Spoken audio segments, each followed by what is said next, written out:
very It's quiet. hot in 0-6 Canada right half, now. and What's then the a weather massive like? Swing around. I voted for We've got the Falcons Command.com. too. We're in real territory now, boys. It's still only Leaky Fact speaking. I need to see us getting involved here. Let's get the ante raised up a little bit. He wasn't Falcon, like though, had to obviously Jimmy is recover a great. little bit here and So round himself back up to the stairs. He was playing downstairs, looking to do Somewhere, some damage like, from below, oh, but couldn't quite find it. But it does how mean mu- the Falcons here are going to be much degree confident is- knowing, look, we've had a is solid like first defensive jacket round. We've shut weather. down everything they've tried to do. We've kept IT wall closed up. No bother. Solotov going to Yeah, take a so little bit of damage it would only there. be Will better. continue They trying should to be beat 1v4. unstoppable. Comes to 1v3. He's not really going to mind that because he knows that his teammates have got him backed G2 up. has Breeder, been Juma both pretty deep crazy. here. Users is the one that's G2 on electrical wild door card waiting has for been this fight. surprisingly Falcons, good. They know that this round is over. They don't need to give him any more stat padding at all.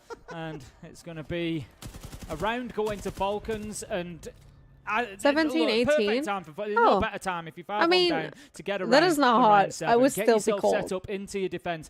What I'm Falcons still need cold. here, I think, is a full defensive rotation. They need 3 rounds in a row, 5-4. Right, we're back. Big message to Enterprise, and then we start Not seeing the super other hot, side of that. no. You know, I've been talking I about feel how they're like playing with hot fun. They is seem to be, you know, playing 24, pretty free, pretty easy. 27. But Above once that the is just pressure super starts hot. mounting on them, how do they respond? And Falcons need I like to to find that just out wear by getting no themselves another jacket. couple I of like rounds no here jacket whilst weather. they're on the defense. This is their #1 map. They've 17, gotta 18 in remind Canada is like an themselves of that. over. You know, remind I mean, themselves because of it's exactly really who cold they there are all the and time, where right? they are. Take the next couple of rounds, get it back It gets to 5-4, really cold there. and then see if Enterprise can No? do it when the temperature's rising in the kitchen a little bit.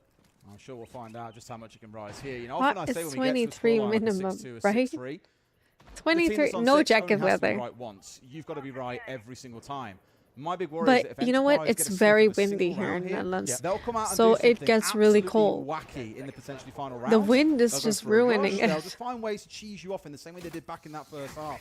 And so I feel, like you said, it's really important Falcons build up their round count a little bit here. Get to 5-4, then you can maybe afford to drop one. But I think if you give them it around here or in the next one, you're going to be extremely concerned about which way this could turn To be around fair, I go. got used Now, to obviously, just as you cold, saw, we've again shut so that don't wear a mirror jacket window if out, it's so 10 rather than degrees. waiting I wear a for, jacket all the the time.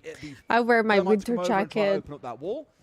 Already have it shut out. most so of you the can get some days. core out there, and that should, at least you'd hope, keep Enterprise at bay. Last round they didn't bring No, any we hard didn't breach, turn on the didn't even heater bother with IT in the either. first place. Yeah, 'cause storage it and wasn't control that is cold. the site, Only so a garage wall few- about to be few opened by times. Tuhon, and that's just going To save money, make it more difficult exactly. for Falcons to I will rotate just, around I and used a move, lot of heated switch blanket, positions. They do have heated Solotov up on that mattress warehouse warmers, catwalk with the Azami though, so there's going to be heated no opportunity for everything, anybody but to be no wandering heater in. So itself. Spike playing up there, Because the during phase isolation one, of the house is a actually little bit fantastic odd, so if I would turn on the against heater and I every turn it game off, in it instantly if I gets remember really rightly. cold. Did some great work up there. And on are the really Azami, good and against so the cold. we're going to have this time around Solotov trying to do the same, and that's exactly what he's doing. White He's keeping that flashbang. shield at bay for the time being. He's He's got in trouble Doom in here. support as well. Still Yeah. 5v5, but well dealt with. That IT wall, Jigsaw picks him up, bapping onto users, Falcons. It's I mean, red alert should time, we could Des. get They the are IT in big, guys, big right? trouble. 3 versus 5, and this would give 4 They're not match even in the points building over to yet, and they're Enterprise already if they 3 cannot versus come back 5. in this round. What you've just seen there was the one thing I really wanted to see from Falcons in the first half. They forced a 2 or a 3 versus 1 on like the player cold? on catwalk. I really Solotov had don't. No I like ability to hot stay alive weather. there. A nade or anything that comes his way is going to I'm force living him to in the move, wrong and he either runs country. into the IT sight line or is exposed to the player at the bottom of garage. Really good bit of play coming out from Enterprise to punish him. And now as long as they play it's this nothing- sensibly, Tim, they could get it So over the make line. him But hurt why to not go just go for a outside. bit of an ego swing as well? It could never work outside. I I feel like it was but it's a mad 4 respect for versus people who 2. can work Liquid Fact has outdoors. got the vertical control that they need here to hold on. It's either like C4 so also hot available. or cold Doom, all of the course, time. Also able to do something here inside a warehouse. Crazy Yeah, respect. they're really playing for Likafak on this vertical denial, but the problem that they've got in doing that is the fact that there's 55 seconds left. So Enterprise can just sort of prod and poke. They Too can easy. move around. They can try to Where's find it kills going? like this, put them in lose-lose situations. Wow. Two-hand with a They beautiful didn't even have shot to make onto it to Doom. bomb side. Enterprise showing that they can do it on attack It's and crazy. defense. They get themselves onto 6. It's 6-2. Falcons, that was the last Falcons thing they is needed. just- 4 match points in a row. Falcons are staring down the barrel of those This is best painful. of 3 elimination matches. Right? Promotion one matches for time. them. That would be even better. That would be absolutely crazy for Enterprise to make it to that main stage. And potentially Oi. that can be done tomorrow, not even taking the last day. I've spoken about this idea and this concept a few times over the years. Imagine you could remove all names in the game. You had no idea which team was playing. It was blue and orange. And you said, tell me which team just pulled off that attack. Most would look at that and say, oh, that's a Fury, that's a FaZe, that's an aggressive, well, not really a FaZe, they're a bit slower than that, but an aggressive team has pulled that off, and they've done so with brilliant amounts of team play. The drop they caught on Likafak, the punish onto Solotov up on Warehouse, that's a well put together team. Very few, I would imagine, would look at that and say, oh, that's an Enterprise attack. extremely impressive and very befitting of a team that, as we've said here, is one round away from going into a best-of-3 that can see them make the main stage on Friday and dispatching a team that has been in 4 grand finals over the last couple of years. What a story that'll prove to be. What time is it in Australia right now? Time, Australia. It's 4:20 a.m. Hey! Perfect time to check that climb, wasn't it? However, very much for those back home who stayed up to watch this now, you're feeling that it is worth being sleep deprived. It is worth watching the boys hand it to the Frenchies. Let's see if we can get it over the line, Tim. Well, not all the Frenchies, to be fair. It's a good mix now, isn't it? I almost have yeah, an back in the day, it was all French. Once upon a day it used to be, but, you know, could be not quite further from the truth, but too French, British, you know, all sorts of German, all sorts of good mix in there now. Yes. Falcons are in serious trouble. That's the top and bottom of it. They have not looked like winning many rounds here, and they now need 4 in a row. Enterprise just seem to have the answers at every turn. You referenced their game against NIP, Des, and I would completely agree with you. The way that, you know, we said it at the time, it felt like they knew everything NIP were going to do on Bank. And again, it seems like they are so well prepared for this Falcons team here on Nighthaven Labs. And I suppose that's the downfall of playing your It'd just best be crazy if Falcons wouldn't get qualified, right? Just because they just lost 3 in a row. Talk that it was very much from Mike. Look, we know how they defend here. We know how they defend there. This is how we're going to counter it. All very well prepared. We're going to have the Shield of Cairo looking to get himself into catwalk users. Holding on for the time being, but it's going to be Bappen picking up Leakerfack. But a double from Falcons. Doom and Solotov bring them right back into it 4 versus 3.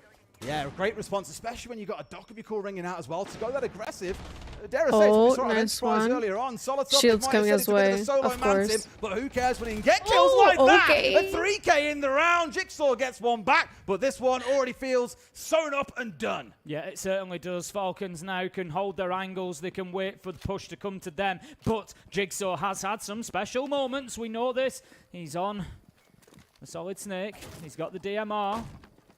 And he's got the scanner. It could be everything. Oh my god, that whole chat. The cam is being watched. That's what the yellow signal is telling him. He's not going to worry about that too much. But as it goes red, that will just give him a little bit of an idea that somebody is ahead of him.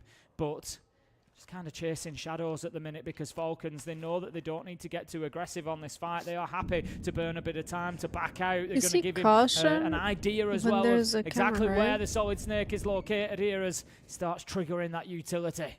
I think you and Tuhan are taking the same lessons, Tim. It's just a game. It's okay. Just fix mental. It's easy. Have some fun. And they're typing it is serious. Pro Has leagues. to be I think it's not that there has to be enjoyment, but where there is enjoyment, you see it. You can see it in the performances. You and Tuhan need to have a good chat, because you're like the angel in this case, trying to position it all positively, and he's like, bro, just fix your mental. He is on Solid Snake. He's very much with not the trying to help him do that. He absolutely is not. Well, this round, as you can see, will not go the way that of is Enterprise. Falcons that is a first for me. Back. But as we said, it's 4 match point opportunities for Enterprise. Down 1 more here. There's still 3 more to see them over the line. And as I've said, Tim, they've only got to be right once. That's the big issue now. That is the big issue. Falcons needing another full defensive rotation of success to get this one even to overtime, I mean, let alone it is any match further. point. So we're going to have our next bands come in. Kaid and they're Bandit, gonna like the lock in from Enterprise, Grim and Ace. Wasn't it like, and this is Falcons' map, right? At 9K. So they are going to double down on the hard breach. I have no idea what's happening. And Enterprise, interestingly, taking away that mirror. We've seen a lot of the mirror use on IT wall, so now they're going to make sure that that's not an issue for them when breaching. Yes, they're going to have to use the Hibana or the secondary hard breach gadgets, maybe the Maverick. They've still got plenty of choices, and removing that Hibana, the mirror is going to be a big bonus for them doing so. We will see it here in this round. Last time, when Enterprise attacked onto this site, it was completely one-dimensional. Didn't get IT wall open, nothing in catwalk, nothing on aqua. Big problem for them. They have to do that differently this time. Enterprise knew this was coming, though. You heard Mag, when we got to our halftime point, saying they like to run a lot of Mira, Tubarão, and Denari. We haven't seen really Denari coming out, but the Mira, of course, we've seen the vast majority of those rounds. Tubarão is making an appearance once again here. More of a stall tactic than anything else. I mean, again, this is basically the exact lineup you saw coming out of Enterprise in the first half. Both sides familiar with it. It's very much in the meta at the moment to run 2, sometimes even 3 trap operators in a single round. And top floor is where we're going to go. Cairo going across onto the Monty as well, Tim. Always curious when I see a shield Thank you coming out. for the Normally lurk. suggests that the Appreciate team have got a it. plan in mind. Either that, or they have no plan, and they're trying to fall back to the very bare minimum safety they can find. And I'm sure Enterprise do have a plan. Tired calls for hot cocoa. Certain of it. That's all that they've shown us so far is plan could go after for plan hot after cocoa plan. And right secondary now. hard breach gadget is going to be in place I gotta do immediately some on that cooking connector and wall. baking So that's going tomorrow, to be so that this is initial handy. access. IT, as I suggested, dealt with the Hibana, and that is going to give access as well I as got that, lines of big sight, squish. everything they need. There's not going to Scuff. be much that can be done. The Was it in Tiburai will English? slow it down, but they're not going to be able to Lotus clear these biscuit. X-Kairos pellets off, so it is just a matter of time until This is in IT wall English. is open, and Leakerfact will have to drop back and play a little bit deeper. It's a good read, I think, from Enterprise too. Knowing that Mirror is now taken offline does make this a hell of a lot easier to get it opened up and start making use of it on this attack. Whereas before, if you remember, they had to push entirely from the meeting side and work their way down. They're still looking to do that. Currently, we've got Cairo pushing in towards that side of the map, along with a couple of others. A lot of drones racing around in that position as well. But it's the backstab you've got to be concerned of, is what I'm looking at here. I know Jigsaw's currently the one hanging around on that side of the map. Could be a late backstab from him into IT. For the time being, Cairo is going to hop his way on into Connector, so that is shield in place. Going to just eat up a bit of damage from an explosive heading in his direction there, but it's not going to manage to get the kill. So Enterprise at least managing to take one step forward. IT is now breached again, so Leakerfact has been forced away. He's back onto Catwalk, but again, I'm a little bit concerned for Enterprise here. They're not really taking much ground. This is what Not I was the waiting to see. Azami When on the first phone call Raptors? comes out, what do they do? Where do they move? This is something Falcons also do very well on their attacks. They make the call, and the team then start taking map control. Cairo, as you can see, has lost about half his HP, so he's not as stable as he would otherwise be. Tuhan is looking to back him up here. Azami closing off the walls at the same time over there, and we've got three players The focused on holes in IT the shape overall. of a So this is the split that person. we've got to find kills from it though. Solotov gets one, immediate trade. Joom onto Tuhan, looking good for Falcons. Cairo just getting into a bit of a situation here with Yep. Users, who comes out on top, and that is a bit of a... You can't allow your Monty to be bullied like that. He needed some support. It wasn't there for him. June manages to get one with a razor blade. Oh. Brendo fighting back, It's but a Leakerfact 1v3 again, very same unlikely spot. to turn this around as. It was a really good play from Falcons, to be fair. Tuhan goes down. He's the player that's supporting the Monty. He was holding inside a meeting the whole time, this long angle through, in case anyone did try to aggress. As soon as they win that gunfight, the power call is there from Falcons. Get that got him. Monty dead. So yes, Is it he looked Murray aggressive, it rooting looked for? risky. It looked like he was in no man's land on the I shield. feel like but Wildcard and it was FaZe very have well been played by playing Falcons, good. Tim, and yes, they've gone 2-1 inside the first quarter. G2 has been playing good too. I just don't like G2 in We'll general. have Just attack timeout from so Enterprise here. cocky and Yeah, rude. Mag deciding now's the time to interject and try and get this one over the line. Jigsaw and Bappen, 21 kills between the two of them at this point, by the way. Going But I absolutely feel like, fantastically. But yeah, I Wildcard think has this is going to be been Mag here. We've already heard his sort of style of surprising. timeouts. We speak about that from coaches a lot. I think this is going to be very much I here's a thought Falcons would blueprint be to good, go and but- get this one. Here's where we think they're going to go for the next two rounds, and here is how I think you're going to win those two rounds on the attack, how you're going to get it done. And he's really going to try and set his team up now, very specifically with instructions, I would imagine. You know what I'm just really, really sad about? What team are you guys rooting This for? isn't the best of three. I Give- feel like I've been given like... Best of five, best of six. Give me more of it. I've gone to a restaurant, I've ordered a starter, and then they've told me the kitchen's closed, and I need to go home. I want 3 maps of it, Tim. Give me 5. Give me the grand final. When they play all night, where's the dessert? Yeah, as you said, Won't beautiful believe play this, there. It was a but- great call. From most likely Leakerfact or Users himself. G2. Just sort of sensing know. that situation and knowing the Everyone opportunity is was a there G2 to fan. deal with that Monty and just aggressing at exactly the right time. Enterprise folding under the pressure in that round and finding themselves now 6-4. So that is 2 match point opportunities which have drifted away from their grasp. They have 2 But more remaining. FaZe. This FaZe time it's against gonna be Wildcard is gonna be storage cool and as well. control is the site that we're going to. If we have a look previously, Yeah, this Wildcard is against the FaZe. I site really that want to see Enterprise that won last one. time. On attack. Always that challenge of playing through the rotations, but if Falcons can come out on top, Tim, I imagine they'll feel confident in their ability to win the next 2.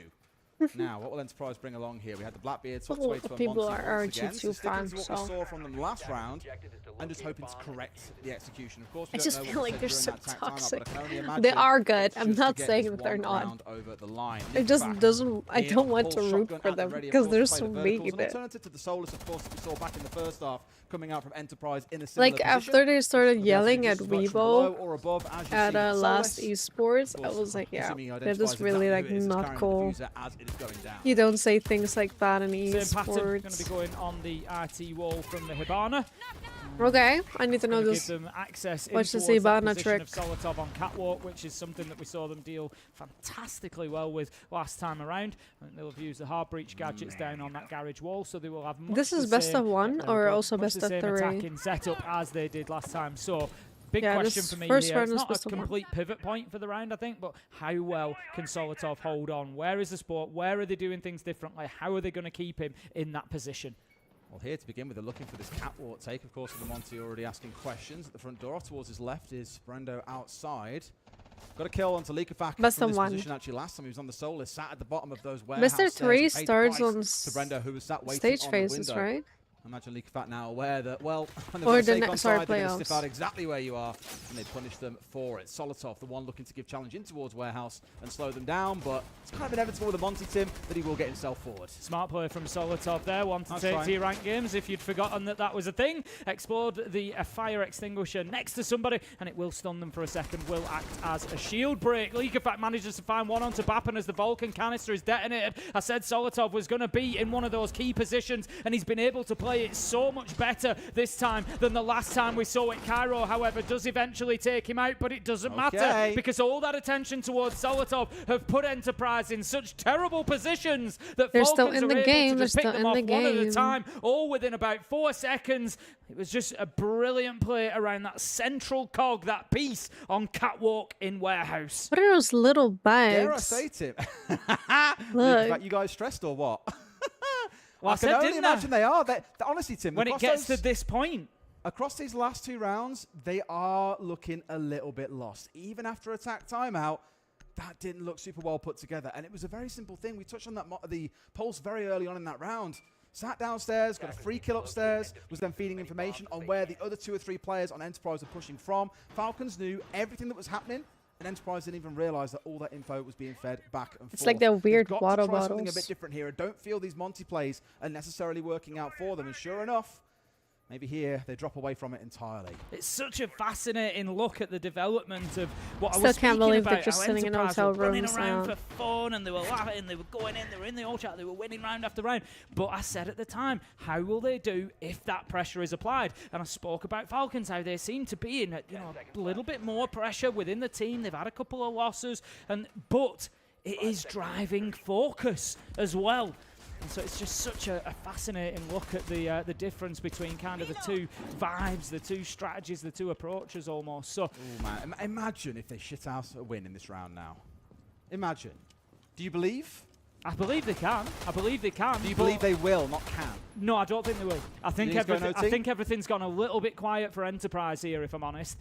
Falcons have got themselves locked in, which is what they needed. The Hibana thing. That focus, that little bit of pressure that they were sort of seeming to play with, is actually doing them good now. Think back to what I said earlier, though, Tim. They've only got to be right once, and they're going for a very similar strat that we saw. I have a coming out feeling of I'm going to Falcons see in a the lot last of this round of their Hibana half, and on the strat defensive game. side, it's a similar story. Again, we've got a Solus upstairs. We've, of course, got the Warden, but the Thatcher on the other side could be pivotal. There's no pressure on the Warden at the minute. That's the problem. Likafak is still playing with a little bit of freedom. Could do with a That's challenge just at the soft. same time. Jigsaw's on the window, That's but he doesn't have crazy. the angle to be able to prevent Likafak No one from is playing playing on it. those verticals 4 down people on onto main this spot. breach. Smoke canister is going to go in. I haven't Candelas played. are there to force him away, but it's the Warden. It's not really got going to EMP do him. much good. And with no shield follows in the smoke.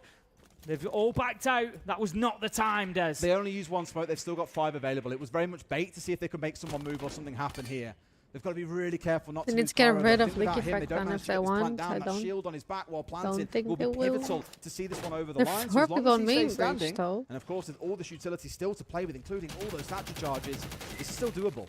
It is doable, but I just feel Likafak is Oh. that pivotal player at the minute. He's the one is that they Warden, need so- to try and deal with. They're watching goes. for the Nitro to come out. They're going to try and get this plant down. Takes a little bit of damage, but no more. He's that's got Yes, it him. does. Likafak, I said they had to deal with this position, and they haven't been able to. We'll come back to that in had a to get second. him Classes first. go off. Likafak continues to defend. He's holding I think it. now they're recognising that they need to get a little bit more aggressive onto him, but the problem is they've lost the shield, they've lost the plant, they've lost the plan, and that is a big problem. problem. If they can make Leakerfat move, this is still doable. They've still got all the tools they came in the round with, except for the Blitz Shield. They've got smokes. They are out of Candelas, admittedly, but they've also got the Glaz and the Thatcher. I think the Thatcher was so focused on the Solus that he didn't have time to look at Leakerfat and stop him getting away with it. And so really, Leakerfat Shock Horror has been the pivotal player in this round. No! Yeah, such an issue. Two-Hand now manages to take him down, but honestly, 30 seconds. Too late. 3 versus 3. Diffuser is down. They don't have the shield, but like you say, there is maybe an opportunity whereby they can go for this again. They have one smoke left. Jigsaw has to hit the mark with this one. And it goes. Plant not going to try and go too deep here. That's such a crucial kill as well. Jigsaw going in, looking to get the diffuser down. The Solus, though, is in spot. Where's Brendo? We need to have that EMP out, but no, the spray comes on through. Brendo going to step into his grave and try the same once again, but Insanity is seeing the same thing twice, Tim. They get the shutdown they need. Too-Han will not be able to save it. We're going to overtime, Tim. Big round from Falcons there, all on the back of Leakerfat and Dej. You picked up on it. It's not to be critical of the Thatcher. There's so many things that the Thatcher's trying to deal with there. It's possible always like nitros, that, when you're cheering for is losing. They had to make it back. On the Warden, but you feel if they could have got that Thatcher EMP onto the Warden, preventing him using his glasses, then get the Candelas in, prevent him from doing anything. I don't know, maybe it gives them a little bit more space, but then maybe they miss a Nitro coming over that takes the planter down anyway. Like I said, there's just so many facets, and I think really what I'm saying there is how good a defense it was from Falcons. They were prepared for it. They brought so many issues that needed to be dealt with by that one player, by that Thatcher, that they almost nullified the Thatcher by giving him too much to do. When you know that you can't respond to a Thatcher, like you say, overload him instead. Wonderful stuff and really well played by Falcons.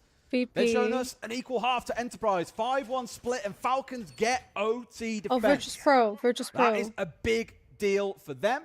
If they can get this one done, you'd assume that Enterprise would win the next, given we've only seen those 2 attacking rounds won, and then it comes round to 15. Now, where the I got my next pack, guys. It's going to be very interesting. Assuming we get to round 15. 82 for 11 hours and and 69 for 30 they had back in that first half. By the time we Which get to round 14, guys, this could be done 8-6. The Falcons have shown real fight and grit to keep themselves going here. Equally, can Enterprise dig a little bit deeper and do what they struggled to do so far and get an attacking round win? I think starting on the defense suits Falcons down to the ground here. They've just got 4 rounds in a row, 5 out of 6 on the defense, and they can just continue rolling with it. They've brought the Clash along this time as well, so a new problem that hasn't yet been seen by Enterprise. How are they going to deal with that? I'm looking at Cairo, I'm looking at the Zephyr. That's going to be the one. Get those stun charges in, try and get that shield break and deal with the Clash. Usus is just roaming around site at the minute. He's over on Aqua, he's back in main site, he's going to be over towards Pillar now. There's so much movement from this Clash. I want to believe they're baiting a little bit here. They're baited in that they're trying to hit what comes out of the packs? I haven't opened them at all, Enterprise, as far as I can because they're battle pass points. I want to keep them for next season. Got 2-3 players stationed You're over 91 here, and 77. As you've just seen. That one could be a little bit of a backstab factor. Cairo, the one on rappel, just watching in through. I was really tripping like usually. The barrel of the gun, but not quite the man himself. A little knee stepped out to the side just to tease him a little bit, Tim, but not yet able to find his man. Bappin's walked his way into bottom warehouse here. He's looking to make the challenge onto Solotov, and Solotov will I always be get the battle points, so I just wait. And that is going to be first blow going to Enterprise. 5 versus 4. Jigsaw manages to find one onto Doom. 5 versus 3. Falcons, who have been so solid on the defense, and Arthaven Labs are starting to crumble up here on the top floor. Can Usus Leakerfat Breedy hold on?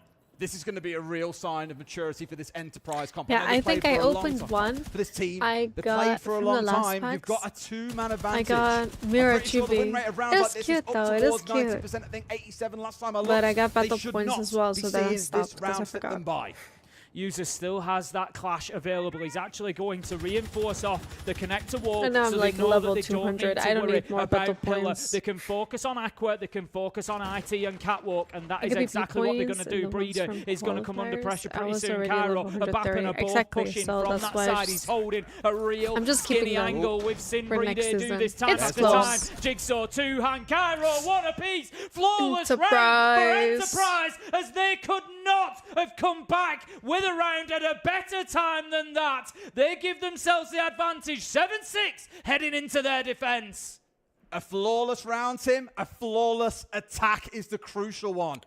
What both teams have struggled to do, as I said, coming into that round is win attacks. And to come out in that fashion, that's going to be a confidence builder. They now get the choice of every site on the map to defend for what could be the last round in this game. And you know there'll be fireworks if they can get it done. We're going to go upstairs, Tim. We've got all the stall coming out that you can see. The Warden, the Tubarão, the Mirror, the Denari to slow things down even further. And, of course, you can't forget trusty old Thorn, who's done so much for this team throughout this game. What are Falcons going to match it with? The worst thing about this round, Des, is that I don't want this game to end. And it might. Like I said, I'm gutted that it's not a best of 3. If this is map 1 of a best of 3... I'm gutted that it's not first to 30. Right, let's just keep going. These two have been absolutely phenomenal entertainment, both in their own ways. Enterprise have just, you know, through that first stage of the game where they were just running away with the lead, but then Falcons showing such great mental reserve and fortitude to dig deep and fight their way back into this. Both have been phenomenal to watch, and it all comes down to the next 2 rounds. Enterprise, they get 2 chances, Des, to put themselves into the qualification best of 3s. Who'd have thought that? And I want to remind you, Tim, this is something. only game 1. We've got so much more still to come today. And we're here for the first 3. This is going to be a hell of a lot of fun. And this one hasn't even drawn to an end just yet. Similar style to what you've seen earlier on, though. IT being held down by Jigsaw on the Tubarão. Of course, being mindful of the window below. You can be challenged there while trying to drop your gadgets onto this wall. It can speed things up quite a bit for the attackers. Doom on the glass has got himself underneath 2. Only the smokes, 2 smokes are available to this entire team. So he's more looking here to cause a little bit of bother, a little bit of headache from underneath. I imagine with Leaker back, he will slowly, eventually get himself underneath on the Daemons. Tubarão is going to apply the Zoto canister to IT wall, as we have seen previously. Try and slow things down there. Brendo this time doesn't have a mirror window in pocket, so they're not going to play the mirror trick onto that wall, but still, breach goes off. A little bit late with the Zoto canister there, so that is going to be good for Falcons. That's the first minute. IT wall open, and a nice big exothermic opening it is as well. Connector wall goes at the same time, so good progress from Falcons. Previously, I was concerned that they were a little bit one-dimensional on this There's push. only one this time, roamer. we need to see that other direction of pressure. Is it Connector? Is it Aqua? Get something else going on, Falcons. I have a real feeling he's just walking up rafters, but he's on his own. He got shot through the floor. He is low, but has got himself set out towards east of sight here, as you can see, just around B. I think he's going to be a real nuisance as he's dropped down his last gadget as well. Don't count him out of this round just yet. We're over the halfway mark. No one has died yet on either team, both being so cautious as they know what this round means. For Falcons, they lose the game. For Enterprise, they win it and make it to that best of 3 qualifier, as you said, Tim. It is all IT and Catwalk again, and they have been punished again. Jigsaw with a double, Bappen one in the middle, 5 versus 1. Could it be back-to-back flawless rounds for Enterprise to win this and send them into the qualification matches? No. Breedy does something about it. 1v5 becomes a 1v4. 50 seconds left. Triggers the Razor Bloom. But the problem for Breedy, they know exactly where he's coming from. Look at Enterprise. They're just holding their angles. They've got the crossfire. They know that it's just a matter of time. They're the ones that can benefit from this clock ticking down, Des. Just let Falcons stew a little bit here as well. Really rub salt in the wounds. And bullets into the head. Tim Breedy falls. An 8-6 win for Enterprise. Pulling out that attacking win in round 13. What a game we have just witnessed. What a story we are seeing unfold here in Salt Lake City, Des. Nobody expected anything of Enterprise coming in here, but with Mag at the helm, these 5 players are doing phenomenal work. They are upsetting teams left and right. The only ones they've lost to, G2, one of the favourites. They now head into best of 3 matches to qualify through to the main stage. This is what I really wanted to see. And imagine it's going to be all nice and calm, but there was a lot of smack being taught then as we saw Mag leading his boys down the corridor to see their opponents who have now fallen by the wayside. Cool as anything, isn't he? Look at him. Yep. They've passed every test, every challenge that's been put in front of them there. So like I say, one loss and it's to G2. Other than that, coming through phase 1, they qualified in the upper bracket, not the lower bracket like people thought they might. No, straight through. No messing about. This Enterprise team not only are impressive, they are entertaining, and I love watching them. Well, I'm with you, Tim. I can't wait to see what comes from these boys next. The Falcons, it's now Judgment Day in every game they play. That's just game 1, Tim. We've got so much more. But do I also get points if they qualify? Oh, yeah. Okay, so it's doable. It's still, it's winnable. I might win. I might win, guys. I might. Wildcard is going through for sure. I didn't even put Enterprise. I put Enterprise. Maybe I should have put, who was the Twisted?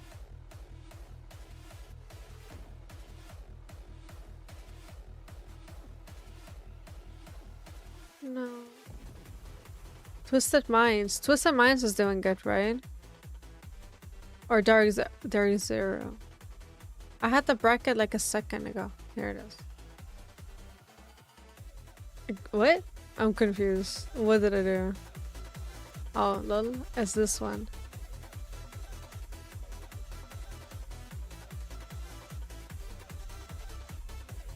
So...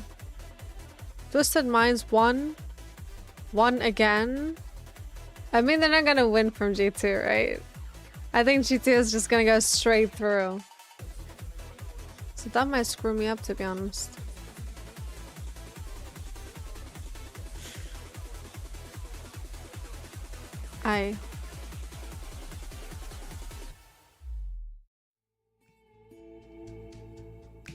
Wait, so who is playing next?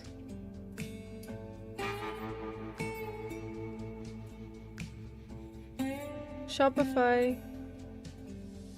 Shopify, or should we watch Dark Zero?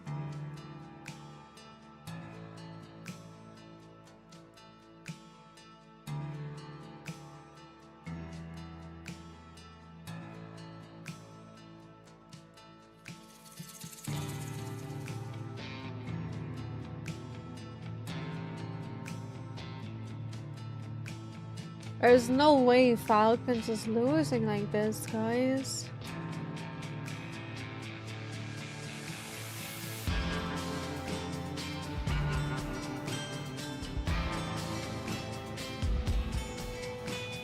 Yeah, let me see how long it takes. Big filler.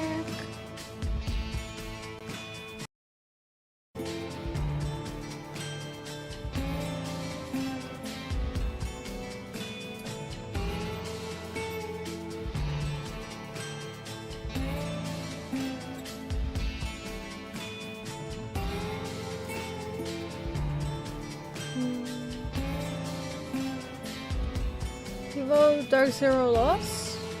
Hey Nani! Did you get some rest?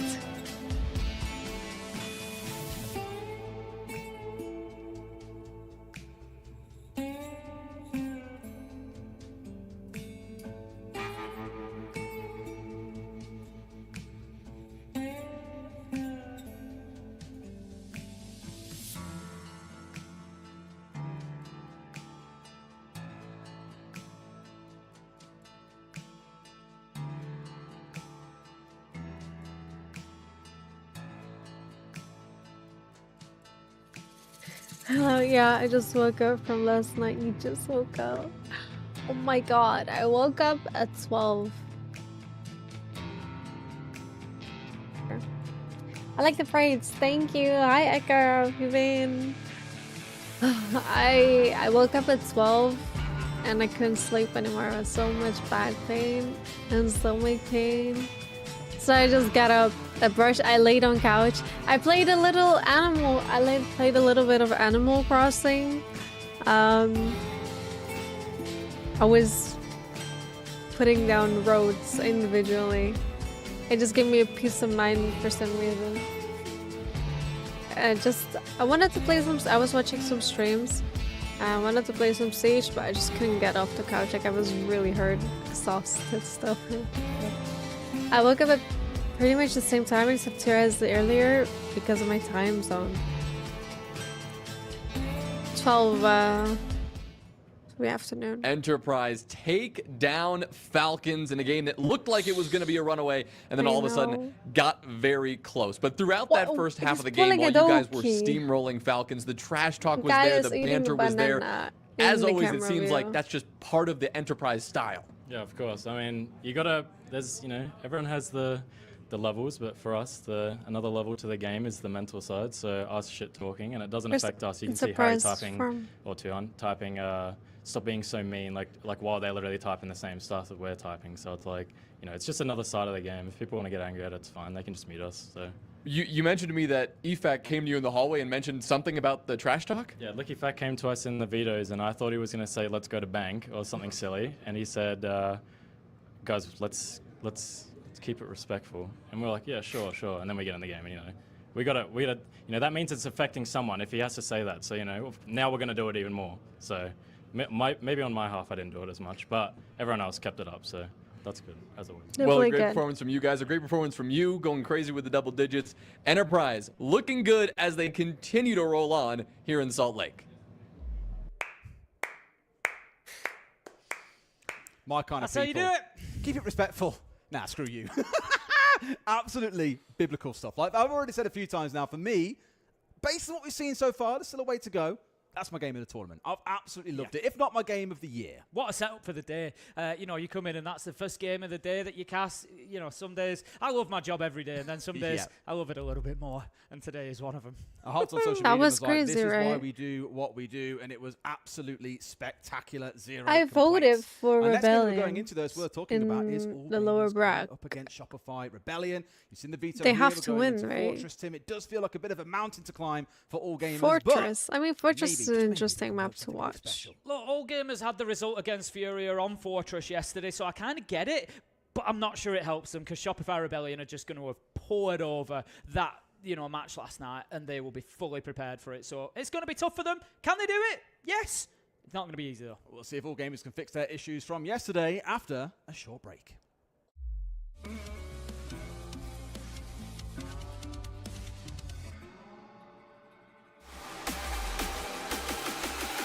How long is the break?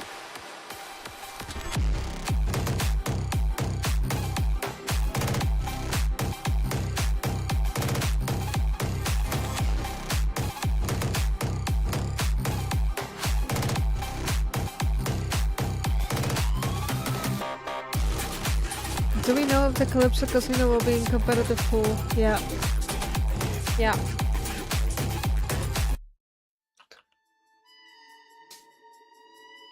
I can double check if you want. I will know more soon, but you guys will know at the reveal, I guess. But we know about the map. I just gotta check if it's going to be. I think you refer it. I think so. I feel like they were gonna like swap the map pool every so many weeks, right? So I'm pretty sure the new map will be in the map pool. Why not? Hey Ruthless, how have you been? Like time no see. I'm okay, I'm exhausted. Face clan versus wildcards, crazy. What is this? Type charm in chat to increase your drop rate. Let me see what that means. Oh no, pickups.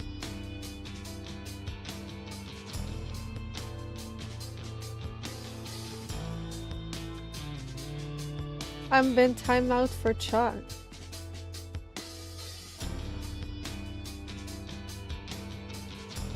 What?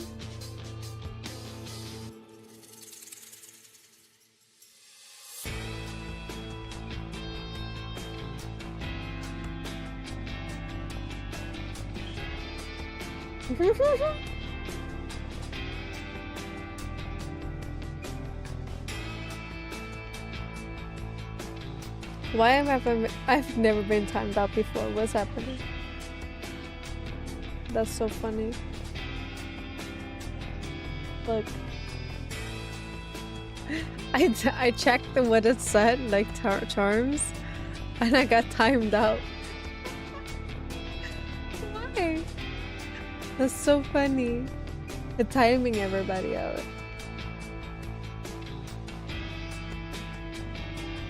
But they got it on the stream, so I wanted to check what it meant. It's fine though. I just wanted to know. 100.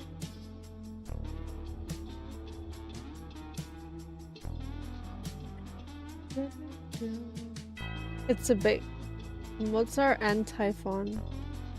But it's on the stream. It says type exclamation mark charms, like it's supposed to say something.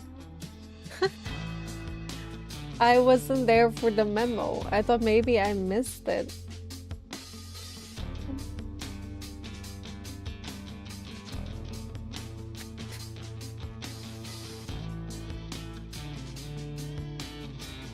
Protection are just baiting people to get banned. Banger, we are good to go with game 2 of the day. No more waffle, we'll get straight into things, Tim. It is Fortress between All Gamers and Shopify Rebellion. I'm sure if you'd all imagine, the vote is pretty heavily skewed towards Shopify Rebellion. Yeah, you know, obviously the expectation when we're going in with these new teams, the new to LAN, new to Siege in many cases, you know, like you said yourself, maybe 6-7 months of competitive experience, it's always fair to say that there's going to be let's see how to play this game fully towards that team that's been around a long time. You got Canadian on the side of Shopify Rebellion, one of our most storied and longest running players inside of the esport at the minute, so it literally is, you know, one extreme to the other. They keep doing 6-7, irrelevant now. Result against Furia. 7-3 they beat Furia on Fortress yesterday to dump Furia down to those 0-2 relegation battles, but that does mean Shopify Rebellion are going to be prepared, I would imagine, for what they will do on Fortress. And similar for the other side as well. You know, Shopify Rebellion have played it twice so far here, beating Virtus Pro 7-5 yesterday and Edward Gaming the day before 7-2. They even beat Falcons back at SLC. I need to get Buck. So there's certainly no slouches on this map. Both teams have got a record of 3-0 on it. And both teams do quite like it. So I think we could be in for another really interesting game here, Tim. Because, obviously for All Gamers, although we've seen them play a little bit in the Chinese kickoff, we haven't seen a lot of them on the international stage. Solo only imagine like solo they'd be cooking up something a little bit special behind the scenes. We'll get straight into it then. Our bans come through. We've got Monty and Snake taken off the board by All Gamers. So not wanting Canadian to deal with the big shieldy boy or the rapid clearance machine that is Solid Snake. Dude, after Chenka, that is so... Smoke. So having a little bit of a look towards maybe just removing a bit of that plant denial, forcing the Tachanka pick from solo mid. We did see them, All Gamers, using Tachanka yesterday against Furia. It was a regular pick for them, so it shouldn't be too much of a shake-up. Oh, they're playing it open. So we'll see how things go up here on this top floor. Let's see. Off anyway, at least assuming my eyesight isn't awful. In fact, no, we are... Need to see angles on this map. Towards the southeast side of the map. It's very typical when defending up here as well, but you'll have the extension coming in. Oh, look at this drone, how it got here. You extend up towards the northwest. If you're defending on the northwest and you come down towards the southeast, it's very, very simple. And if you haven't watched too much Siege before, the reason for that is that if you only sit on the site itself, such a good drone you're probably going to be screwed. You concede all map control, you make it far too easy for the attackers to get set up for an execute, so you need to be willing to go out there and meet them where it matters. If you can't defend the map to the site vertically, like you'll see on a lot of our maps, then you have to go laterally, and Fortress is one of those maps that it is so required. I'm looking at the lineup really coming out from Rebellion here, so I'm seeing that blitz, I'm seeing the Raura, and after chatting to Eden, one of our coaches, he was saying, well, I think we might see a few Raura traps coming out from a few teams here. Okay, Raura. Now in the game, teams have had time to cook with her. Still very specialist in terms of what you're going to be doing in terms of the execution pull-off, for example, exactly what it is you're going to be doing with her, but doesn't mean she hasn't got a place, and here we go. Well, we've seen the recent changes to her as well, to buffer, where it takes a lot longer for defenders to open that door. Solo mid manages to pick up the kill onto Ambi, but a double for Surf is going to keep the advantage for Shopify Rebellion. Rexon onto MC as well, and that's going to be Railgun following in the same direction. 4 versus 1 in the blink of an eye. We're a minute 10 in, and Shopify Rebellion have nearly got this 1-1 already. Rexon, a double on the Raura. You picked up on her, I mentioned the buffs to the gadget, but you can't forget as well, she's got that DMR, and super popular weapon sleeping at is the minute howling. inside of the game, and Wrexham putting it to That was great fast. use. It was, That right? is not a good start if Good you're all gamers. coordinated. Absolutely. That was a little bit of a run over, Tim. And of course, it's only round 1, so you don't want to get too carried away with it. But if that's the kind of pace this game's going to be played at, then all gamers There was only surely one need in to Old wake Tower. up here. Otherwise, it could be a pretty quick game. Same lineup coming out for the most part, for Rebellion. Imagine they'll stick to it and then, of course, change over based on what site that we're stepping into. Coach is next. instantly writing Move down. down towards that southeast side, as I said. Fast play, no towards one was bunks and there. games, which means you'll probably see an extension from all gamers up towards the site that we were just defending. And That was a good Rebellion will shot. probably try to look to crush onto them once again. Yep, Surf and Wrexham certainly doing the jobs there. Like you say, it's going to be maybe a little bit of a mirror reverse. Hey, wait, from here you don't see the boxes. Over to dorms and bombs. That looked weird. And like The I say, box just is on, switching up that in the lineup a little office. bit. Finker, Glass, On the Nomad, table, all being see? brought in this time. The Rower is actually going to be Here. swapped away as well for the ace. So I would expect if we're seeing that external hard breach, I would imagine it's going to be happening just down at the bottom of your screen now. Oh, there's You've been got an that update wall and I that missed goes it. straight in towards those bunks inside a dormitory. Get that breach with the ace, put pressure directly onto site, and try and just force those defenders exactly there to move around a little bit. Okay, well, I like the idea last time. It was the fast push in that was at least somewhat stemmed by Solomid, but I think he went down so fast when he was dropping down those Chanka pellets to try and slow down the push. Yes, he got a kill off the back of it, but him then falling just meant it was freedom for Rebellion to charge on through. Oh, And what? here, of course, he That's steps away from playing on the soft? Chanka, going much more towards a conventional lineup that we're used to seeing these days. I Really, wonder. think Lucy's the only operator we didn't see back on Labs in our last game. Otherwise, the Bandit was banned away, and the other 3 were picked up a large number of times. Still very much in the meta. Tim, I think my eyes are deceiving me. I think I'm seeing the same round again. Oh, We're going to see a lot of intense aggression coming I out of hate when I Shopify lose the Rebellion, bottom but and it's then not actually faulting all and, falling like- in their favour. Railgun and Moonlight managing to pick up the last 2 of that flurry of kills, which leaves Diffuser down cold, and all gamers in a 3v2 advantage. Ambi and Rexon are last alive. They've got some good utility there. 1 Selma left, and also the Glass with that super powerful scope, as we know. 2 smokes timing. as well. The Be aware blast of the attempt at a flank coming in from Moonlight there. The air jabs But the have been diffuser's deployed, at least so it in will bomb just back him side, up a so. little bit. Ambi's just going to watch that angle. The thing is, Shopify Rebellion have got tons of time here to deal with this. Teamwork trying to clear Moonlight out. The flash goes in. They know exactly where he is. Ambi goes Nice. looking and manages to find. Levels things up, and this is the problem all gamers are going to have. They will be punished for fine marginal mistakes here against Shopify Rebellion. Moonlight just overstaying his welcome in Horse. They've got to know that more nades will come their way if they don't swing onto something like this down. Sure enough, that's what you're looking for. Railgun gets one, looks for the third onto Bolted Andy, in. but can't quite collect. Smokes are down. He's got a brief advantage here in which to try and make something happen. Knows that he's got a man tight on his right, and sure enough, looks for him, can't find him. Railgun makes it a 3. And all gamers take round 2. Oh. Not like Ambi to miss his Didn't get to opportunity. see. No. Goes around the corner. First shot didn't land, and that was the only chance that he really had. Railgun finishes that one off, and I think Shopify Rebellion, I don't fault them for it. I think, yep, give it a go. They've just, let's try and flood sight. I think it's kind of having that mentality of, we're the better team here. Let's just go in and we'll just run over the top of them. I think now you need to look at that and say, right, okay, we've maybe got the size of them now. We're not going to get away with that. So I would expect so to see Shopify unfortunate. Rebellion now reverting maybe more to, let's just play some really clean, solid siege and beat new them drop. that way. Absolutely. I still think they'll run along with the blitz because one, Oh, yeah. Canadian looks Great playing it operator. too, but it's also the site that we're going into now that we're going on the downstairs. We see shields being brought along for this site so often that it would seem a little bit silly to step away from it just because of how the last couple of rounds have gone. Then maybe they were anticipating we'd see a repeat on the upstairs as well, going back to the first site, command and office they lost, but nope.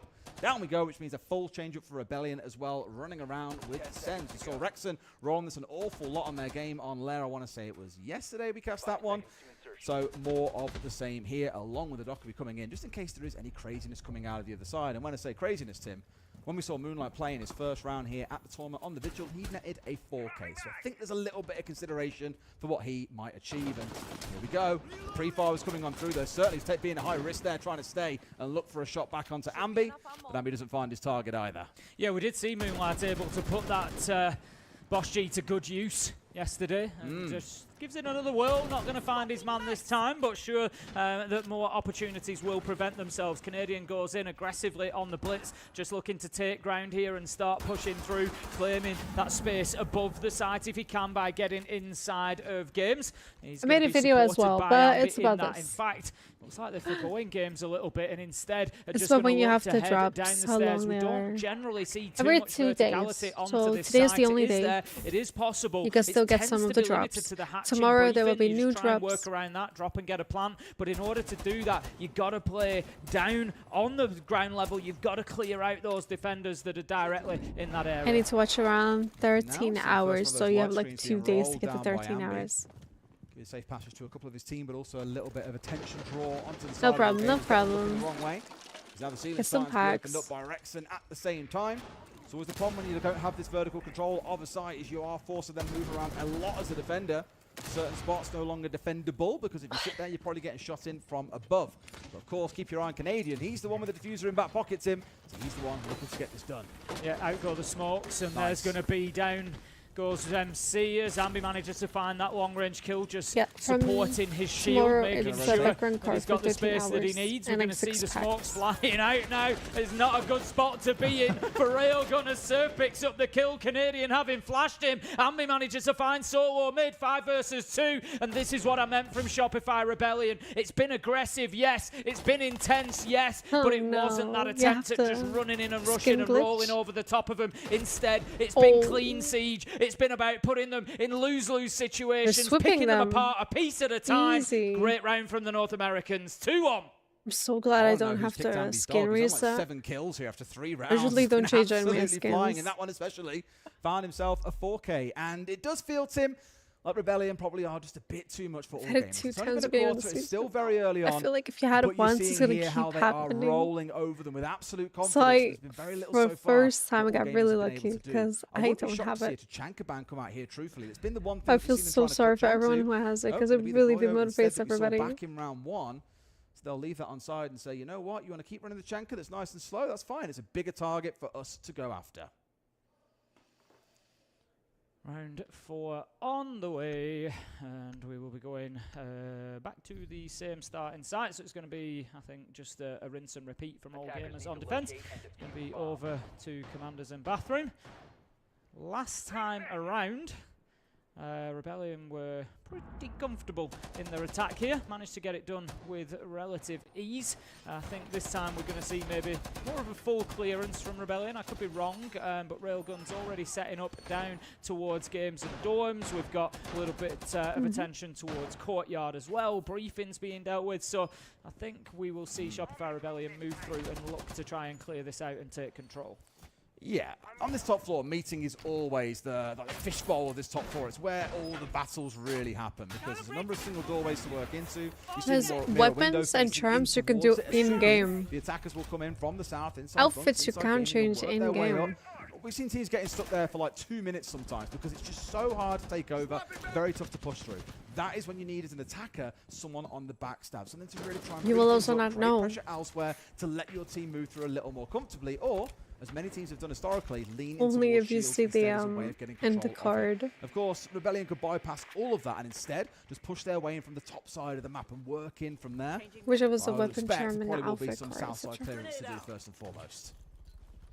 Ambi straight away clearing off that utility from the stairs, just giving him the option to It push depends. on For to some and people, it's pressure everything, right? those Eagle stairs. It's going to be solo mid that is tasked with holding on It to also this removes the location. It's elite something and that we the actually saw all finisher. gamers clear out as an attacking That was side really giving well yesterday.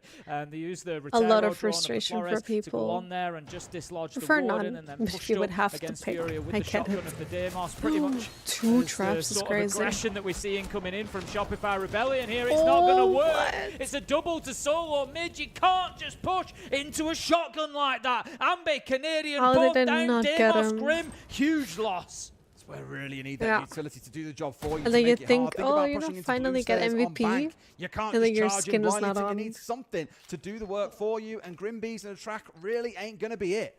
So for the first time here, feels like Rebellion might find themselves a bit on the back foot with a lot to do to recover this round. I don't think the nade placement helped them. I think they were hoping for a little bit more from that. Railgun will manage to pick up points as he goes in. Razor Bloom onto Rexon. It's going to leave Surf with it all to do. Manages to find one onto Yaz, but he's got 4 still ahead of him. Going in with a shotgun, but will be taken down by MC. And that is going to be All Gamers leveling things up 2-2. All right, okay. Good round from them. So there are transparent water bottles. They're just using the blue ones. Eagle, that should have been a free kill onto Solo Mid. I know he sat there with a shotgun. I know he's got thorn traps around him. But you've got things like a Ying on side. There's so much you can do to punish him. But I think they found out late that he was sat there. They didn't assume that he'd be playing so aggressively around the bottom of it, and they paid the price for it. Still, this was crazy that they both good because, as we often see with like newer teams, even though there was a shotgun watching it. Attacking is where you tend to see them fall down a little bit. And I think Rebellion here are thinking, look, if we can get 3, maybe even just 2 attacks, that'll be enough for us to completely shut things out on the defense in the second half. Also, the chance that there are like 2 thorn traps on the stairs. They both survive, but then I get shotgun. Happy with that, but it's whether it goes their way or not. We move again down to that bottom side. All Gamers going to be going to bunks and games, or dorms and games, whichever you want to say. So, briefing going to be important. Solo Mid's out there at the minute, setting up with the Thorn. Railgun inside of Commander. Just looking to make sure that they've got this north side covered off and cleared. And the Shopify Rebellion don't have an easy time of getting They into play the map. so much of the maps on Fortress is an easy time getting in and getting control. Because, for example, if Shopify Rebellion are able to walk in and take over, rank, you just get rushed down on site. The round starts falling apart quite quickly. You got to fight them for that. Would be a little bit silly if you could. So I can't really use the things that they're playing. Kind of defy the name. Maybe just angles or gadget use, but security on this thing. They're just strolling in there and not doing what they really. have a lot of the time. They're vaulted in windows. Certainly doesn't seem to be the most secure fortress in history. Exactly, yeah. Just a bit of a strange one. Very strange one. Either way, we'll see if they can turn it back into a decent fortress. Oh, no. In round 5.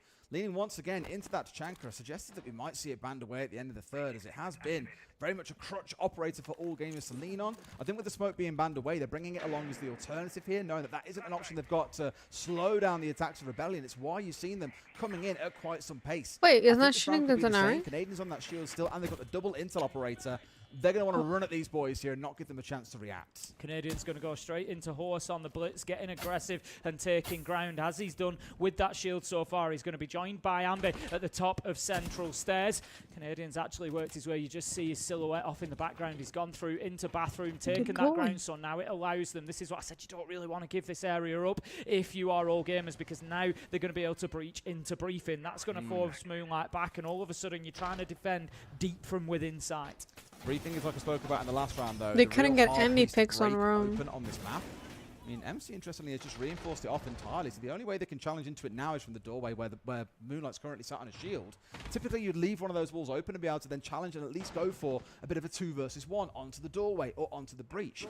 That's not an option. So I'd actually say things just got a little bit easier here for Rebellion to start their push on forwards. But even now, opening up that wall so they have a fast way through, could be opening up for a bit of Canadian aggression. Yeah, Moonlight has been forced deeper into sight now, and everybody from the side of All Gamers is within about 20 feet of each other, so they have just been forced in and in and in. This attack has constricted around them, forced them together, and now that they are pooled inside the sight, it's about picking them off. How are you supposed to pass the fire? The whole way is screwed now. A big loss for the defenders, 5 versus 4, but look at the time, Des, 35 seconds left to go. Shopify Rebellion, they need to think about how and where Canadian is going to deliver this diffuser. This is what I was on about, looking able to get into a good spot, and he gets a free kill on a great angle there, leaving himself not exposed off towards Railgun. C4 comes on through, but it's ineffective. Doesn't finish him off, and at the same time, Rebellion find 3 into a second. Yaz going a bit big here, but Spoit steps across, gets the close. Rebellion into the lead. I love that movement from Canadian when the Nitro comes out, and he like leant so far forward. It was like he was trying to press his shield on top of it to protect himself. Did manage to do it, kept himself alive, but only they all for a have few that seconds. like gigantic we're going to have All Gamers pad. call in the tactical timeout at this point. 3-2 down, obviously hoping for a little bit more from the defense here, Fenneman. I feel like you can't be bleeding 4 attacks on Fortress. It's just really not going to go your way in the second half if you give Rebellion such a big start. So as you say, Tim Fenneman, the coach, French coach, steps in, A lot of his communication, it's worth stressing for those who want to know a bit more about this team, goes through MC, who of course is known around the world, really. He's played in a few regions now and a few different teams. The rest of them are a little bit newer to the game. So he's doing a lot of the communication back and forth to help them get the message across. Shopify is ahead. They're playing really good. Their fortunes around. We'll find out going in.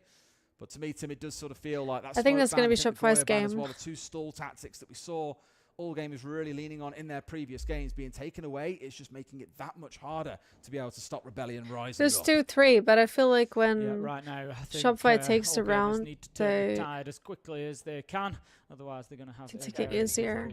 Looks easier when they do it. Minimum for them. Like they lost that one round because they did like a stupid thing. It's going to be a nice direct comparison. It's so funny seeing the Tachenka in the chat. It's going to be Dorms and games once again, so we can see exactly how they do things differently. Last time around, I think there wasn't enough resistance in Horse, Bathroom, Commander. Canadian was able to just walk in, take that ground reasonably easily with the blitz straight through. They got briefing wall, and we saw all the pressure then mount from that side. So I'd like to see this time all gamers just putting up a little bit more resistance over that side. Still very much the same, as you say. Not too much changing away outside of the shield being dropped, because why bring it here? The Ying seems to have been offering quite a bit for them, at least in optionality. Didn't really manage to make great use of it in the round that we saw back in round 4 when all gamers came out on top. And of course, you've got to contend with the Warden most critically in this round. If you've not seen Warden before, I assume you have if you played a bit of Siege. Pops the glasses on, deals with smokes and flashes, no problem. It doesn't get flashed out and can see through the smoke. So really only Ying that he has to contend with on the other side, as even allies do get flashed out by those Candelas and of course can't see through smoke. Okay. It's shaping up outside of the external wall. I was just watching on our top down here to see exactly where this attack was kind of shaping up. There isn't too much pressure at the minute towards the other side, but I think we are going to see them now looking to move in through Horse. Rexon has managed to get that external wall open as well, so I think rather than seeing the bathroom briefing push, we're likely to see more down towards this door, in towards bunks. We saw them try it previously when Ambi tried to walk in with the glass. I think that's where more of the attention is going to go. That's why they've opened that external wall this time, so that the player, it was Railgun before on the Bandit, was sat in behind there because they hadn't managed to open that, and he was a bit of a sticking point. And yeah, as expected, they are now pushing towards this door. Nade is going to move Yaz away. Yeah, so you got the shades on as well. Nobody went for the trade. He tossed the nade, but nobody shot when he ran. Headed his way. Our second Twitch drone being removed from the round. Those Electro Claws, Tim, as you've seen, have been safe for the most part as well. I think he was holding on to it here, MC, for the majority of the round to finally electrify off the wall. But now both shock drones are gone. He could drop those down, and these walls would largely stay closed up unless nades could follow on through to clear them away. It's much slower and controlled by Rebellion so far. All gamers have got to hold on for just 75 seconds. Yeah, second Selma goes in to try and take out that internal wall, but Yaz is going to have absolutely none of it. Thorn trap. That's a big mistake. Canadian drops down, taken out by Solo Mid, as Wrexham was also floored by a Razor Bloom. Nice. Surf and Ambi one apiece, though, to keep the advantage effectively. 3 versus 3, cut down by the big LMG of Railgun on the Tachanka. And that leaves us now 3 versus 2 with Wrexham down on the ground. Very possible that he won't be collected. Diffuser is down cold as well. I thought it was a guy. Wrexham does get picked up now, manages to drag himself to safety, but there's nobody really anywhere near this diffuser. Spite's on his way to try and collect it, but needs to be cautious. And he's giving himself away by dropping down the Grim Beast. They know that he's coming from this position at the same time, so they got him on the backstab, the other 2 on the front, but Rex has been dealt with. Ranked 2, Matey collects 2, Railgun another. Not bad. A bit of a recovery being shown there, Tim, but I think a lot of work to do still in the second half. The Thorn trap on the drop really sucks. Good from all gamers, just to close that Can't out. feel it was shooter. You need a Bravo or a Twitch. Anything else? Take 20 seconds to breathe. Remain calm, okay? Breathe, breathe. Find the calm, okay? This guy over here is doing breathing exercises. That's what he's using it for? The tactical. Good job on the defenses. It's in the past now. If they won 3 rounds on attack, we can win 4. Okay, that's the mentality. 防守已经过了，他们能赢3把进攻，然后我们能赢4把。Okay. It's a team that can fight. Okay, so don't be surprised if they try to hide, if they are aggressive. Okay. 他们是一个很会去对枪的队友，所以不要很惊讶，就直接顶过来。we can rush the first round if we don't see there is much trap. Okay, on the courtyard draw, there is only like Denari. 没有这么多陷阱的位的话，我们可以 run。Go smoke, go smoke. 没有这么多陷阱位，我们可以 run 那个庭园。Yes, there is also a Denari on your window and a barbed wire. W meditation. 就是那边有个电线跟那个铁丝网。And most likely someone will be in meeting, so you can fight that guy first. 新闻应该会站一个人的时候，你应该可以跟他先对上，这样子。They can play wall deny. It's simple. If wall deny, we do front push. Okay, we don't bother like going. This was basically on the roof, just clearing. For bunks, they 4-man blue with Deimos under, and he walked up the staircase. They do go for the ace on the wall immediately if they're doing that take, which we talked about. And they just try to play the cut. He eventually did try to jump in the soda window, so if they go for that, just be aware. When they did that, it was quick. So just make sure that if that's what we think we're doing or they're doing, we're ready to react. If they swap it, we didn't see it in the game, but I assume it's the same as their command, where it's basically them just 5-man. Okay. Okay. I found this really interesting from All Gamers, where it was very much a breathe and just silence for 10-15 seconds. I thought at first he was going to do what a few teams have done just not gaming talk. things a little bit, yeah. Yeah, but then obviously the talk then broke out after that, and it was completely fine. On the Rebellion side, it was also, again, quite tactical and specific. Okay. I suppose. The smoke ban coming through here, same as we saw. They're getting rid of Rebellion Monty alongside the Goyo, so really looking to remove those operators that support the bottleneck we've come to know from Fortress. Yeah, okay. Oh, a very evenly split first half. If I'm honest, I think that suits Shopify Rebellion down to the ground.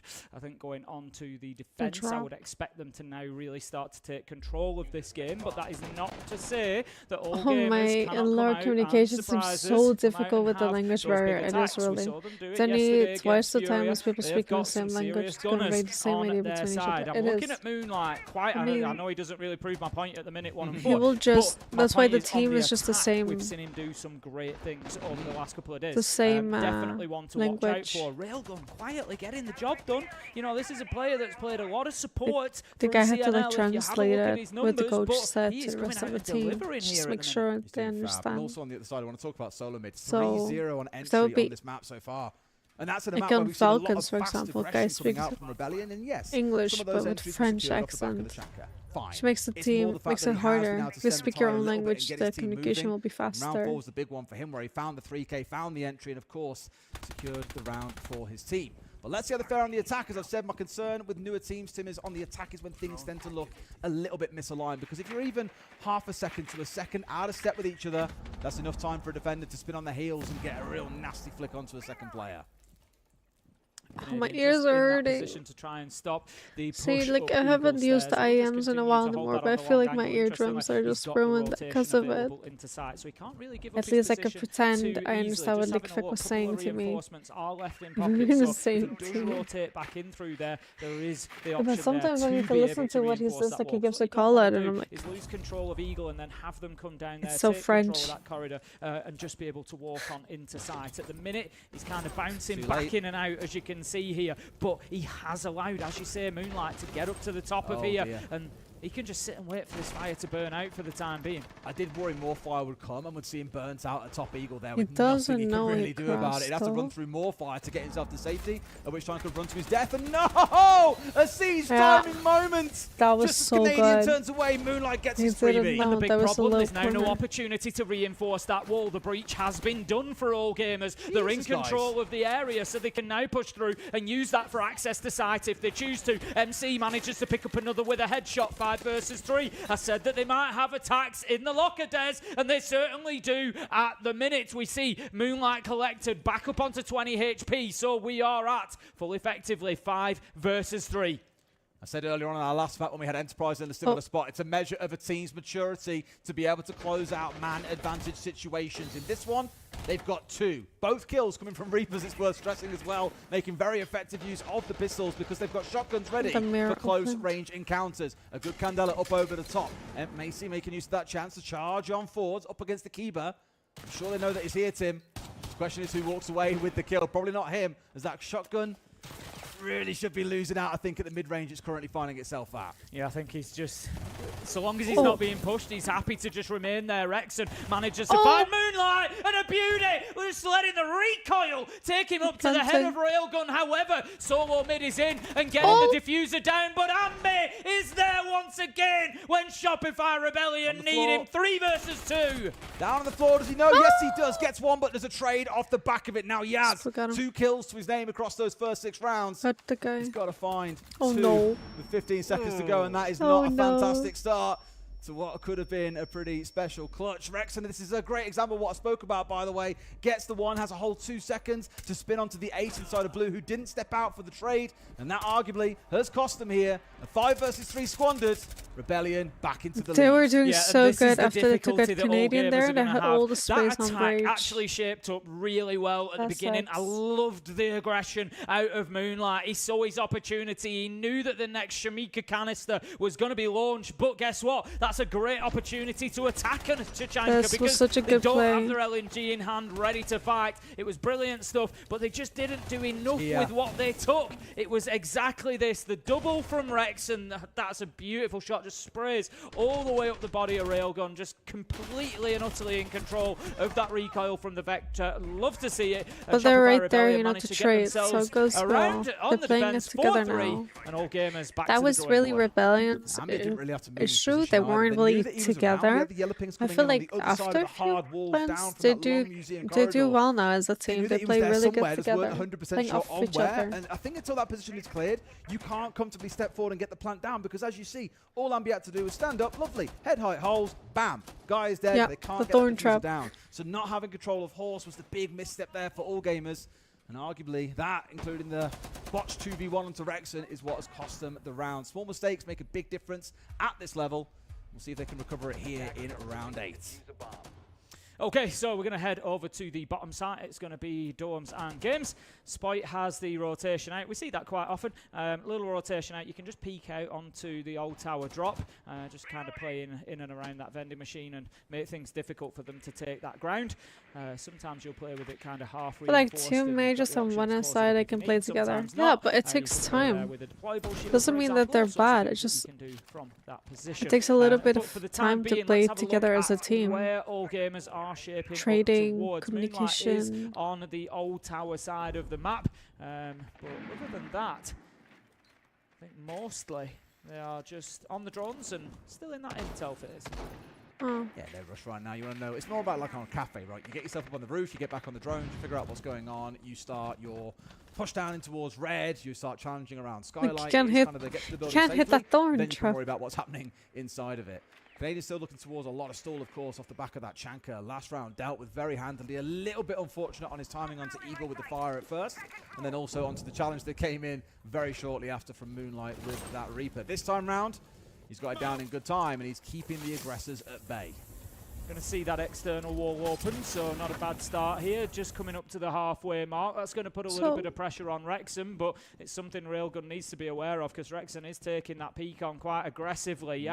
He's just going to move himself Twitch has been making a lot of steps, but this top side of the Shopify Rebellion defense. It's actually Railgun. I mentioned that fight. It's him that comes away with the advantage, taking down Wrexham, but Spoit is there for the trade. Something Shopify Rebellion have done pretty well so far. Keep on top of those numbers, keep on top of them, they will. In style, Surf with the Nitro over the top, finds his man, Moonlight down, 4 versus 3. Yeah, 2 of them pushing in here as well. You're going into more fire potential to see 4 could come their way. Chanka does fall down though, that's not the end of the world for them. In fact, it's now just really Surf and Spoit they need to force to move away, because Ambi is up towards the top side of the map, no doubt. He'll work his way back around, but that would have been their golden chance. But Surf has got this one unlocked him. A great C4 earlier, on towards Moonlight, and now supports his teammate. Yaz left in a 1vx once again. That teamwork from Surf and Spoit was absolutely beautiful. I'm not going to go as far as to say Spoit activating the glasses was bait, but it did give his location, and it did bring in that peak from MC, and Surf was just there ready to go. Brilliant stuff from them two, and now they know where Yaz is coming from. They know it's central stairs, and they're just going to wait for the push to come onto the single door. Razor Bloom is going to do a bunch of damage as well. Things do not get any easier for him here, and Shopify Rebellion with 15 seconds left to go, they're not going to get too aggressive here. They know he doesn't have the diffuser. There's nothing that Yaz can realistically do, so they're just going to hold and bide their time. Round will tick away. Spike finds the final kill, and Shopify Rebellion get a second defense in a row, and as we suggested, it's looking tough for all gamers to get this one done on Fortress. Canadian always goes MV first and then Spike just like this. Like, for a newer team on the attacking side is when you're going to see the cracks start to show. On defense, it's a little bit easier. You're playing this spot, you're supporting that guy, you're watching these angles, you're using your C4 to do this. It's relatively straightforward. But timing is everything when you're on the attack, and I think as we saw once the Amaru got into spot there, was a little bit stuck. The Twitch was a little bit too long, like he was droning, walking, droning, walking. And at some point he was still outside the arena gates when the whole team was dead. So he didn't really do his part, I guess. Ahead, have got a 2-round advantage, and we're into that also crucial round 9. We speak about this quite a lot as a pairing, me and Tim. Rebellion win this one, they're up 6-3, and a 3-round deficit feels a bit too hard to recover. If it goes 5-4, all gamers have shown that they can win attacks, and just maybe with a 1-round deficit, things could yet turn around. But we've got to see a convincing attack out of them here, Tim. Otherwise, I do fear it's going to be lights out. Yeah, the Sense Snake Blitz. We've now got Buck as well as a combo.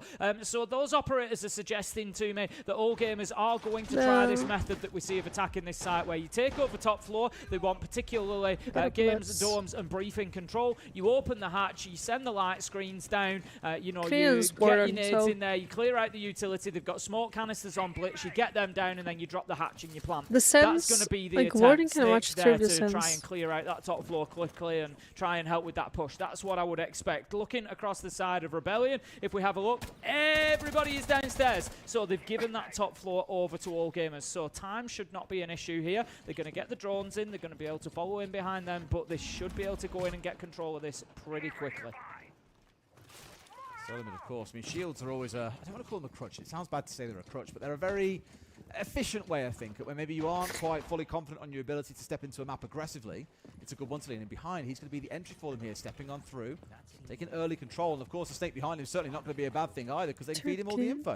Surf has hidden himself away over in Old Tower. It's really going to be dependent on when Moonlight uses that scanner as to whether he gets spotted or not. Could be a real crucial part of this round as to whether they know the Azam is there, whether he's able to do any damage. As it is, they're not doing anything top I think floor. He was maybe spotted out by a drone. That's going to force him out, and that's great play from all gamers on the attack. They've now got complete top floor control. They need to keep some guns on it because they don't have a Nomad or a Gridlock to be able to hold off those flanks and make sure they don't get hit. But now they can get that Buck to work. They can open up the hatch and they can start thinking about getting some vertical pressure down into that site. That's it, yeah. Yaz can do an awful lot. Could have played a ramp too, to be honest. One actually haven't opened up actually inside of briefing. Because the other side will be completely open.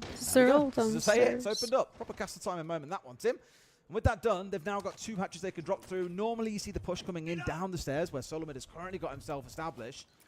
So the shield guys are outside again, Snake and Shield. Back in the first half, aggressing towards that site. Punish those who were sat a little bit out of position, but Rebellion have equally all moved off site here, moved out towards the west a little bit and said, hey, you want to step in towards site, you're kind of welcome to do so. We'll wait for you. Yeah, this is the problem with verticality on this site. If you're ever wondering why do we not see more verticality, why do we not just see these complete vertical approaches? It's because it is possible to avoid it inside a site. Light screen comes out, trying to get only if we get like the one hatch on A. Surf, he's going to continue to just hold his position here. Will be picked up by the Grimbees, will be picked up by the kill. Solo mid manages to find him. 5 versus 4 now as all gamers start the push forward, and there they just have that snake scan coming in as well to give them that extra little bit of intel, that extra little bit of impetus to push them forwards. Yeah, Moonlight's on the alert there. If he can distract them from behind here, and sure enough, that scan will have done a little bit. Here's the warden though. This is when they can try and look for a plant to Shopify's go down. played Be so good. careful though. Canadian is ready and waiting. Lets his man go by though.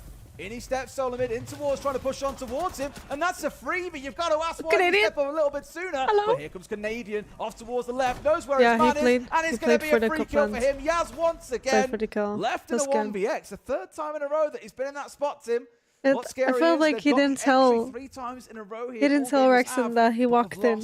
Because he was just looking. Yeah, decent attempt. He was there looking from at the Allgamers, blitz. but ultimately, as I said, all that vertical work didn't really gain them too much. There always comes a point on that site, realistically. Vertical's where you only need for to the get other down there bomb and site. get some form of lateral control so that you can hold the site, But they particularly had a in a mirror. post plant as well. It's hard to drop. But, you know, great play from Ambi up on the top floor. He was sweeping across, picked up Moonlight, who was holding the Couldn't be flank, got the bothered to do kill, anything. and that really opened things up for Shopify Can you give Rebellion me as an well. event So pack? despite Allgamers I will do a looking like giveaway they were in control at this next point week of the and round the with week 30 seconds left to after. go, when they started on that I'll execute, just do for everyone in they chat. just didn't really have enough, I think, awareness of where everybody was inside a site or ability to take them down. I'll also So do a ultimately, memento Shopify giveaway. Rebellion hold on well. For all 6-3 my, now, and looking subs. pretty comfortable for the North American side. They're looking to move themselves up to 2-1 on the record, which will put them into those qualification games, of course.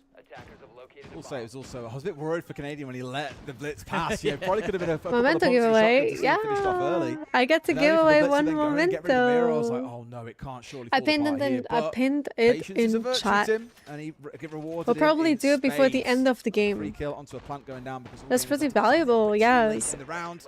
Potentially, our last round is going to be spent up in command and office. I will Tim, do it, bathroom and command even up towards this top I had on side. Sunday 24th. The event is still 27. So I thought before the event ends, let me just do a memento giveaway. Be like a chance to gain event packs or the mementos before the event is over. Yeah, I would expect so. MC has 2 hours for the charm, gone let's over go. to that Eagle side, but he's actually moving around quite quickly, I think, and looking to come and join his I think team. I'm also on like Maybe past towards the bottom of 70% things. It's going already. to be Spoit that they need to deal with over there Let me in check. Old Tower. He's on the bandit. Spoit with that weapon terrifies me, to be honest. You just know he's going to absolutely rip Just some shots expiring if he's given soon. the opportunity to do so. It's not He's updating. supported It's by 3 Ambi. hours. So Allgamers, this really How was is it a 3 trial by hours if I've fire. been watching since Map the beginning of clearance of time? Ambi and Spoit, not going to be easy. Now trying to take away a few gadgets. It's just but you've gotta keep tripping. these drones alive is the hard 77. part, and Canadians already sniffed out one And it's without just anything tripping. being taken away from the defenders. It's not an awful start now with the Roteros to roll on through. In fact, I'm looking at it. Look at how many drones Literally we've got to work co-streaming with. it. Given across Makes all the no operators sense. rolling here. The Twitch, the Flores, and the Brava. Robot Wars in there. It's a full drone lineup. We can see there Canadian was playing the rotate that I spoke about last time. If you remember, I said, you know, they keep reinforcements in pockets so they can close that wall up should they feel the need to. Canadian has chosen to do that this time. So even if Allgamers do push their way into Eagle, there is going to be further work to be done. They're going to need Railgun up there. He is towards that side and he's going to look to breach this wall. What is that Selma, bro? Is it not ideal? I don't know exactly how that's going to I work. was about to say, what does it do?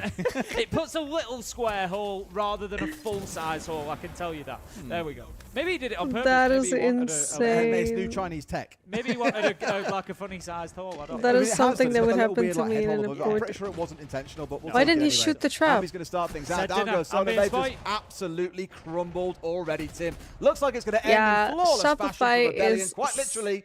A 7-3 win with very little bother against Allgamers. Yeah, great hold They from were Ambience lucky. Spice over on that far side. I said at the Let's beginning, go as soon as you see them Shopify two together on the on a hold board. away from sight like that, Spoit on the bandit, you just know that you're going to be in trouble. That's exactly what happened as they tried to progress through. I think, you know, they've got Railgun opening up at the top side, try and create a little bit of a diversion, but it really Shopify. didn't take the attention of Shopify Rebellion, who come through with a very solid performance there, I've got to say. It was great from them on Fortress. You can only play the team in front of you. Shopify Okay, so Rebellion, right very now I professional from have- them. Got in there, got the job done, What's nice next? and quick. They move on to the Oh, qualification G2, best of G2, threes. G2. Yeah, big for them to be in That's that gonna spot be because, of course, crazy. they don't like the idea, like a lot of teams being at that one-on-one Wildcard mark. It phase just is gonna suggests be that the things are one going that I from bad really to want worse, to but see. a good matchup today for them. What is gonna be like Say, puts huge them in the break spot in to qualify between? for the main stage on home Or they're just soil. going to play right No less. after. That's exactly where they want to be, in front of a home crowd.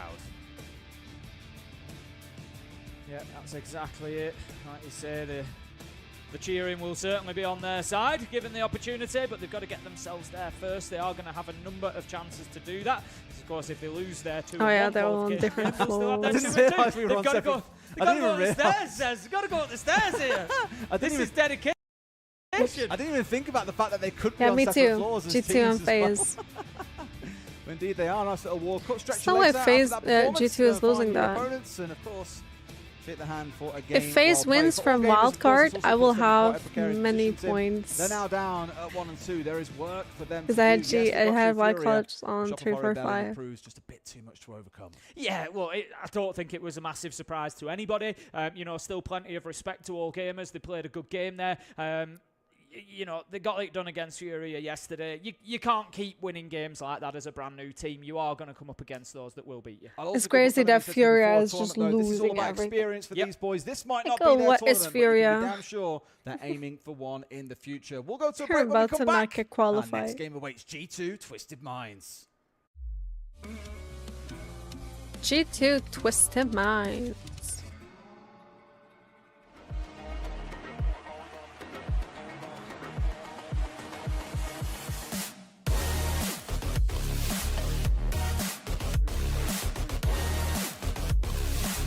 The other one's still going.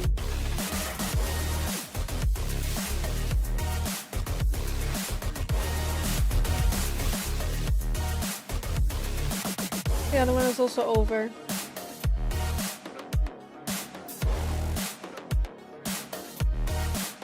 Wait, who won? Oh, Dark Zero. Dark Zero won.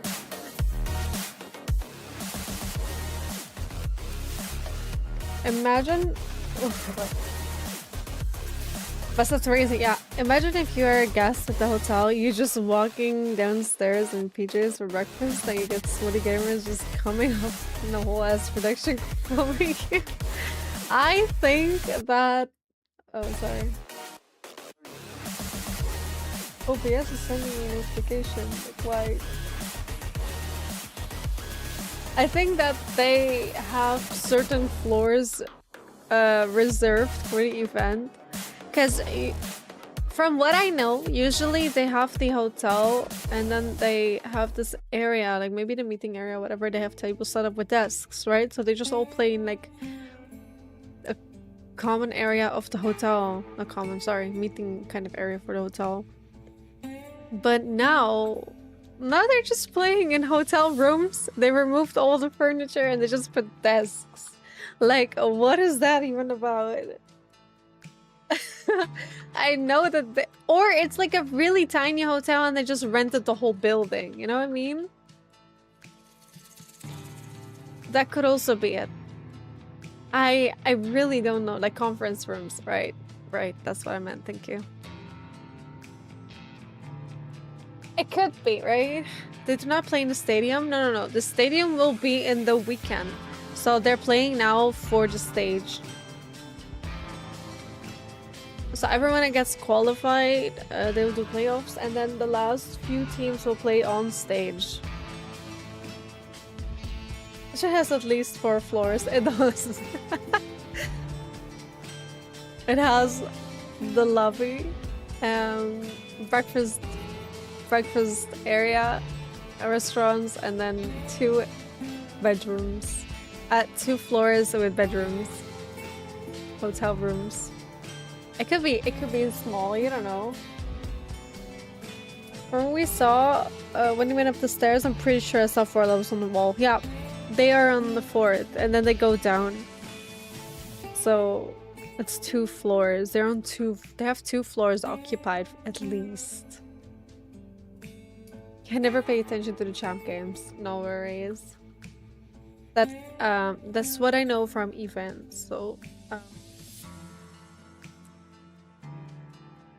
maybe they have the 2 top floors occupied. I just think that they rented a few of the floors. The only issue is the whole launch setup. Like there's no way the cables are just going around. Like it's hard to set up, right? If it's just all individual rooms, like they're all in their own room. So it's kind of an issue, I would think. But it's working. I mean, it's something else, right? I feel like they probably never experienced this either.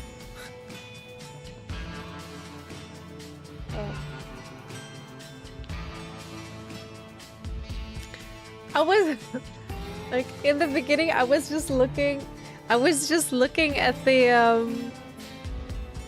at the camera angle and you just see these pallets on the wall and I'm like, what even is that? It looks like an abandoned hotel, like an empty hotel room with no furniture, and it actually is. Because first I thought maybe it's just some place they're staying at, but all the players had the same room. I connected the dots, and then you see them walk in the hallway. Oh, there's no sound. There's no sound. Stop.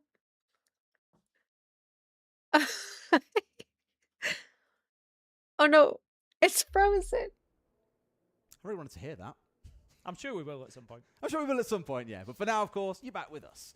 And if you missed it, it was probably the sound was also a little low. With a very comfortable 7-3 over all gamers who struggled to find a single attack on Fortress. We've kind of said it. For these Chinese teams that are turning up at First the was all for the electrical first time, stuff, second there's a lot was to do. all the That's our gamers. interview's ready. Let's go there now. Go, go, go, go. Let's listen. Oh, it's working. Well, we're back. Hopefully not muted this time. I'm here with Troy, who, as we've talked about before, you've got more international experience than anybody here at the Major. You go into a game like today against a team you've never played against before, against a region you've never played against really before. Nice. How do you prepare for a matchup like this? Well, we did play against the region in phase 1, but just watching the games, honestly. I think part of it was Everyone is doing it. Part of it was just, watching the games, getting a read on how they play. We kind of had a rough read on the region. I think, the fact that he's watching I think there's himself obviously, like as here. to be expected, I think some of the things strategically are a little underdeveloped No there. fish. So it's like kind of like an older style of play almost. And just Typical basically, American. like, we obviously saw that they upset Furia. And went and checked out those He's like more replays American than he does.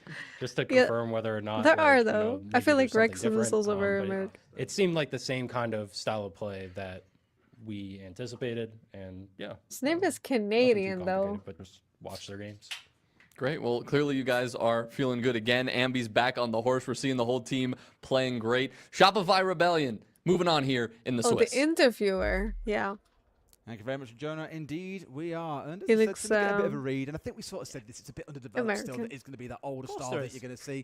But give them time, guys. They're new to it as well. Maybe in the future, we'll see him pull off an Enterprise and come and shock the world, eh? That would be a lot of fun.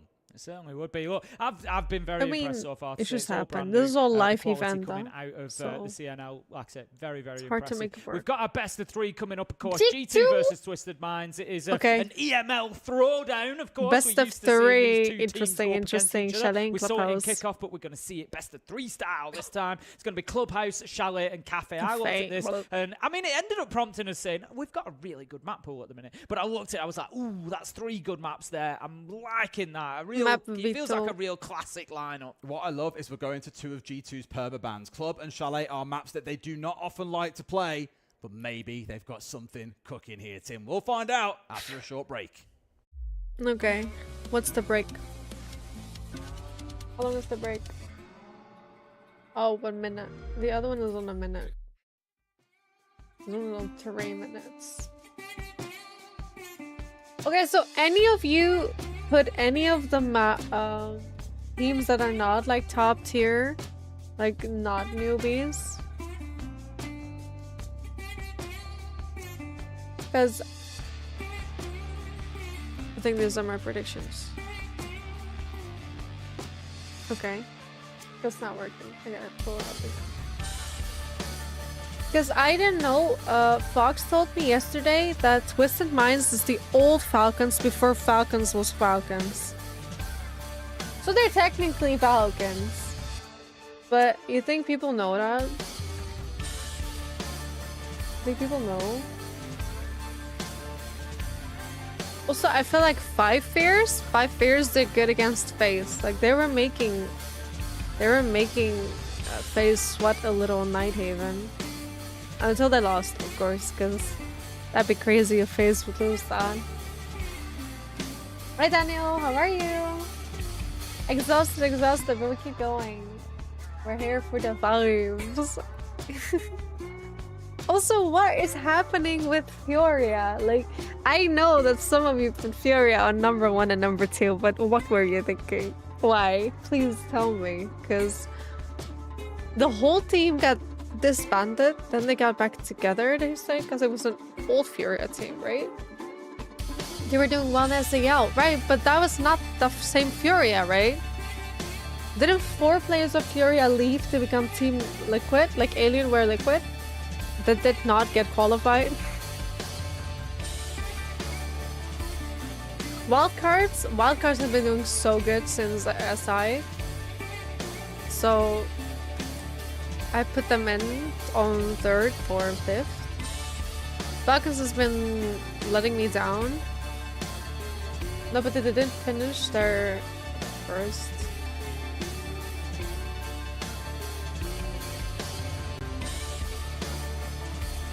No, but they did finish the first in the SEL kickoff with this new lineup.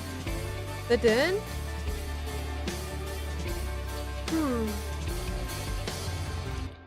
I mean, it's unpredictable, really. It's like how everybody thinks Falcons is strong. Everyone thinks Falcons is strong. We thought Falcons was strong until Falcons lost every match. So it's kind of silly to me. But what if they don't qualify? That's kind of crazy. If they just get kicked out. I mean, we saw it at SI when G2 didn't make it, so just less than a month ago. But of course the regional league is not the same as the international stage, I guess, because there were no other teams. I mean, is FaZe also in the SEL, right?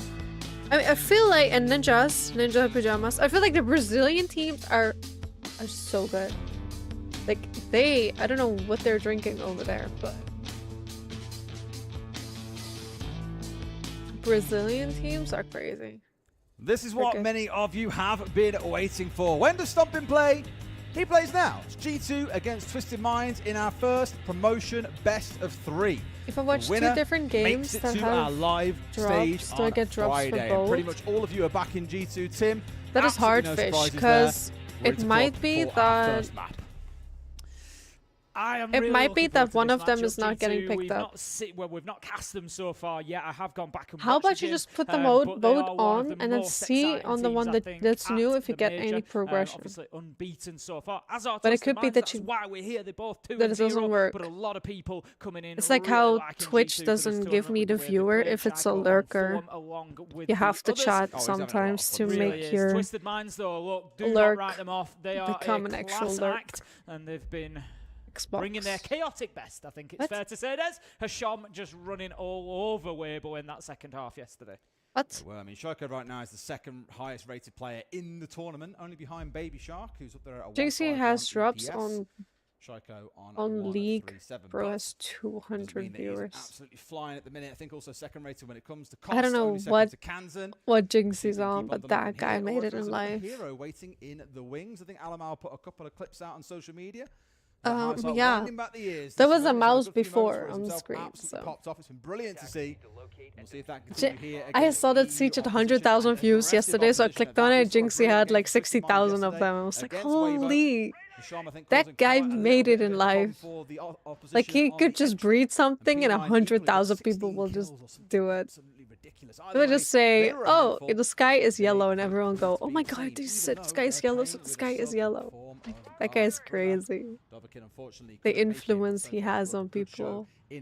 Mad respect how he made it in life. Most offensive sites in the game, so if G2 can get this off to a good start anywhere, you'd imagine it's going to be down here. So as a reminder for everybody looking back to kickoff as well, because obviously the most recent. No, you can't have 2 streams. Yeah, like the they were actually in separate groups. G2 so was group FaZe A, finished 3rd in the same event. It was 2nd and was 4th. But see? we did see them play something about those Brazilians. Semifinals. It was 2-0 G2. They take sports very serious. Played on Lair and Border, so none of the maps that we're seeing today are being replayed. He's running a show, just raging at the comments, but in reality, the ridiculous shots keeps the stream going. Yeah, people just love to say things to chat. G2, of course, made their roster changes recently. It's just how much you want to deal with. Not given how he's been playing so far, it makes total sense. But he's just letting it happen. It works. If it works, it works.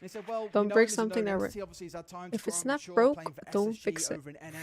We've seen what he can do already. We know what kind of player he is. We know what we're expecting with him, and we feel it could take the team up a gear.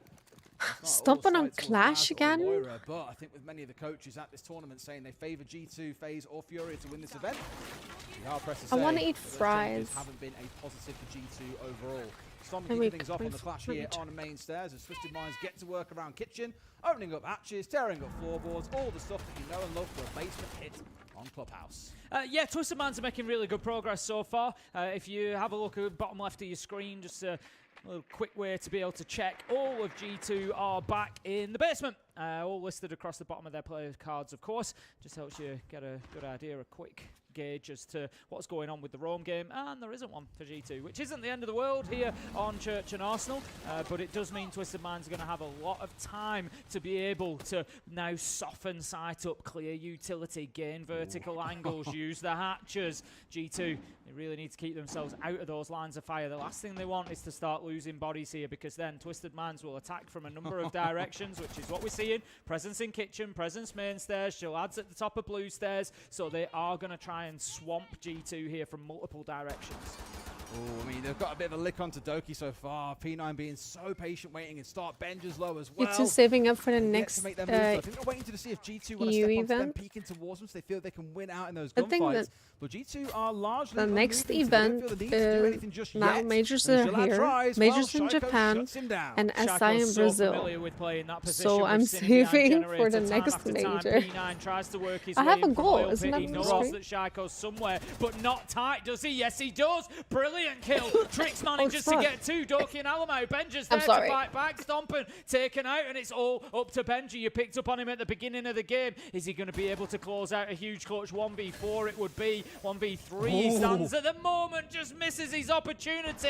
On the blitz, ring around the roses. Guards finds a kill. And that's going to be a first and very good attack from Twisted Minds. Yeah, wonderfully patient in how they approach it too. Because like I said, for a long time there, down to the last 45 seconds or so, they were waiting for G2 to come onto them, for them to take a gunfight, to challenge Twisted Minds. And they were just being patient, knowing that G2 aren't the type to sit and play Hyper Turtle. They do want to be aggressive.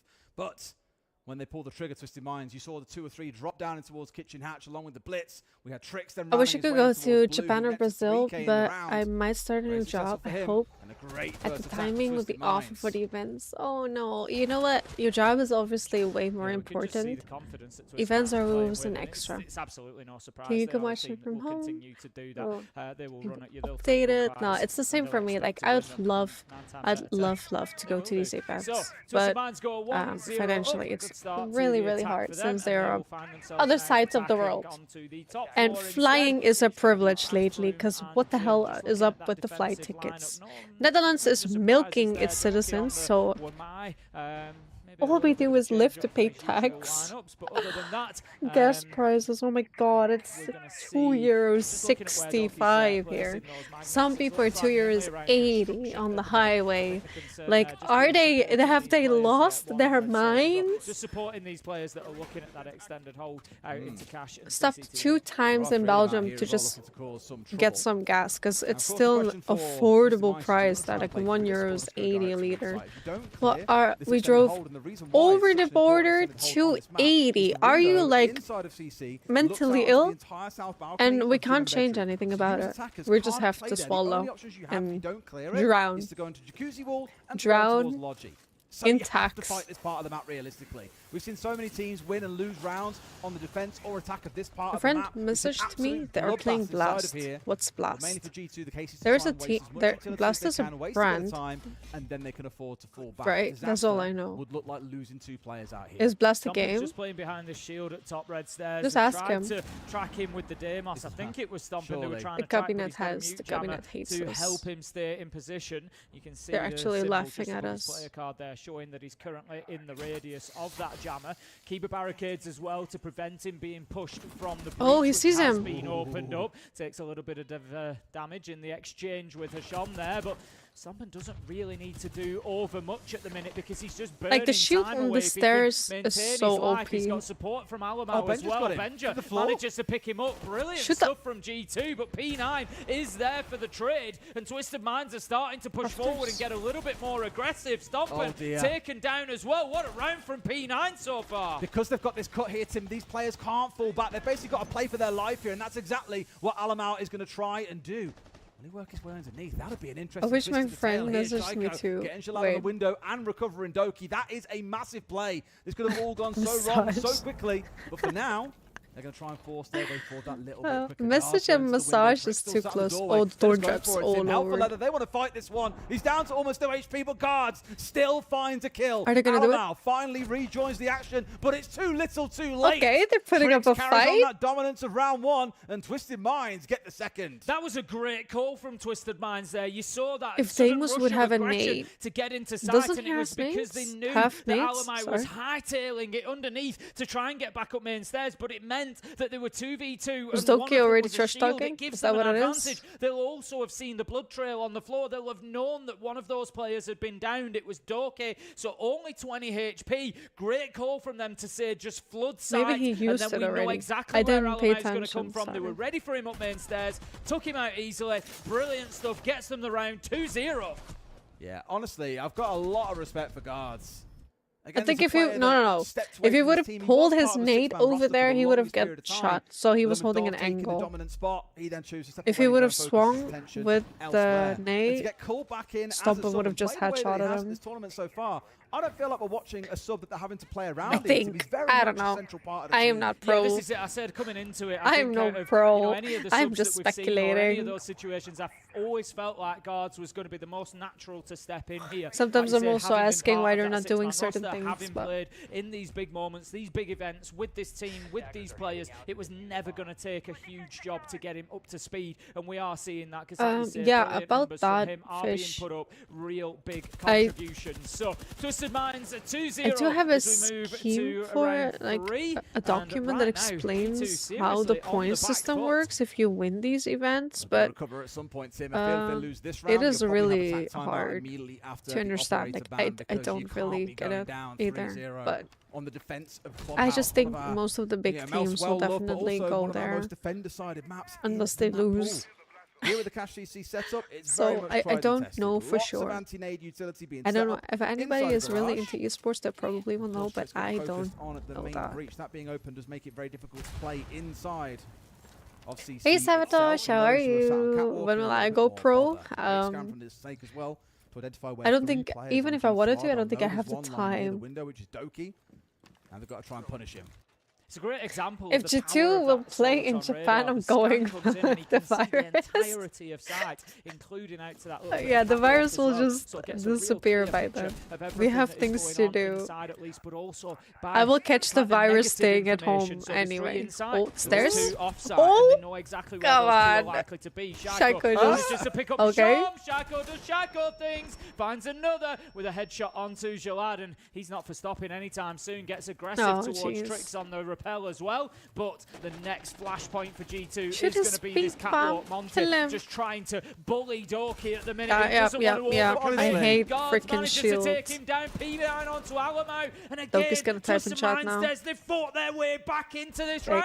Yeah, Chaco's done definitely. so much for them as well. The aggressive run down into Lounge to get a freebie onto Hersham, turns back up front to the second onto Jaladu. I have no idea how on earth he got into that position. I mean, Monty could jump if he holds the chassis. Instead, Twisted Minds have battled their way back in. They've got the garage control they needed. They've still got a smoke to play behind for P9. They've got all the tools they need to make this round work. Just having that little bit of a pause as well. I like this. Oh, just no, he can't anymore. There he goes.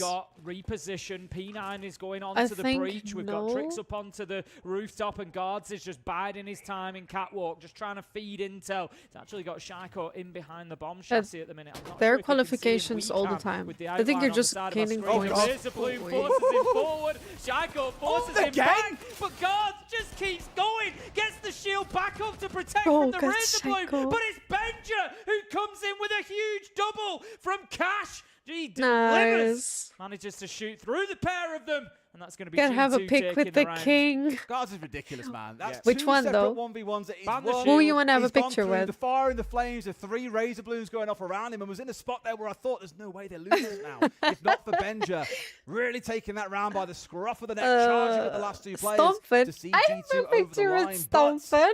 Nah, that's crazy. I do not look good on it, but it doesn't matter. I got one. The flash and the blue lights are not doing me justice, but who cares? Coming in, didn't I? Just ban the shield, ban it now. Who cares? It was beautiful play from guards. I don't know how much of it we might get to see here on the replays, but the bit that I'm thinking about, that was nice, but the bit that I'm really thinking about was here, and just a bit before that. So he comes through it there, beautiful. So he comes through just the window, about to say, crazy Ray, thank you so much, girl. Thank you. Shout out her, please.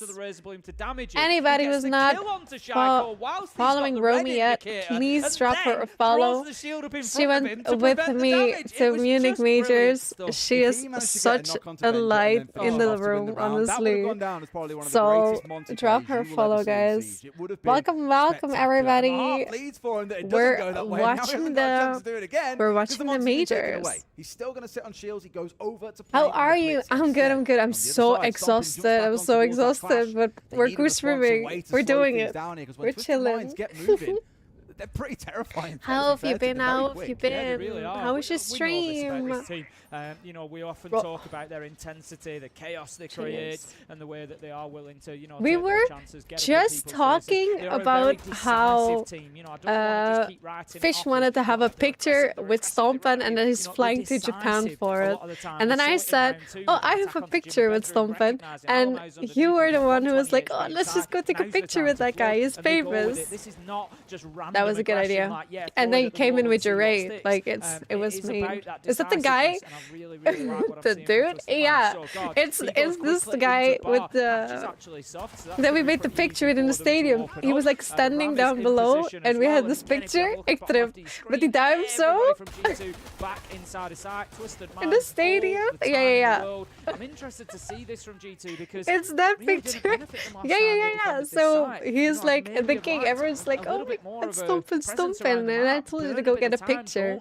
And we got one. I was so happy you were there. Hey, Mr. PV Dude, thank you for follow.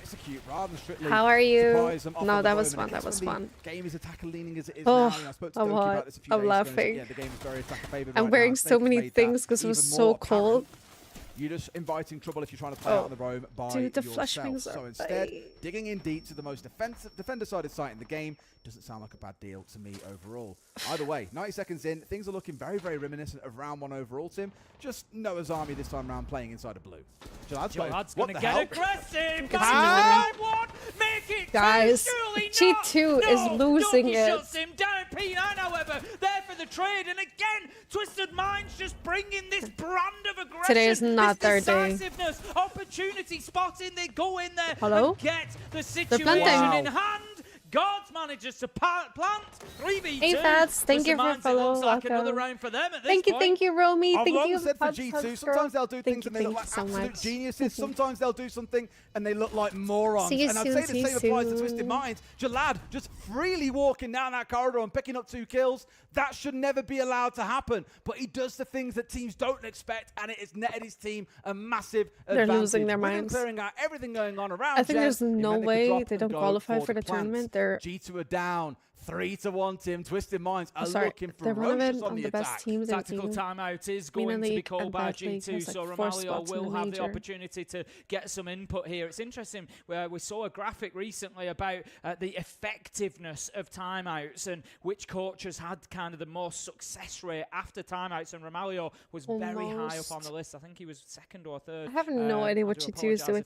They were so locked yesterday. Romalio, does great work in these tactical timeouts. We've heard them before. There's been kind of confusion about, he does offer a lot of information in a short space of time, but G2 have always spoken very highly of the team out of those timeouts and how he will give them a blueprint for the next 2 or 3 rounds to get it won and try and turn things around. Okay. Recovery effort needed, boys. You can't really afford to be losing these next couple. This is what I mean, just in such an aggressive position. It's so unbelievable that... down those blue stairs. You're stuck in a relatively long corridor with no easy way back, and a swing on so you can be enough to see you out. But Shaiko, I think, was distracted by what was happening inside of site itself. And you saw the potential turnaround from there. Wonderful stuff. Once again, opportunity spotting, benefiting Twisted Minds. Up to gym and bedroom we go, and P9's Nah, Twisted Minds is like putting up a fight. But you see an Amaru, and you just got to consider the hijinks and crazy antics they've got in their mind. Yeah, I shouldn't do that anymore. It's gone too far. That's my yearly reminder not to do it. Yeah. So excited about the Amaru that is not going to be played. Yeah. Okay, wait. Where are we going? Gym and bedroom is going to be if G2 loses now, they will go down in a bracket, or the last time it was played. Round 2, Twisted Minds got the win. Because they're on best of 3 now. If they win, they qualify. They got all the way to stage, right? It worked perfectly and got that final kill onto Alamo. So there was a big battle. No, they go to playoffs. And Cash, as we would expect, G2 heavily committed. There's also playoffs. We're out there. Benja, Alamo, and Stompin all trying to hold on to that area. This time around, it's a little bit lighter, and I think Twisted Minds are going to. I don't think about G2 losing. Hey, it's anyone's game. So is on hand to then he will probably, I think, drop back towards. So Twisted Minds is Mina. Again. Okay, we got it. Looks like there's a mute jammer there again. This was Old Falcons. That's what Fox told me yesterday. Sites that then cut off those that were at top red, and that really then started to cause a bit of a headache as Alamo had to then run downstairs. There's the grenade we talked about. And as we saw, that was when Trixton guards just he knows how to use it. 2 versus 2, and ultimately went on to win the round. So I mean, if it makes some verticals, again, where they don't have a safe they way could fight the back clash. Towards site. Guards already asking questions at the door here, even though he has a they shotgun. haven't got full control of what's going on. He's still playing on that south balcony. They said earlier, doing things that others don't expect.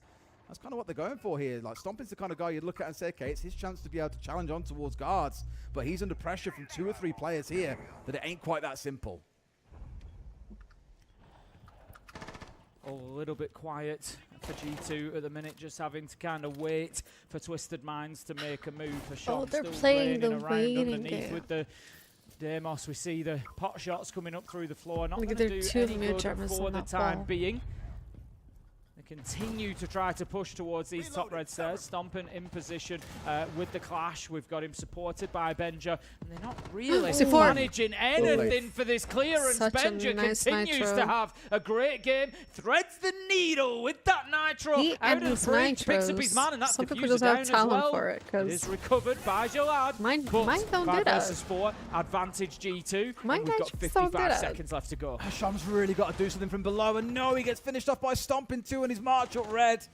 Really thought there on the Demos he'd be able to get something done, but those mute jammers have been a real headache. They can't get a track onto anybody. They can't kill them through the floor. G2 showing how to pull off this extended hold, and look at this. They're leaving Jalad very much alone here to hold down inside that's of the CC clash. I was while the about rest to of the team say. focus on these south windows. Risky, but if it works out, it could be pretty good. The problem is that Jalad Never has... mind. Yeah, Oh, Benja! Beautiful from Benja. Double kill with the shot. Flawless round for G2. The problem there for Twisted Minds was Jalad had the diffuser in hand, so there was always going to come a point where he had to move away towards site. And having not dealt with that extension, all that was going to happen was Benja was going to find the kills one way or another. As it is, he found them I'm so sooner glad rather the than bottles are later. transparent G2 again. Off the back of that timeout, if you blue remember, I bottles said were bothering Romalio me so is one of the much. coaches with the best numbers for success after timeouts. He does it again. He delivers. G2 get around. It's 2-3 now.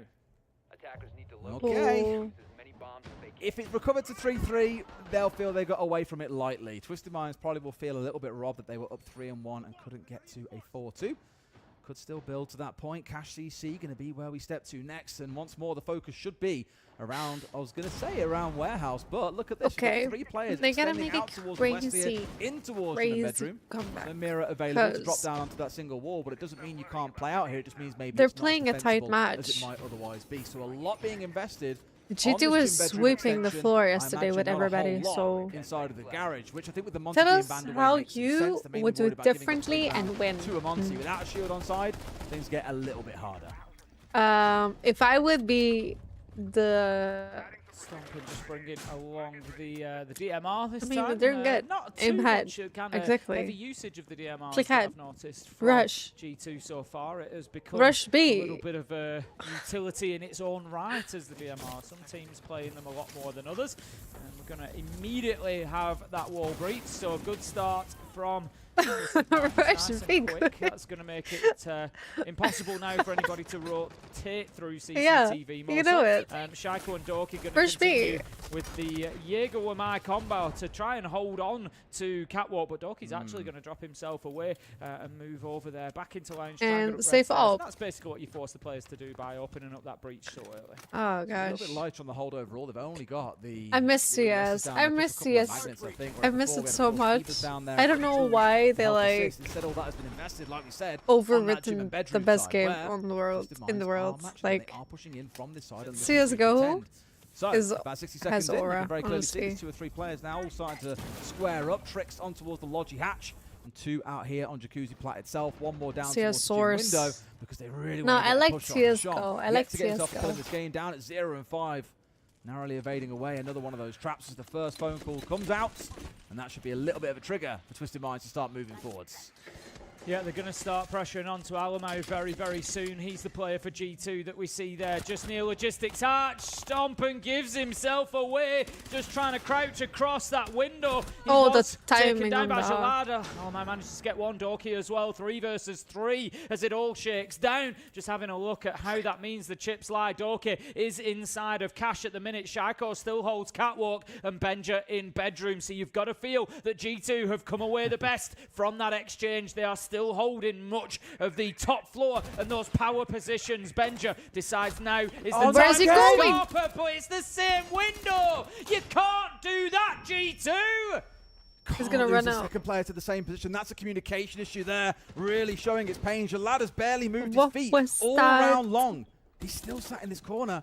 And G2 can't power onto me like a 2 versus 1. They don't control construction anymore. Gelada going to keep them asking questions, though, constantly reminding them that he's here and nearby, and Doki gets his man. As I say that he can't get into construction, Tim, that's exactly what he does. A little bit of a misstep by P9 and Hasham. Yeah, we got a beautiful view there of exactly how the battle lines are drawn. We've got P9 and Hasham both on that bedroom and construction side. G2, seconds. I think, realise that now and just need to hold their angles. They know that all the pressure is coming from one direction. However, Lucas there want comes that. the track. There comes the kill. P9 onto Shaiko. Lucas Next want track onto Doki. 9 seconds left to go. Hasham peeks the corner, finds his man, and Twisted Minds get the 4-2 that you have to feel they deserved on attack. G2 sweating. Absolutely. I think given how those first 4 rounds went, they do deserve to have this scoreline coming out of the half.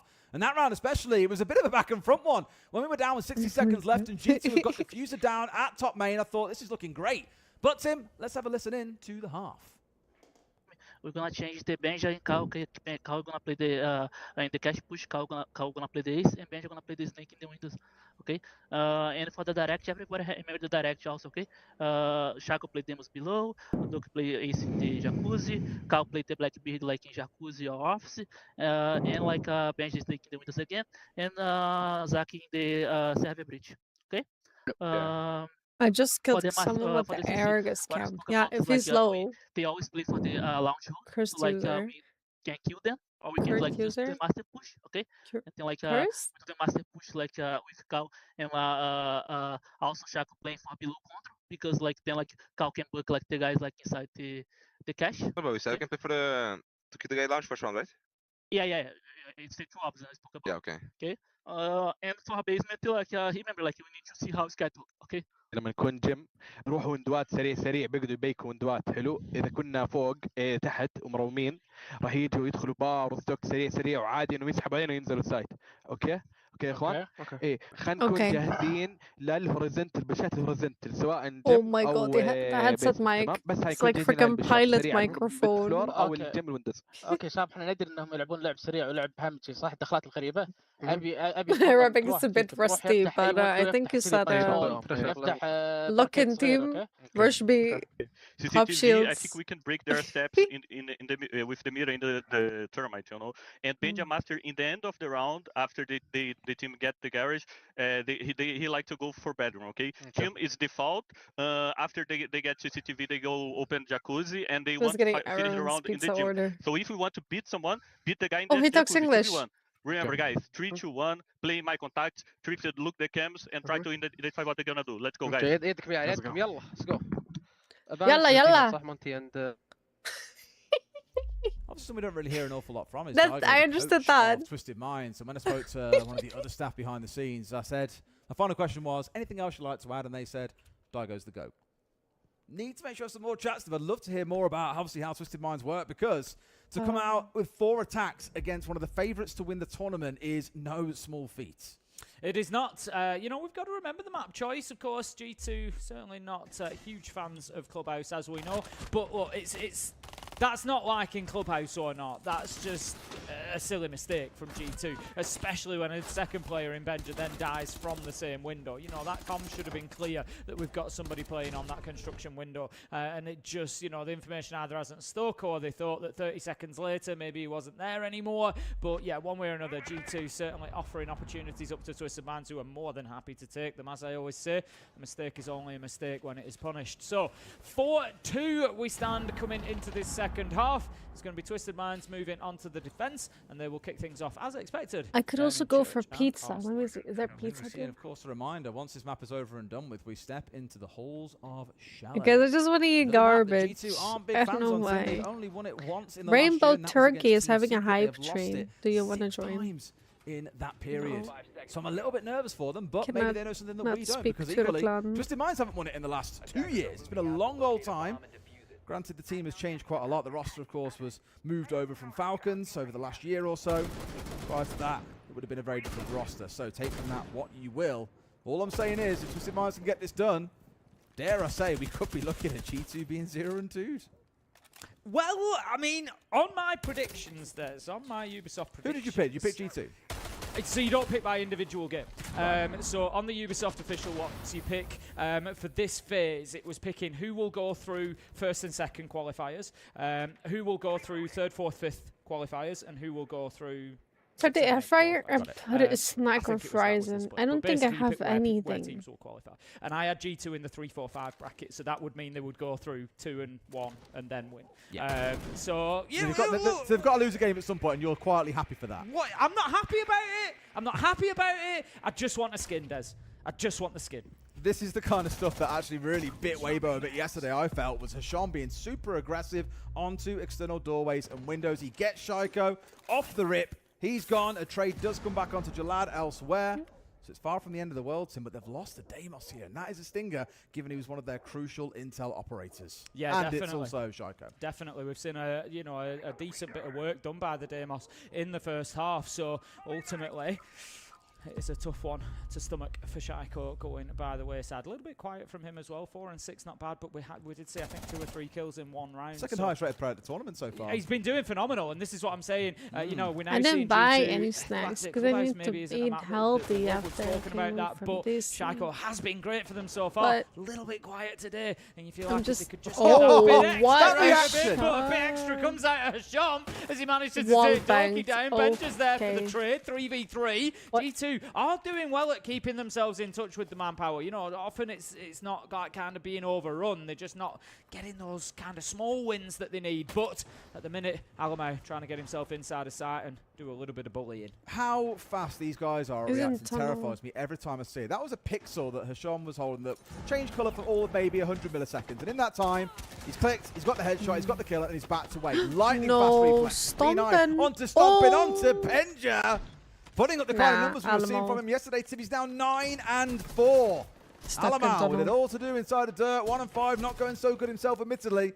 And I don't suspect that's going to change in this round unless we see something truly special. Yeah, P9's having a hell of a tournament so far, and it continues. They know exactly where Alamau is now. He gets the first, needs to be careful. 1v3 becomes 1v2. Behind that shield, he could have done some work. G2 is says, I'm the better shield player, actually, Alamau. I think we will put a stop to this. Manages to find headshot, and that's going to be Twisted Minds 5-2. G2 all at C on Clubhouse at the minute.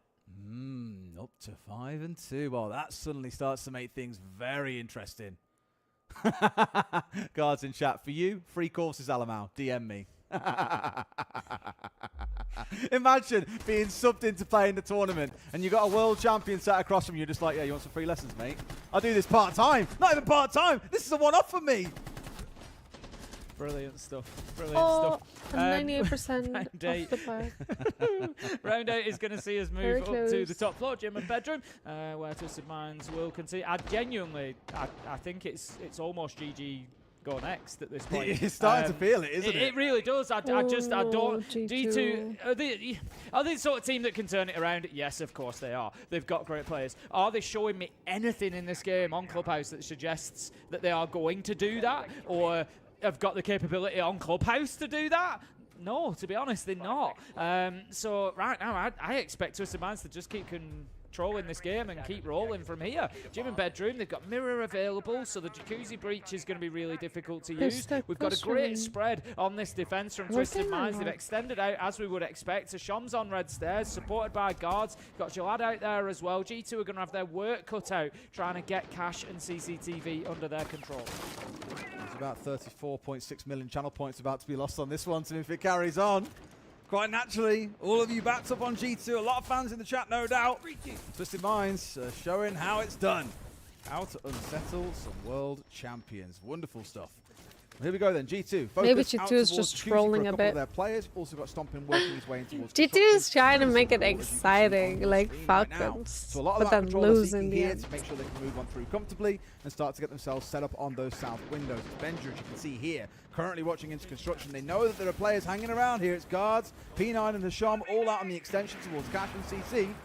Doesn't mean that's going to distract the rest of G2, who are what if they lose, guys? At the moment, yes, all the this angle on that far side, really. Stompin is trying to work his way in the grenade. CCTV, but the majority of utility being expended around Jacuzzi. Alamai manages to find tricks, but Jalad just will not stop this. He won't quit. Manages to get to Twisted Minds is off the board again. The problem is Big I loss did not put them in my the roster. Shield is lost. The impetus of the strike, the tip of the Gosh, spear. so many haters. You want to push in and create that space. No one's hating. No one's hating. His time, but they're not going to peak there. They've absolutely no reason to give you anything. G2 need to start taking the lead here. They need to be the ones pushing the intensity. You can push now, right? I'll tell you what, our observers are on it today because Jalad has had 3 2Ks in this game, and we have caught every single one in the perfect moment.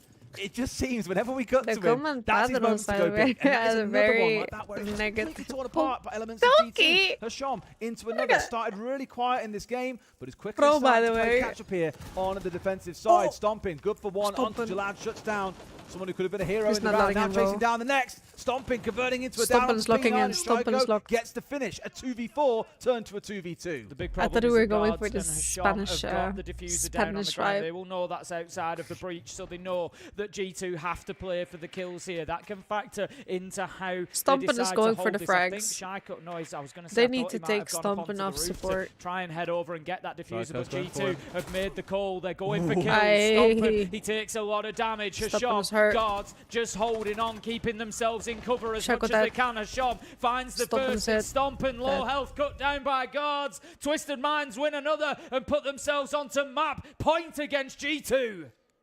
Hasham seems to be everywhere, Tim. He's involved in the entries and he's involved in the end of round defense alongside guards.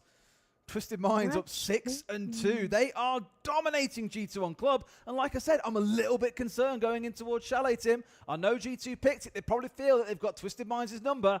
But I wouldn't be 100% sure given how this one has played out so far. Nah, like that was said, so good. And this, oh my god, it's R2D2 again. Same as he did down in blue when then they were attacking in towards there and towards Shaiko. He just doesn't seem to be able to stop it. Every time we cut to him, he's hitting these unbelievable shots. It's been a great team effort from Twisted Minds. When you look across there, 6, 5, 6, 9, 7, all very, very level across. P9, of course, having those couple of big rounds that just puts him a little bit ahead of things. But otherwise, everybody getting involved. And to a degree, the same on the other side from G2 as well. You know, they're all putting up some numbers at least, but just not really being enough. Twisted Minds in full control of this clubhouse. 6-2 now, G2. 4 rounds in a row required. Impossible, no? Unlikely. Absolutely.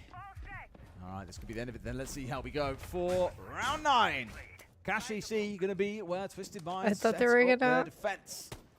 If G2 are going to win any site, it should be this one. It should. You think it's going to go to the third map? Nothing Probably. is guaranteed. Alamal moving across on towards the Ash. Because if G2 wins their own map. Guards looking a bit cheeky here up against the mirror. Now comes the Salma, and that'll see that one off. Going to C4 it off actually here as well. And sure enough, it still goes through. Unfortunate, I guess. What did he C4? Going to see that breach then. That's step one done. Not fully. Can't go through it. It doesn't matter. They don't need to walk through it. That breach is all about just holding the line towards cash door where Jalad is playing at the moment. You just want to stop defenders being able to rotate in. So you get that open. That clears a nice line of sight for you inside of CCTV. You then take catwalk, which is now the next attempt. Nice and easy. Dorky gets catwalk. So if they can get somebody in underneath to hold lounge here, G2, they have got everything they need in order to put a plant down. However, guys, it's getting a little bit aggressive here. This is what you shouldn't be able to do with that breach open. Hasham manages to get Benja. Jalad onto Shaiko. And again, even with G2 taking the ground that they need to take, taking the control that will allow them the space to put the diffuser down, it still just doesn't seem to be successful. It doesn't seem to hold Twisted Minds at bay. Dorky does manage to find guards, but then cuts down by Jalad. Beautiful shot from the Skopos. He is absolutely unplayable this game, Jalad. So hard to stop. Tricks him for one more. And now Stomping has got to go nuclear. He's got to find 3 in the round. 2 more to go.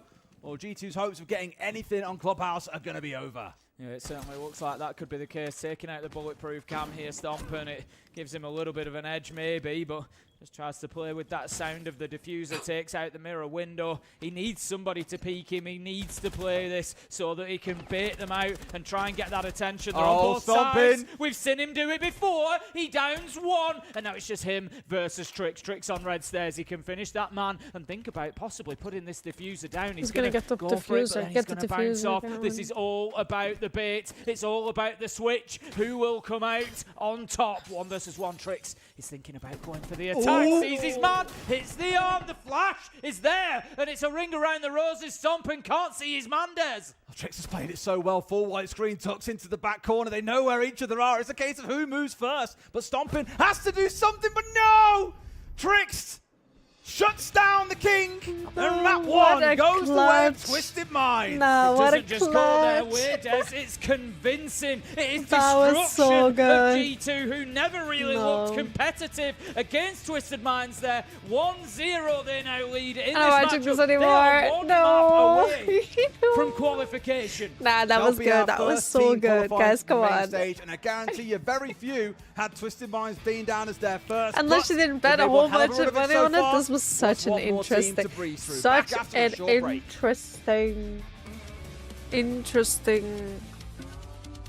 match. Oh my gosh.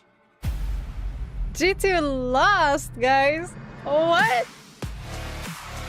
Oh no. Everyone's gonna be angry. What? But what did Stomping do? Like, he could have. I think he wanted to play it safe. He was playing it safe. It is 1 out of 3. It's gonna be fine. It's 1 out of 3. It's 1 out of 3. They can still come back. They can still come back. Give it a charm. It's. See, Noni has it. Noni has it. Fox has it. Yo, Fox, how are you? Cyber has it. Who else in chat has it? Extreme has it. Fish has it, but he changed it.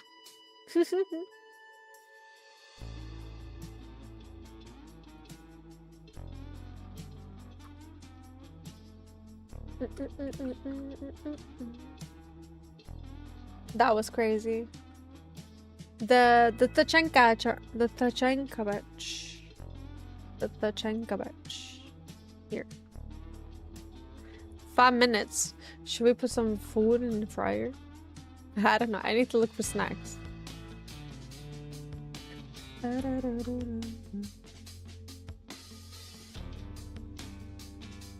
Jeez, that was an interesting match. I think Fat predicted this. You know what? You know what it was? Yeah, I'm about to prepare my tomorrow breakfast during the pause. Yeah. No problem. Snack time! Yeah, let me just... So I feel like yesterday GT was just playing so well. They're in that vibe. And then if you have to come back the next day, You're just kind of out of it. It just always happens like that.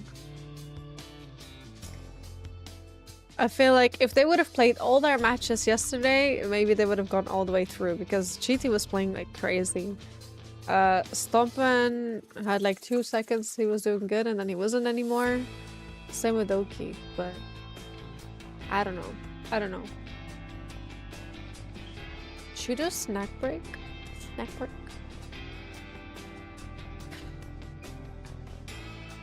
Fox, by the way, you were right about the Twisted Minds is really good. Where do you turn it on? If you have a sub, or you have to gift a sub in between now and 20th, and then you earn the badge. So I don't know when your sub is ending, but if it's ending before 20th, you could just resub it, and then you'll get the badge. Otherwise, you'd have to... Oh, there's something on your nose. My nose. There's nothing on my nose. I subbed just like 4 minutes ago. What? You did? Did you share? Did you share the sub to the chat? If you subbed 4 minutes ago, you could probably... Oh, you have it. You just have to equip it. I see that you have it. I clicked on your name. So you click on like the badge on the chat, and then you can click the global badges. And there you have it.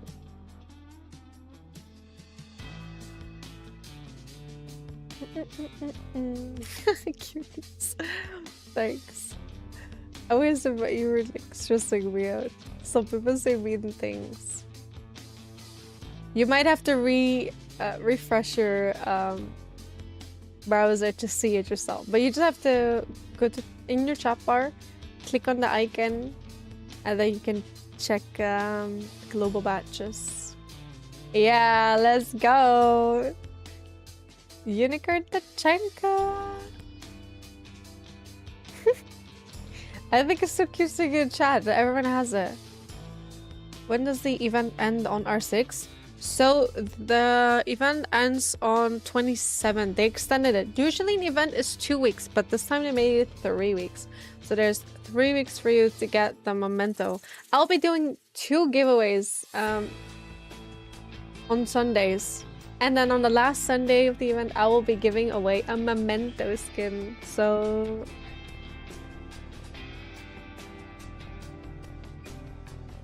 I have 10 event packs I can give away.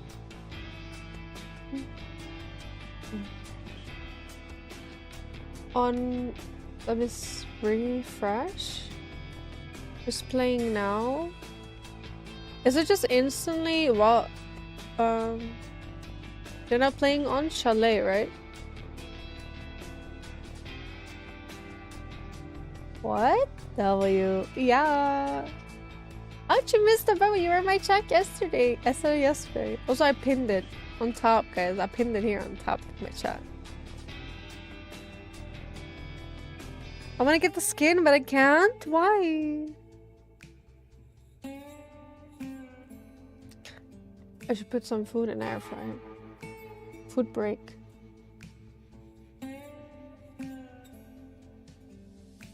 It's fine. You have enough time. You have enough time. We have two more weeks, right? Let me see. 1, 2. Yeah, 2 more. 1.5. No, 2. 2.5. It's a Monday now. You should rest. Take your time. Okay, let me get a snack. This is going to do its thing. I'll be right back, guys.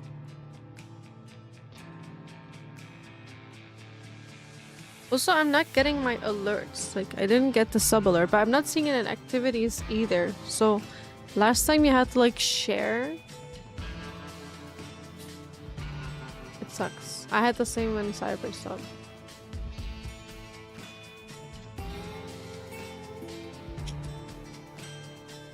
Did nobody just share Notre Dame's information on Wikipedia? Like, you're trolling.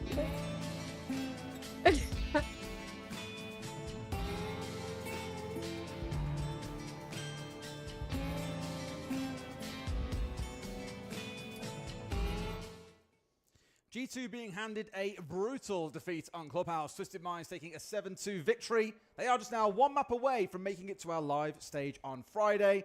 And Twisted Minds, Tim, have now got to go to a showdown on Chalet. G2's map pick, but a map they've only won once over the last year.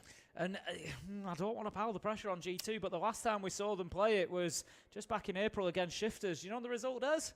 What was the result, Tim? 7-0 Shifters. Doesn't sound good, that, Tim. Dear, oh dear. No, it's a funny pick from G2. It's like fourth preference for them, so it's kind of middle of the pack for them, but still, such a bad recent result on there. I feel like I've always kind of watched G2 struggle a little bit on Chalet, and now everything rides on it. It's crazy, isn't it? But we'll see what happens when we get into it. Just to kind of recap the tournament that we're thinking about it. Again, FaZe, G2, and Furia are probably top 3 to win this whole thing. We're going to see FaZe play next. They play in the next best of 3 against Wildcard. The winner of that goes to main stage on Friday. G2 are struggling here, and Furia face elimination in their best of 3 on the B stream later today. It has been wild. Yeah, it's this is why we love Swiss FaZe 2, because it's just chaos, and it's going to continue. It's never going to stop, and here our map is almost ready, so we'll jump into it in just a second. If this is a 2-0 to Twisted Minds, well, there'll be a lot of disappointed fans, I can imagine, out there, Tim, but a lot of jubilant ones on the side of Twisted Minds, who can really show the world something special here. More of you now twisting towards supporting Twisted Minds, almost double the share they had, Tim, in the previous map. See if they can get it done here 2-0, or if we need to go to Cafe as a decider. I've lied, Des. I've lied. I pressed the wrong button. It was Twisted Minds who got beat 7-0 by Shifters. G2 last lost it against Falcons, so still not amazing, but that was back in November. But yeah, there we go. Twisted Minds, it actually is 7-0. So I think that's probably why G2 have picked it here. You know, Twisted Minds. Opportunity spotting. Yeah, it's more we're going to pick a really bad map for you than worry about picking a good map for us. Absolutely. Is what G2 have looked at here. But it is always a roll of the dice, because coming into an international tournament like this, I'm sure that Twisted Minds have been aware of that, and they're going to have been looking at Chalet. I remember this game, actually. Yeah. Shifters were on the defense. They won all 6, and I think in all but 2 of their defensive rounds, they had a player dropping a 3K or a 4K. They went absolutely nuclear, and Freck had a wonderful 1v1 to close out round 6 and give them the win that they got. I imagine in Twisted Minds' mind, it sounds weird to say, they're looking at that and thinking, it's a thing of the past. Don't worry about it. We know we approached that game wrong. This is going to be very different. Okay. Bans come in. We've got, I think, a little bit of a tech issue that we'll just get dealt with. But the bans were Monty and Blitz, so a double shield ban coming in from G2, not wanting to deal with guards anymore, I think, is the message there. We will see whether guards just picks up Blackbeard instead. That could be the case. And then after round 3, we'll probably see no more of that. Azami and Mira will be the bans from Twisted Minds. Pretty standard for Chalet. Yeah, nothing too crazy there at all. And as you say, those bans coming in towards guards, you know, I think in any other team, you'd look at their subs coming in and say, right, what does he play? Let's ban it away. And that would just suddenly make that player very uncomfortable, having to play things that they wouldn't normally step into. But I think in guards' case, as you've said, it's kind of impossible to ban away every shield. Yeah, looking back to Virtus Pro from last year when shields were well and truly dominant, they still are now, but we're seeing a lot more info-heavy lineups coming out instead. They would turn towards playing the Fuse as a shield. And in fact, we saw that on one of our casts yesterday. Not all to use the gadget, just because you have the shield on side. And so I think you may even see at some point the Blackbeard coming out, as you said, and if we really have to, go towards the Fuse as an alternative. Looks like it's Shaiko with a little bit of an issue here. Doki trying to assist, much like he did with Shaiko's interview yesterday as well. Yes, he did, yes. Building quite the duo there. I'm starting to see more and more players have a little bit of fun in the background of these interviews now. We saw it coming out of Shopify Rebellion earlier on as well. Spoit having his moment. Ambi letting out a big cheer on his march on through. It was all good fun. And of course, a reminder, we're only on day 2. It only gets more and more mental from here as we ramp on up. Like, this is the end of our best of 1s after today, I believe, and we go then into exclusively best of 3s to see who it is that makes it through or who goes home. Well, this is it. We start making decisions then, don't we? That's so the big decided thing. To eat a healthy snack you know, instead. Everything from here on, this game and the B stream onwards, everything is a decision. It's either a team qualified or a team eliminated. I need one more hour for the charm. So in this game on the A stream, you're going to see the qualification games, so the winners will go a little bit longer to that next phase. On the B stream, that's where we've got the elimination games. Every single time, somebody will go home. Big couple of days coming up for Salt Lake City and the major.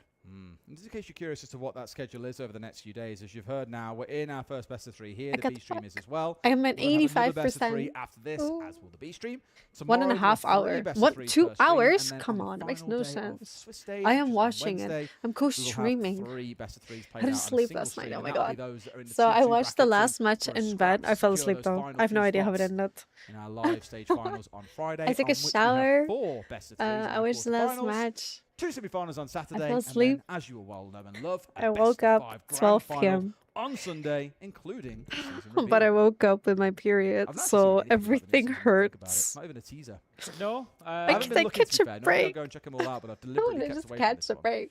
I've done that for years. Give me a break. I've done that for years. So I'm eating a healthy snack instead. I go all the way back to I did open the freezer, as a but fan, being in eating a yogurt. Support, by the way. What's going on? Certainly looks like it. Being in Montreal 2019 before we cast anything, being there as a fan and watching. I literally have no progress on anything than the Bailiff skin. No. We've got a quick leak effect into to fill a little bit of time, so let's go and have a listen to that now. It should just progress everything at the same for time. some rapid fire questions. I First hope. one, which of your teammates could you beat in a 1v1? Twitch is not an ass. If you could trade places with anyone in the world for a day, who would you pick? You know what? I flex tomorrow. New ones. New skins tomorrow. If you had to play one map in Siege for every game for the rest of your life, what map? Bank. Would you listen to heavy metal or country music for the rest of your life? Hard one. Country. Heavy metal. No. If you could have any superpower, what would it be? Invisibility. Go back on time. Mind reading. What did you want to be when you grew up? What I want to be? What did you want to be when you grew up? Like what I wanted to be, basically? Yes, exactly. I wanted to work for NASA. A success man. A success man? Yeah. Okay, I like it. What is your favorite thing about this team? Last Not question. all guy. The vibes. Thank you.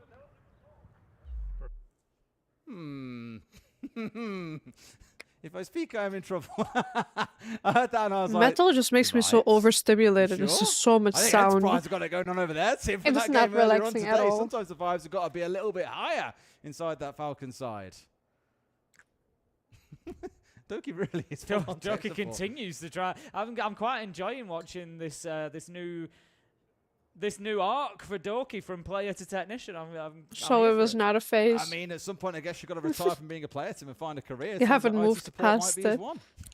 Imagine in 10 years' time, we've got SI 2038 and Doki's down at the stage. He's sorting the PCs out. Hauling a PC on stage with one pro down. Love it. I tell you what, though, it'd be fantastic at testing a setup. Guns to make sure it rebuild. works. I've been too busy to watch. Absolutely everything. I had that the is same wrong. with the You got your weekend. DPI wrong. I just got home yesterday. I was going to say, Doki every few months. So seems to I go through hopped a on sense crisis, kosherring changes it all instantly. around. He's always on Twitter like, oh, what's the best sense everyone's playing with now? And he'll try something, then he'll try something else a few months later. I don't actually know how long he's been on his current Let me check real quick what time it starts before the match starts. It's been a rollercoaster ride for Doki over the years on what sense he plays on. Let's see. So today it's till 45, but maybe you can get a pack. I just don't change it. But tomorrow the new packs will start. I know what I'm like. 1945 my time, which is Central European summertime. Always trying to find the sort because I don't have a background of like growing up playing FPS games. I play like RTSs, MOBAs, that sort of thing. And in those games, you're getting a whole bunch of packs tomorrow. Because the game is till 1:45 and it's best of 3, so it can go on to like 3 a.m. for me. 3 or 4. I did try. I was curious. Depending if they go all the way to 3 maps. No. I'm just like I'm doing 360s for fun at that point. I'm just like I've got no idea what's going on. Oh, it is terrifying how good these guys are, regardless. There of we go. Doki's got the issue sorted. Look. What can I say? That's the true teammate that is. There you go. He's got it done. We can, I think, look at getting into this game now. Certainly seems that way. There is a flurry of action in both rooms. We are indeed ready to go. Nice. So let's get into shall we? Just a reminder for anybody. Some people have that metal as like a phase when they're a teenager. They like the for the first match, loud music. It was their choice, and they won at 7-2. If you like it, We've of had course, one of those no map bans where judgment. both teams have kind of picked a bad map for the other team. So Twisted Minds picking Clubhouse, which G2 don't like playing, and G2 picking Chalet, which has not been the greatest success for Twisted Minds. As I said, last time we saw them play, it was a 7-0 loss against against Shifters back in April. So, 7-0. who comes out victorious here? If Twisted Minds get the win, they qualify through to the next phase. Rock and roll. If G2 get it, we move on to Cafe. It's not as we said earlier on. I don't think G2 choose to come to a map they got don't Kitchen have the first. best record or success on. Clubhouse, their 9th, aka their lowest preference map. Chalet 8th. It's not one they often try and pick. They often ban it away. But it doesn't mean they can't play it, Tim. And very fair chance, as we've already said, they saw what happens to Twisted Minds and think they can replicate it. I hope to God they're right. Otherwise, this will have been an absolute disaster for one of the favourites to win the entire tournament. Let's get ourselves started then. Kitchen Dining to kick things off. And P9 has already got himself established in and downstairs. Of course, you can't shoot through the ceiling down here, but he can come poking up West Main at the right time. Yeah, see? Look to support the rest of his If you team. just like it, you like it. Hit, but there is an extension. Much like It's just surrounded by a bunch of rockers. Southwest part of this map. Yeah, I know some Metallica. my stepdad loves Metallica. We also thought it was a phase. It's not a phase. He loves it. Thank God. I can't listen to it. I can't. That is actual torture for me. Oh. He knew. Also, Shaiko, what's that skin, bros? Purple. There to back his teammate up, managed to get the trade 1-for-1. Deimos off the board. I would argue it's probably a little bit more valuable than that Fenrir. And Sompin's now slipped away into the bowels of the map as well, down into the basement, which is the last place really Twisted Minds want to. Yo, gamers and rockers. Clear out. I fear they're going to have no choice, or at the very least, they've got to keep Iron tabs on him. Maiden. He's now coming up the library stairs, looking to challenge on towards main door. Flash is I know coming out that my from name, guards yeah. here. Who knows that Stompin is there? So although they don't know exactly where he is, Tim, they know that he's downstairs. They know that he can pop up. It's like a game of whack-a-mole trying to deal with him at this point. Relax. Gelada's now got himself established. Oh, Alamo, however, listen, this gun is so Alamo good. just going in there, getting a good aggressive fight. Kitchen Dining, of course, is the site here, and there's very little map control coming in from Twisted Minds, which I guess is kind of what we'd expect, given that we know this isn't a favourite map of theirs. So Shom does take down Doki, and they are now starting to get that verticality available above the site now. Goes out, but unsuccessful. Does not find its mark. Trix just takes a little bit of damage, but nothing more. And right now, it's Benja that is looking to hold on inside a kitchen, stomping inside of dining now as he's moved back. Alamo is the real kind of joker card here for G2. Just roaming around on that Oryx, but looks like he's heading back to site as well. I was going to say, if they'd read into that one... I mean, there's only one guy in sight. It could have been a great chance for Twisted Minds to just barrel into sight there and try and get the diffuser down, similar to what they did back on Clubhouse on the gym bedroom hit, when it was Trix and Guards who pulled off a wonderful 2v3 to win that round out. But here, it stalled out a little bit, and all the G2 players are back in. A wonderful 2v1 being set up by them. They're shown what it all to do. Not even going to be able to secure that freebie underneath his feet, I'm afraid. It's a 1 versus 2 with no time left on the clock. G2 will pull off a first successful defense. Yeah, I think what's missing from Twisted Minds here, a word that I used on Clubhouse was decisive. You know, we often talk about aggression, intensity from Twisted Minds, and I think it goes hand in hand with decisiveness. And like you say, I think, you know, maybe a map that they're a little bit less comfortable on here, a little bit less willing to take those decisions, to grab a hold of those moments, those opportunities where you say there's maybe a low man count in sight, maybe there's an opportunity to grab a bit of ground, a little bit of map control, and something for Doki's hype. Could improve on as we go, but G2 going to move us on. They are 1-0 up. A good start for them. We will head to the floor above the last site. This time it's going to be Master of Office. Which probably means we'll see the extension once again in towards Library. It's the ping is crazy comms. They're all on. Library dancing around back and forth, just to try and waste as much time as you can. And then you've got to be respectful about players that can try and jump in, of course, towards Solar or Trophy up towards the top side of things and make your life hell. So you can't over-invest in that sense. G2 can get themselves set up for now. And on the attacking side of things, Tim, we're seeing more of what we're used to, I suppose you could convinced my fiance to play Siege with me, and now she understands why I randomly sounded so defeated throughout the day. I'll do a little digging and find out who is our most. She knows the pain now. But that's good of you. At least she knows. Progressing, we're going to have... It's always more fun to play together as well. This way you can spend time together and still play the game you like. So, smart decision. As you have understanding, like, now you're like, release are going on, I need like drops. keeping She'll that area understand. safe, investing in an advantage for themselves as Stomper manages to pick up the opening kill, using that Denari well, takes down P9, and that's the Nomad gone, and there's a good chance that the air jabs went along with them. You should be curious, 55% presence for Snake so far, which is actually really high, like 7th overall in all of our operators. The ones who sit above Azami, Grim, Mira, Kaid, Ying, and Ace, many of them being banned out the majority of the time though, which is why their presence stat is quite high. Bit of fun facts for you, Tim. On Raw, a number of times picked, he's 12th. Okay. Stopping on Snake? Yeah, let's see. The number of times picked stat, but a discussion for another day. We're going to have the nade going just to clear out. Why would you do that to her? Take down the trip connector. Scan will I mean, if she'd hate it. People to try and deal with. That wall you cannot spray through though. And G2 again just going to comfortably sit in there, hold their angle. I like this from G2. They're kind of just allowing Twisted Minds to try and solve these problems and then picking them off as they do. G2 not getting aggressive. I got pulled into Sage. On situations. I don't know if you guys know. But back in the day, there used to be situations that you would get stars on how well you did. That was before I played it on multiplayer online. Then I got the game. Just saying, G2 aren't really risking themselves going looking for kills, and then Ben just stood outside and gets killed as they rappel through. So, you know, I don't know. Again, this is I'll often describe G2's play style this way. Once I watched this, I'm like, when it comes off, it looked like geniuses. I would be ranked, I would have been dead by now. Here, look at this. Look at this. How does he get away with that? Back in for tricks, given this was a very dominant round for G2. They've now found themselves only getting one additional kill before they lose all 5 of their players. And Twisted Minds took the round. A good one from Twisted Minds. They need to grab as many attacks as they can. You're going to expect them to there be was a little bit disclaimer. more comfortable on the defensive half. There was a so disclaimer. everyone that they can grab here is going to be a real positive for them. And getting round 2 just means they're not getting too far behind either. So next site from G2 is going to be Bar and Gaming. That will likely be our full rotation, and then G2 will oh my god, they're aggravating Office, Bar and Gaming. We've got just a look at the defensive lineup there. Again, no major surprises. Benja bringing along the Kaid, I would imagine, is looking at that get her in the chat.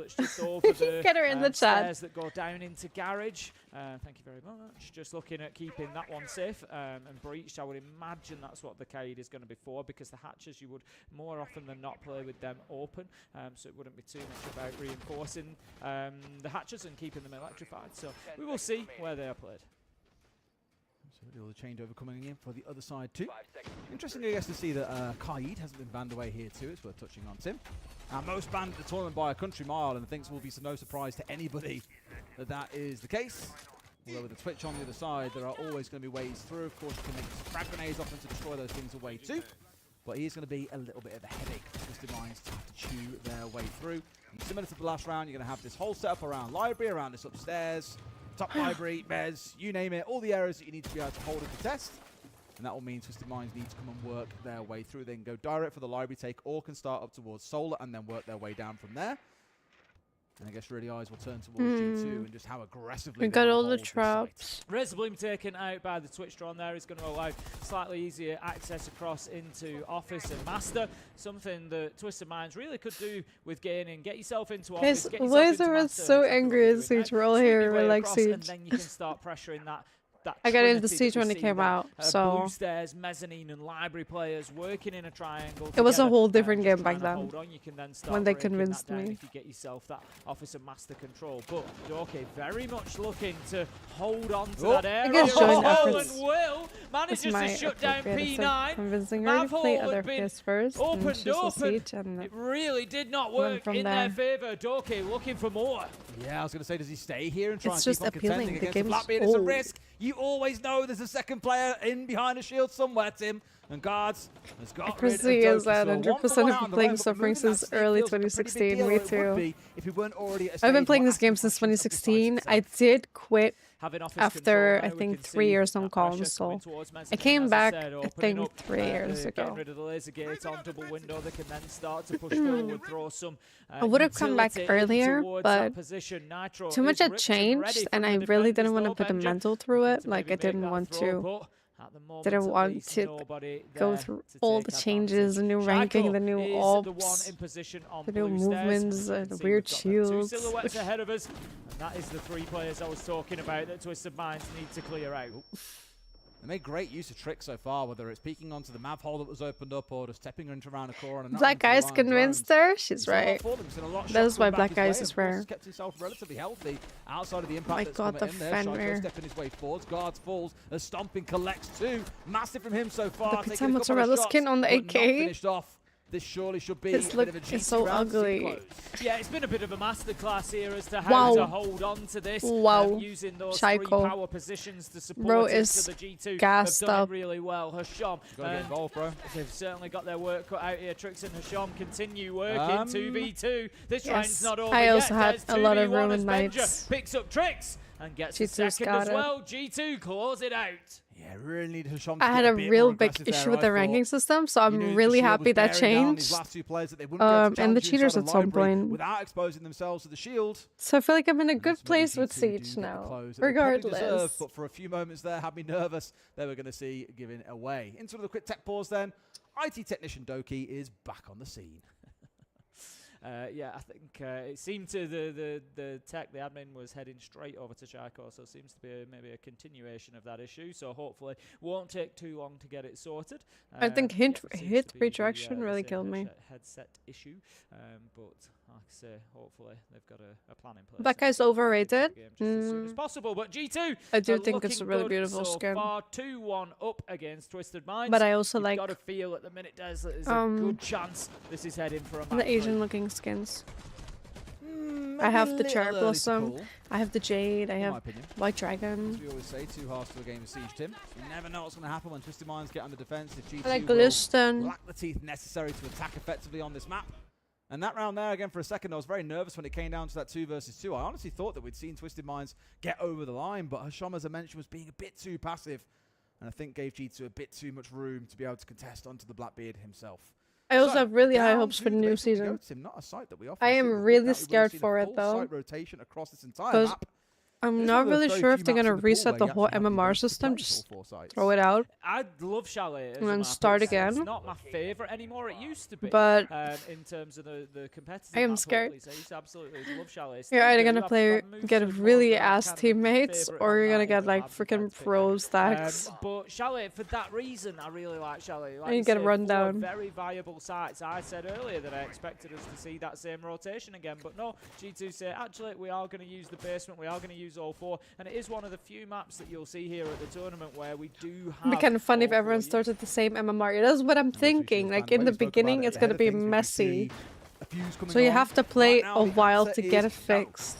I think they probably identified where Guards has been offering a bit of a challenge. It was Trix in the last round on the Blackbeard, but it had to go. Maybe now G2 have a bit of a smoother ride towards the half, and obviously in their mind want to see this out 5-1, but I don't think we're going to see. So I don't know how to approach this. I think with a stack, we need at least like 3 or 4.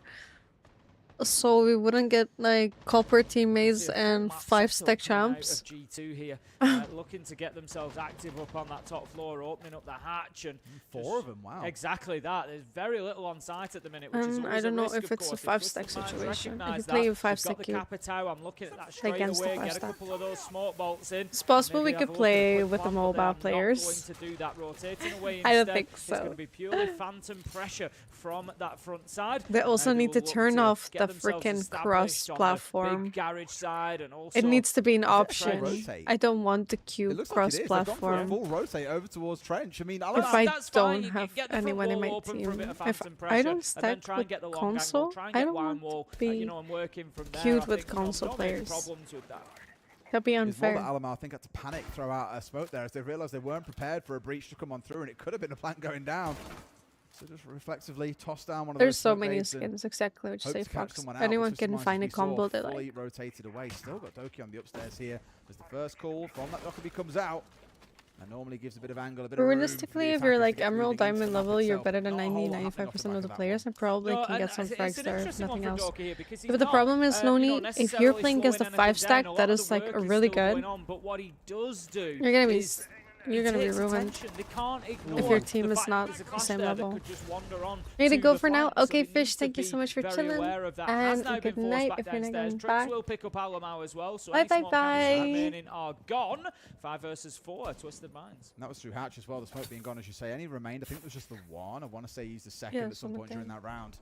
So 5 versus 4, 60 seconds to play with. Still got a phone call, lots of utility available on. It's best of 3. It is best of 3. And flashes they can also were you stressed? stressed? They've got all the tools necessary, but look at the setup coming out from G2. Doki especially inside a trench is in a good spot to waste a lot of time, and Benja is there for the assist. Is G2 taking this? Have to find a way to deal with these two. They might.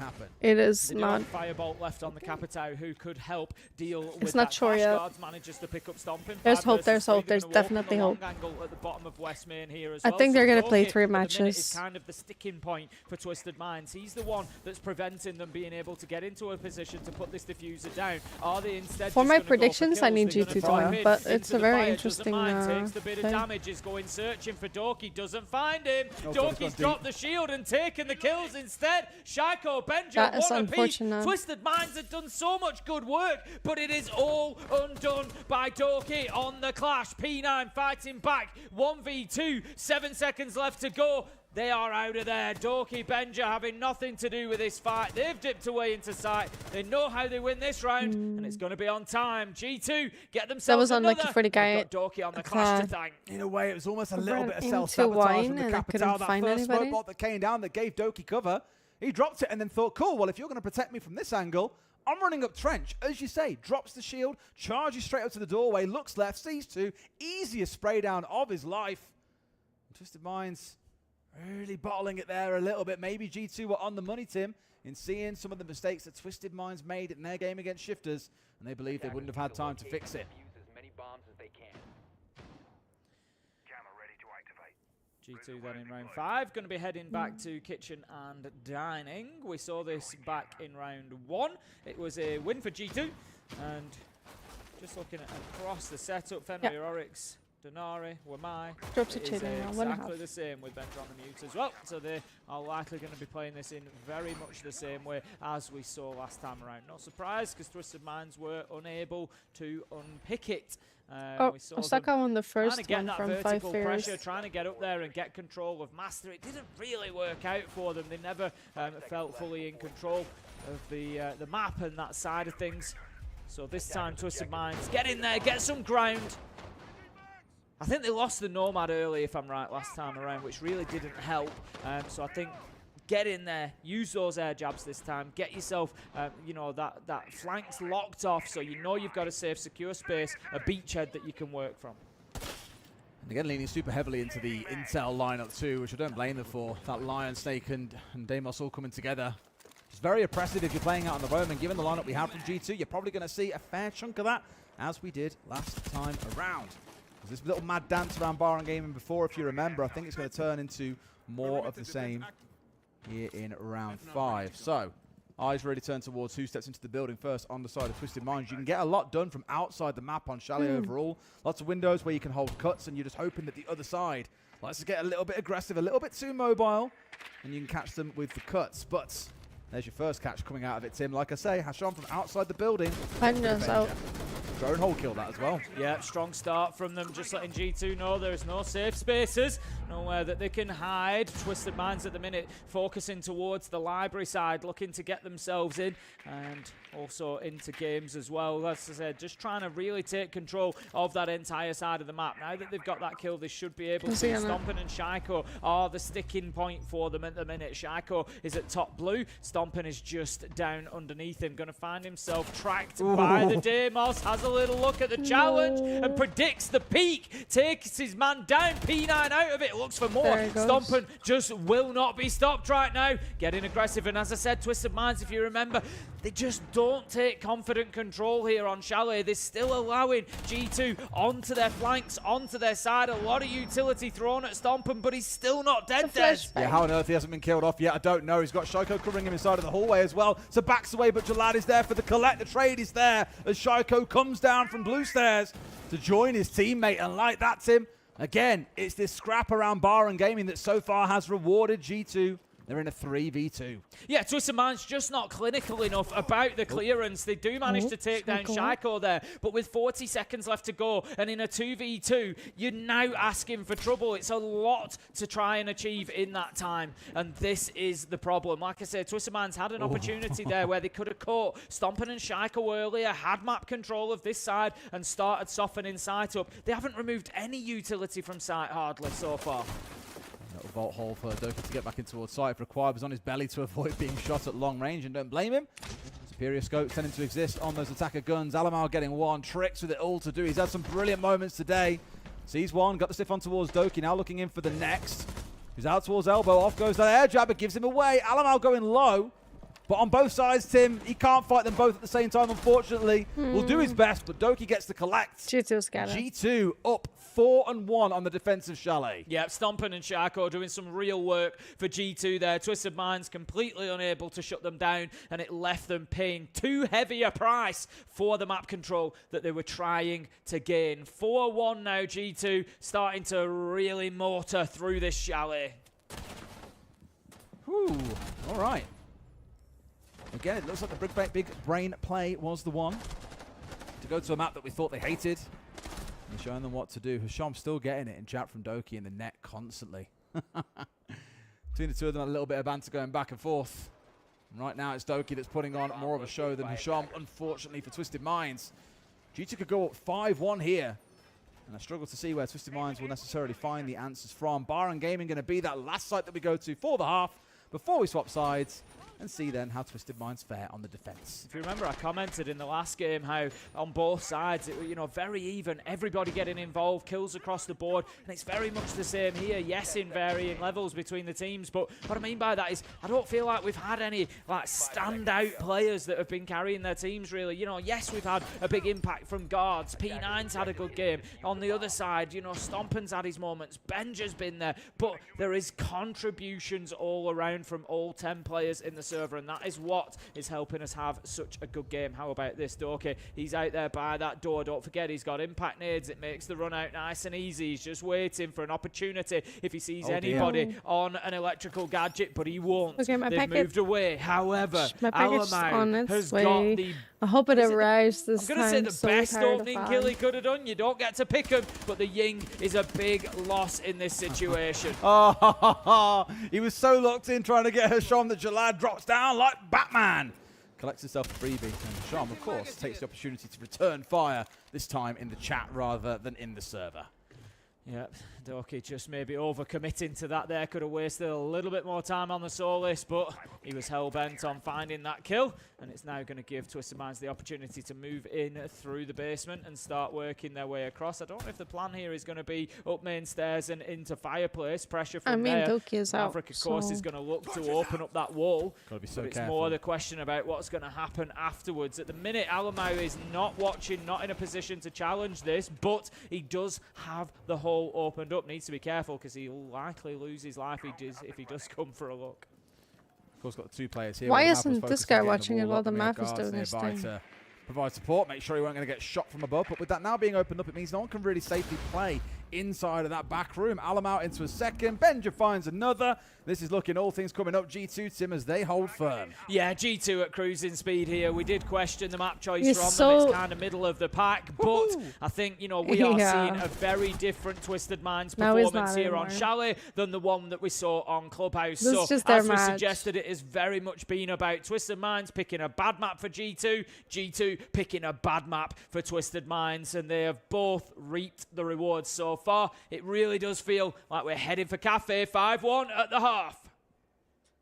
I think it's gonna be. That's what I need, okay, guys. Like even like let's go to snap now, but like let's keep the pace. Like whenever since the end of the build dribble, like let's like go to snap like with confidence. Like everyone communicate very good. Like we pick like when we need to pick. Okay. So I'm gonna remember the defense. Okay, guys. Look, bar they like do the offset hold with Hashu playing like tiny. Okay, so like it's like they just repeat this. Okay, so I can just know this because like was the only round they played against Shifters. Okay, so like anyone, everybody remember our attacks guys. Like split tiny, like have the split tiny. Okay, like they give library push. Okay, so like I can understand him. He's a rap baby. If they're holding games and like just stop, bro. They can't hold everything, okay? And like if they're not holding games, you can even like do the solo push. You're so toxic. It's just question mark. And that guy knows exactly who we're. The guy knows who we're approaching. The solo push, like you go. خلينا ناخذ كنترول بس كم راوند راح نجيب الجيم راح نضغطه تمام. ترى مو قاعدين نسوي شيء هم قاعدين نفوز على اغلاطنا يعني هسه لا نضبط الاغلاط ما نغلط خلاص بنفوز. طب ابانس وش ناويين نسوي؟ مونتي مونتي جريم يا اوكي مونتي جريم اوكي اللهم صل على النبي. نرجع دبل شيلد ما احس ما راح يلعبوا جريم. لا خليها مونتي جريم على المتعودين عليه بنجيب امها. نلعب ترابات ها؟ البوزيشنات اتذكر. تبون نكثر ميوت يا اخوان لان عندهم سوليد. راح العب جيمز. تبون نكثر نلعب ميوت لان عندهم سوليد عندهم. نقدر ايه. انا قاعد العب سوليد يا عيال والله نجيبها اقسم بالله نجيبها يا عيال. يا عيال امس ستيب عب ايزي اقسم بالله والله. Take a breath, we can bring guys. Yeah. All right, you heard the ban strategy coming out there, especially from Twisted Minds. Monty and Grim are likely to be what disappears away for these first two bans, and of course we'll see the third after 3 more rounds. On the other side, it's Azami. May even see a mirror follow here as a double up, Tim. Yeah, I would expect so. We saw that in the first half. Fairly standard bans for Chalet. You really don't want to be playing into either of those two. And like you say, when you see the Monty go first, there's a good chance that you see another shield following on last couple of seconds, and then we will see those revealed. I'm not sure how much more Twisted Minds. There we go. Completely shocking us. And neither of what we expect. It's going to be the Soul, it's going to be the Grim. Plenty of value in both. And G2 just wanting to remove that intel threat of the Solus. It's one that we saw Doki using himself quite a bit. A lot of verticality available on Chalet, no matter where you are in the map. By first round, and it's also on second map ahead. Certainly don't want to be. Here it says Osaka won a map. Round 7 is going to see Twisted Minds on their first defense. It's going to be Bar and Gaming this time. And G2, I think, are going to be looking for a very strong start here on the attack. So Twisted Minds, you better be ready for it.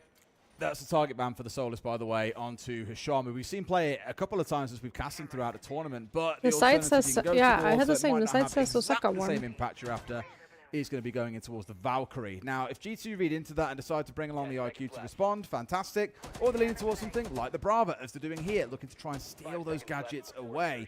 But quite a change up in terms of their lineup, actually. Still leaning very heavily in towards the information game. And Alamau, shock horror, running around on the Blitz. The stream shows that at FF. I actually wonder if people can hear, by the way. Like, the stage is being basically built right next to where we're casting. And every now and then we'll hear a really loud noise, something's lifted up or constructed or moved around or whatever. But it's exciting that we're literally seeing the stage getting built next to us in real time, ready for Friday. Benja just opening up that main door, and that's going to give, again, a little bit of an issue for the defenders who are going to be looking to move around. Look at this, though, the aggression. I said that G2 might just get aggressive. I'm not sure if that flash was missed or not. It's not really going to matter as the battle continues. Doki manages to find Jalad elsewhere. Plant goes down. G2, they are looking to speedrun this Chalet attack. Yeah, been a fantastic approach from them so far. And look, G2 just come out the walls, it feels, in places as well. As Sean trying to do what he can with the Deagle to try and fight his way back in, but this one already is feeling a little bit short. P9 has got the vertical, but it's the windows they need to be worrying about. Doki and Benja left alive. In fact, one falling down. It's all on towards Doki. They know where he is, Tim. They're going to have to do something really special, though, to get the kill. The best thing they can do is double stack on this window. They try their best, and they get the kill. Worked. Tim tricked again. Oh my gosh, not his first big round today. Has enough time to stick the disable. 5-2 to G2. Doki in a difficult position there. He'd saved one E1D scan, used it well, but ultimately he couldn't really just dip away from that window, because if he did, what was going to happen? Somebody gets on that diffuser and then somebody else gets themselves set up and holds the angle, and then Doki has to move back into it. So really, you feel like he had to take the fight in that situation, try to win them, but couldn't. 5-2 then, as Twisted Minds managed to get their first successful defense. G2, as I suggested, just looking to get a little bit chaotic, a little bit intense, get in there and get the round done quickly and get themselves onto that map point. But it was not to be, at least not in round 7. Yeah, really close, and it's kind of a shame. And obviously, hindsight is 2020.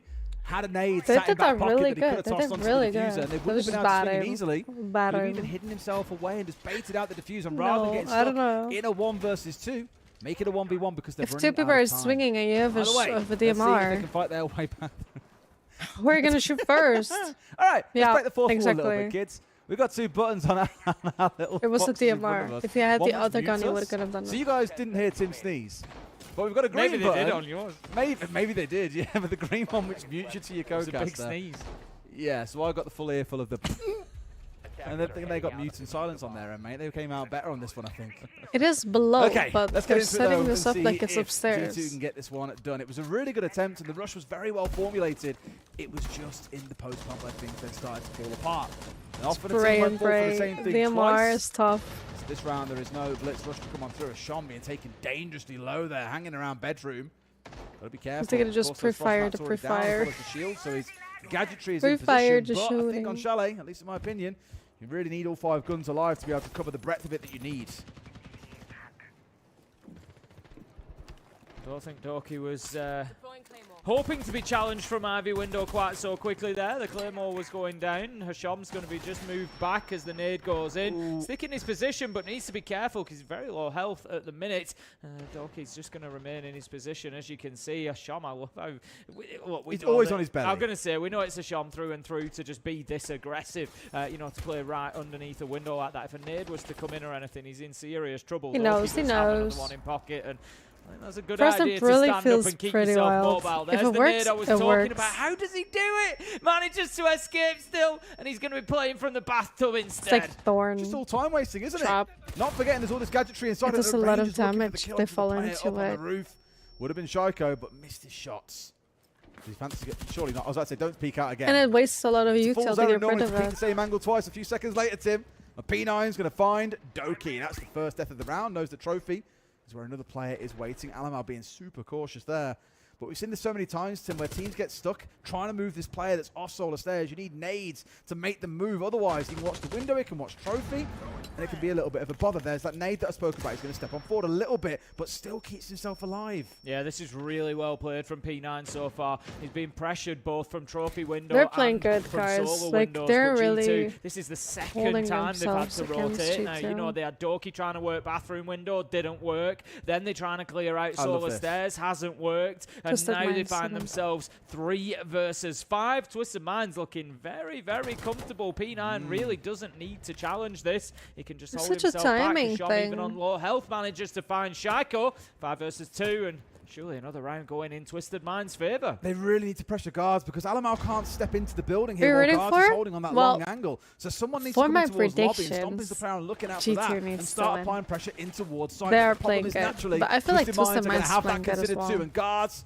he I can did watch put them all, them in my Tim. predictions, That is a but- flawless round from Twisted Minds and an excellent defense. It had so many layers to it, you can call it an onion. This was a Twisted Minds third win. Certainly can, and G2's eyes are going to be watering after that one. So it because makes it they're extra starting to see, interesting. How about you? these How about points you? slip away, so much so that Ramalho They're pretty will good, they call are, a really. tactical timeout. Twisted Minds, of course, as a reminder, if they get this map, they win 2-0 and move through to the next phase of the competition. They will be our first team to qualify. Yeah, see? So G2, The winner of deciding it's this time match. to try and hit the brakes here and slow down the momentum that Twisted Minds are building. Sorely need to get something going, don't they? And it's always painful after you've just had the halfway point, you've set out the game plan, you've had 2 minutes to discuss what's going right, you know, what's to be mindful of on the other side, what are they going to do here, the tendencies, what kind of strats and ops they What's like to Doki play, what they're going to typing, ban. bro? Show and us. then 2 rounds in a row just completely fall by the wayside. And dare I say the first round was really of G2's own making. They had the diffuser down. Alamo was in a brilliant position, pressuring the Chanka so he couldn't stop it happening. And then it's a case of get outside the building, have a player on rappel, 2 sat outside the double window, and away you go. But they've Guys, thrown chill, that one have away. fun, That last breathe. round was very dominant for Twisted Minds. I can only imagine Ramalho saw where momentum was going. Twisted and had Minds to is from Middle go on a East. little Sounds breather, like little they were chance to have a speaking Arabic. conversation and see if we Yeah. can course correct. Fox But told us office that gonna they be where we used to step be for round Falcons 9.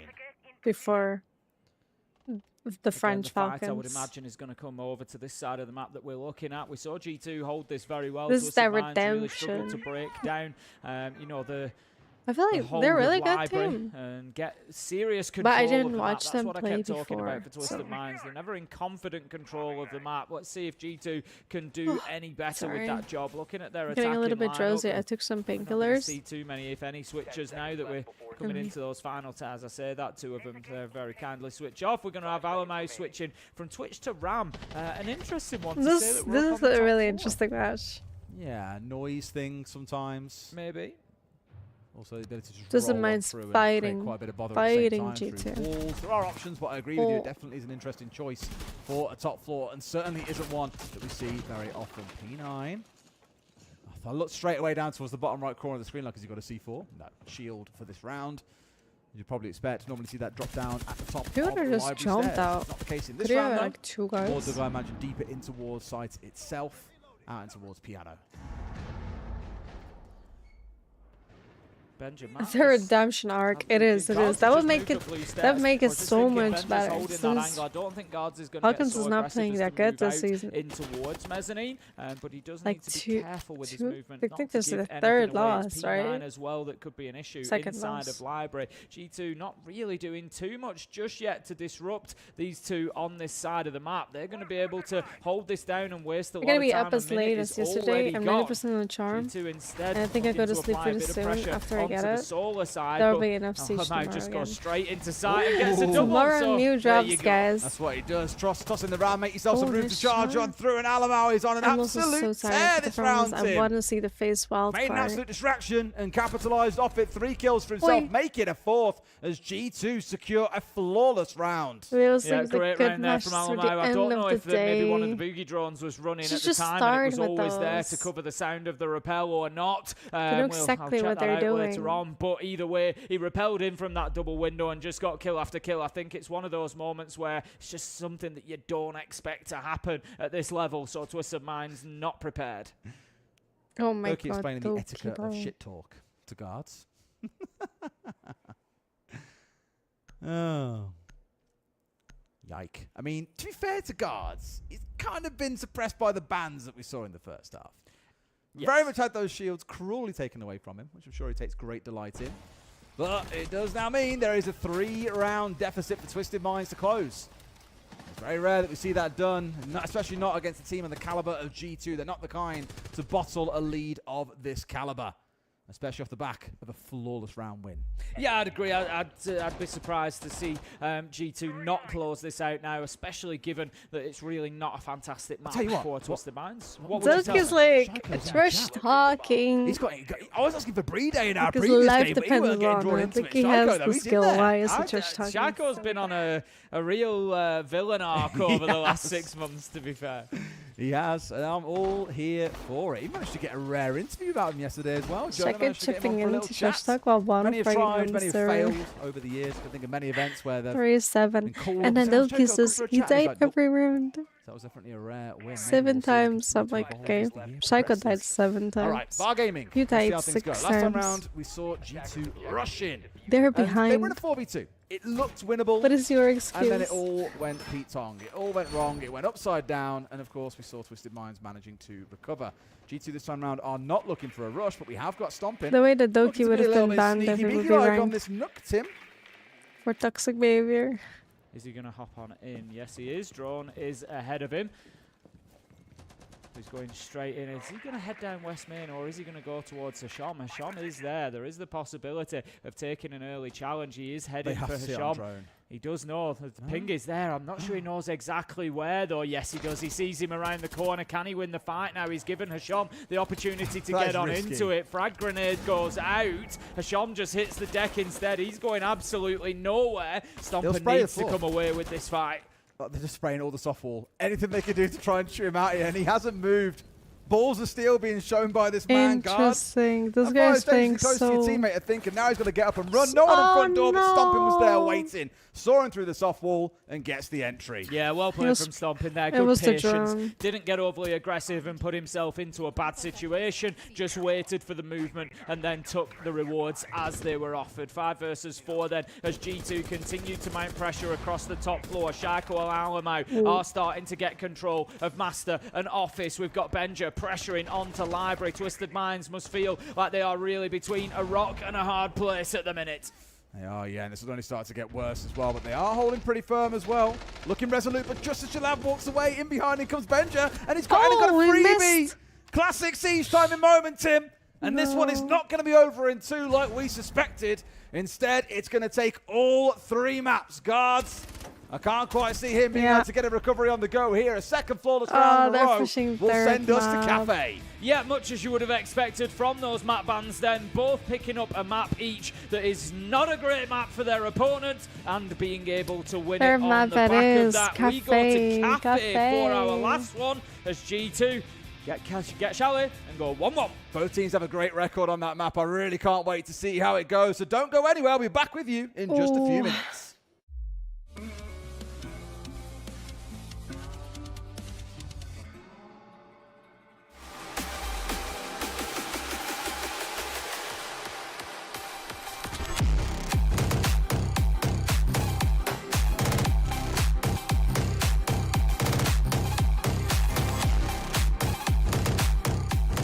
It's not like we here in Europe want to sleep or anything.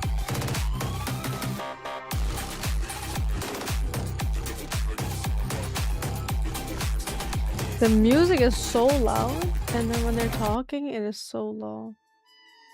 Yeah, little break, guys. Holy, 30 minutes? You're kidding. Okay, I'm gonna go prep some food for tomorrow. I'll leave this on. See you guys for next match. 5 minutes. 6 minutes. 6 minutes. I'ma hop to bed. I'ma hope. I think hop. You go do that. Have a good night. Thank you so much for chatting. I appreciate you being here. Bye. Good night. I'm gonna prep some food. I'll leave the stream on and then I'll be right back for next match.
Welcome back to the last map in this best of 3 between G2 and Twisted Minds. It has been a twisted series so far, back and forth. We thought it could be a 2-0 to Twisted Minds, but instead, Tim, here we find ourselves going into Cafe to settle the score. Yeah, and it's a map that both of these teams like. It's, I don't think, going to be an easy game. Wouldn't surprise me to see it go the distance.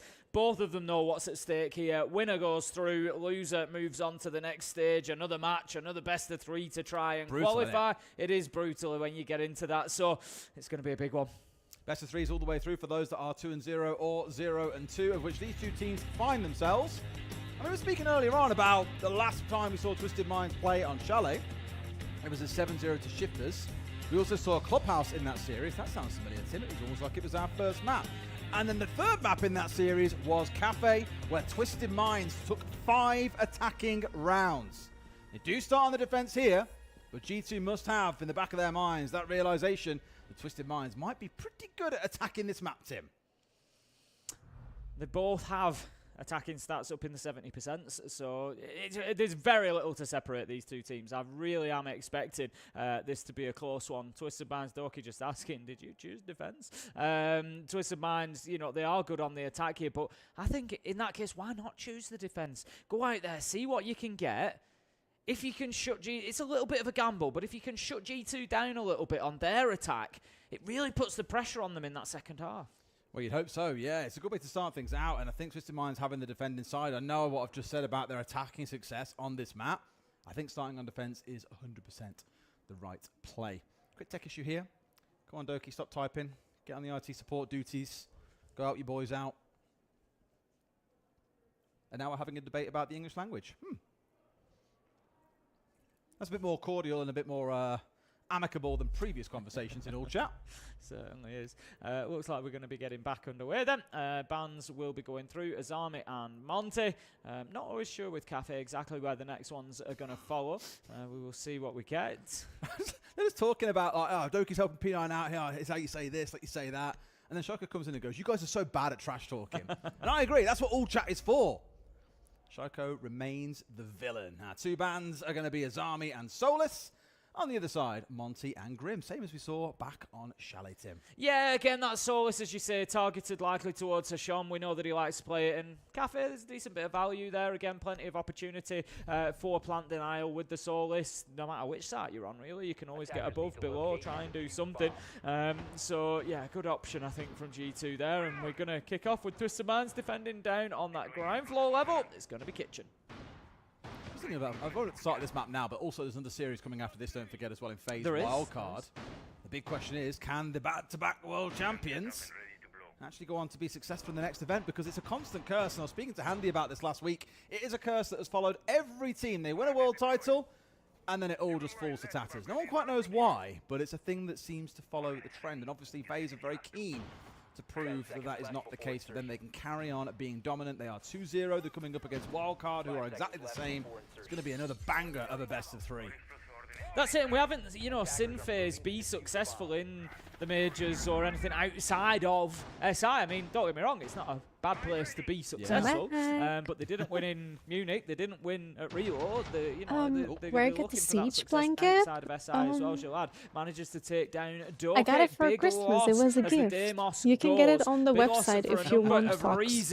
On the Ubisoft, no, sorry, that top floor on the and R6 mid-floor control. I would expect merch shop. The Demos would have been a great help in doing so, but also I gotta go now. No problem though. Good night, and thank you for chatting. Always appreciate you being Plenty here. of verticality Bye. above the side. Big loss with Doki off the board. 5 versus 4 in favour of Twisted Minds. And you may be looking at Alamal's pick here in this round of bringing along the Fuse and say, well, why not a Blitz in this case? It isn't banned. It's one of his go-to operators.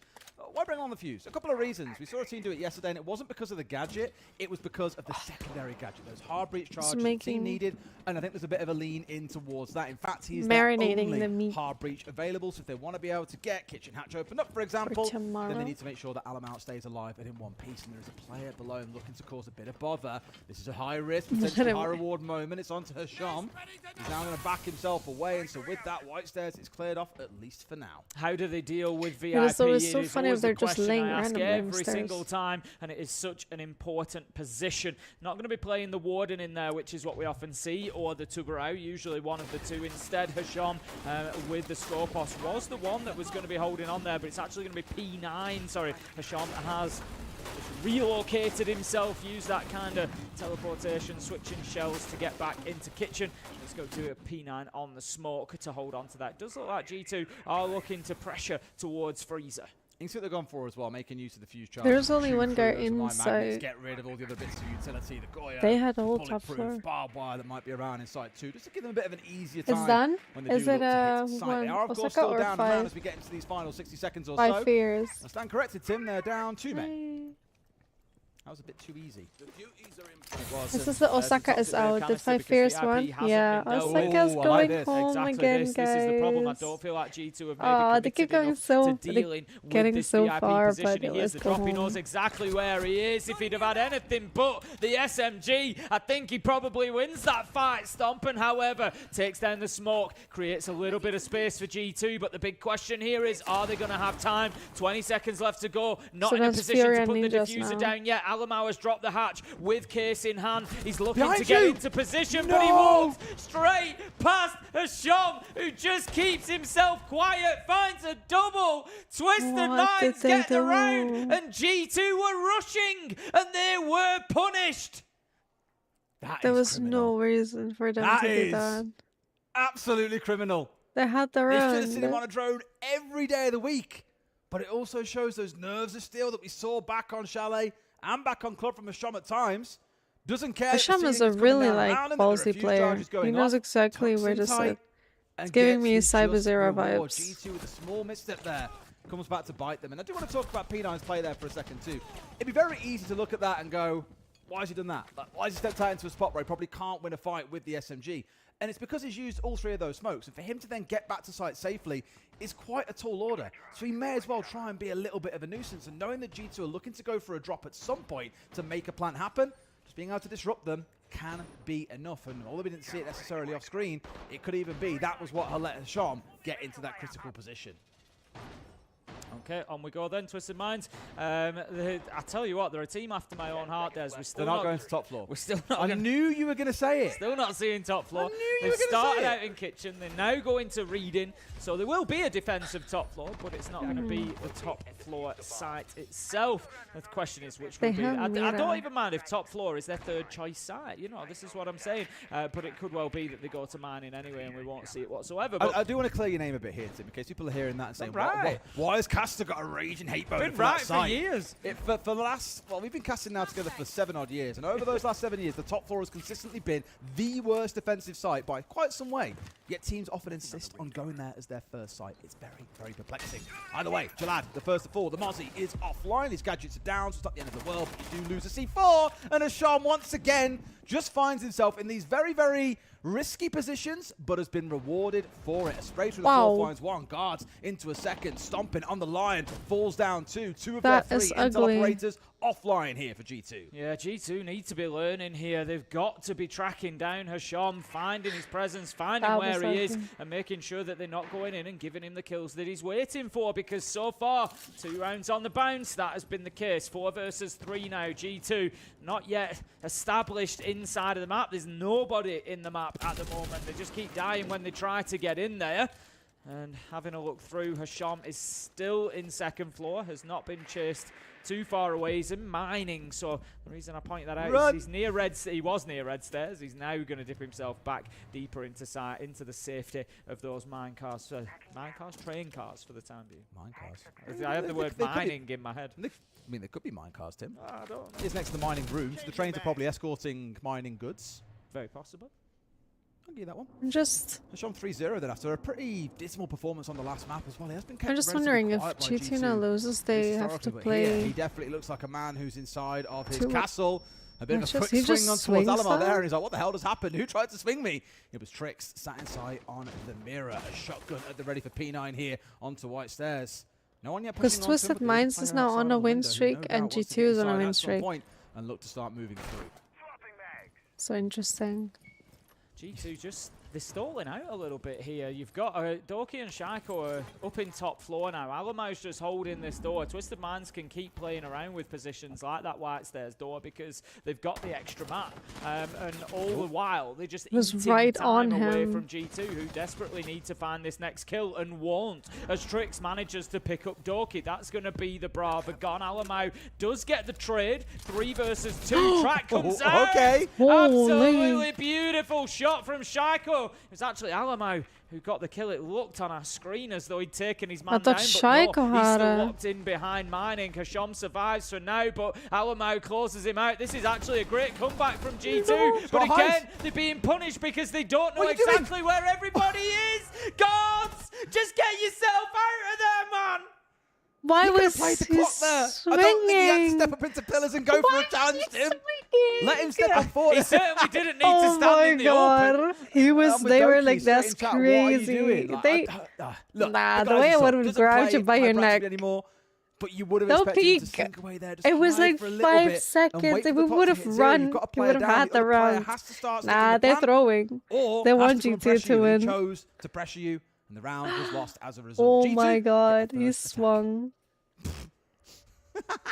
That is You no. guys might see this one in chat in a minute, maybe. We'll find out. Imagine It's a good having to first kill do from Shaman. this. Again, he keeps getting into these really high Sweating all the way to this. Here, he was just He's doing a greedy. lot of damage to Where G2, is he and like I said, I going? think that's 5 seconds. Something G2 need to learn from. We've got a couple of seconds on the incidences clock. there with Hasham, but Oh, also Lord. Shaiko running into pillar there, unaware They're of where keeping guards it was, and I think G2 just spicy. need to be doing a better job throughout the round of building this picture, building that intel. Where is Swing or everybody? get It's swung. difficult I when get 'em. Twisted Minds are going to be bringing operators like the Mozzie. This is not the first time that we've seen the Mozzie. It is going to create a little bit of starvation for you on that intel side of things, but they need to make sure that they are aware as possible. We've seen them run past the Shom in kitchen because it was late round and they'd not had a chance to drone again, maybe run out of drones at that point, and he completely shut down the round. We've seen them miss him in piano and he's punished them from there. We've seen Shaiko running into pillar, being taken down by guards from Brown Stairs, so just a little bit better intel game and awareness from G2 will go a long way, I think. The first line scan coming out, tagging up 2, getting P9 and guards identified, who both summarily move away into a more It's safe not wall position. They won't banging be able to him. get a nade thrown at them or tossed out He in a got different pinged, direction. right? Benjo's asking the right question here on towards White Stairs.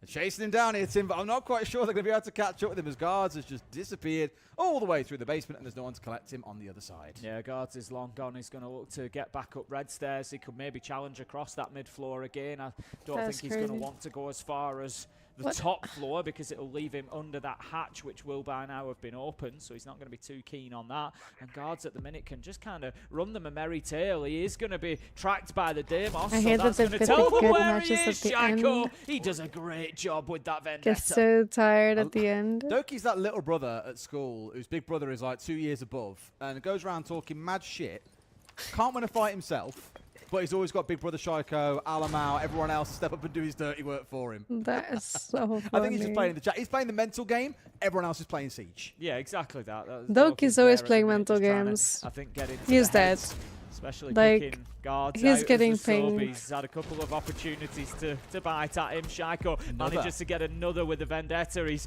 doing really well so far, taking down P9, leaving us now in a 5 versus 3 G2. A serious advantage as Benja finds Jalad underneath the hatch. And a Cozy. second. Absolutely beautiful stuff from Benja. Just makes it That's look so good. easy.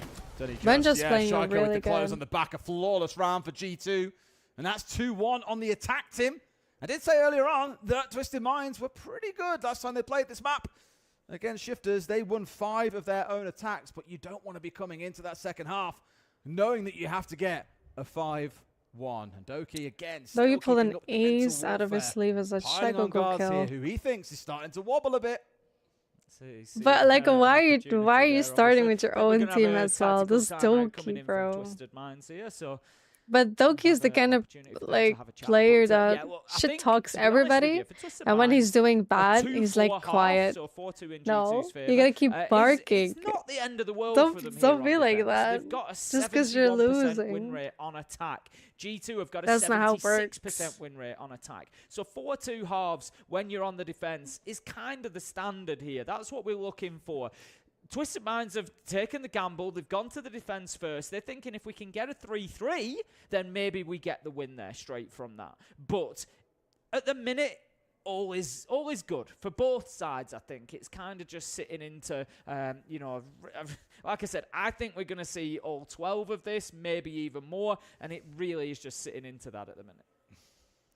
I'll tell you what, this is an effective way of using attack timeout. Is nearly half the lobby getting involved in all chat. Well, obviously Doki is too many still timeouts. And winding him up. P9 saying it's been 3 rounds and you've had no kills, bro. And Shriko steps in. It's a team game. Which it is. Doki very much affirmative on that. Said I can be 0 and 10 and we'll at still the win right this game. place at the right time. My team don't need me. Yours need you. And it's looking that way. Given G2 have started out strong. Attack timeout done. Let's see how we go in the second quarter, Tim. I'm just here to repeat what happens in all chat. That's all I'm here for. Absolutely. Mentally, I'm in that chat. Yeah. I'm in there. I pulled up a seat. I got some popcorn, Tim. I'm here for it.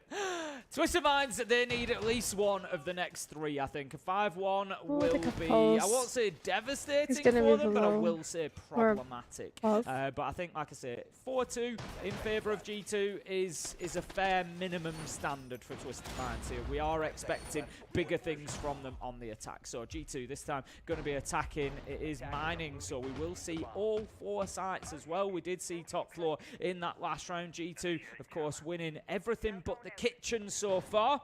Let's see how they do on this mining site. It's always a tough one because you've got that external window directly into site. Just playing site. It's a little bit of an easy judgment for sites, isn't it? When you've got that direct external access, it tends to make it a little bit more difficult because you kind of immediately lose one of your sites. So Benjamin must know that there's someone inside to his right here, but sure enough, he's straight into the walls. And Malusi, no, you're playing Snake, brother. You're playing solid Snake. What? No, he used no problem, it. Gets a freebie. Straight back on the scanner like nothing happened. They lost Alamo along He the way checked as well. the snake. Really know the problem is that G2 the mute jammer. They're going to try and now get themselves into top floor, but He was on the mute jammer. all over them and no surprise whatsoever. It's like G2 have just kind of decided Stomping to not play even a TDM building, in this everyone round. is They're just going dead. to go in, jump in, see if they get the opportunity They to take a goal. gunfight here or there. Start every it has chat. not paid off whatsoever. Twisted Minds punishing them brilliantly, and the problem with that is, like I said, it's a 4-2 minimum standard for me on Twisted Minds' side. So if they get this round, that's their minimum standard met. They've then got 2 rounds of an opportunity to get that 3-3 split that they're really looking for. Granted, one thing I've just realised, he was sat in a mute jammer. That's why he didn't get the indication, and that's why he assumed it was safe. Although, of course, I had the inkling someone was sat there. You should know that there's a mute on side. Yeah. Could even probably hear it from that window, being Gotta truthful be, as well, Tim. He could hear it, the window mute. Snake is a super powerful operator, but you cannot just take it as complete law that because his scanner says clear, that it is all clear. You know, there are counters there. This is Siege. Everything has a counter.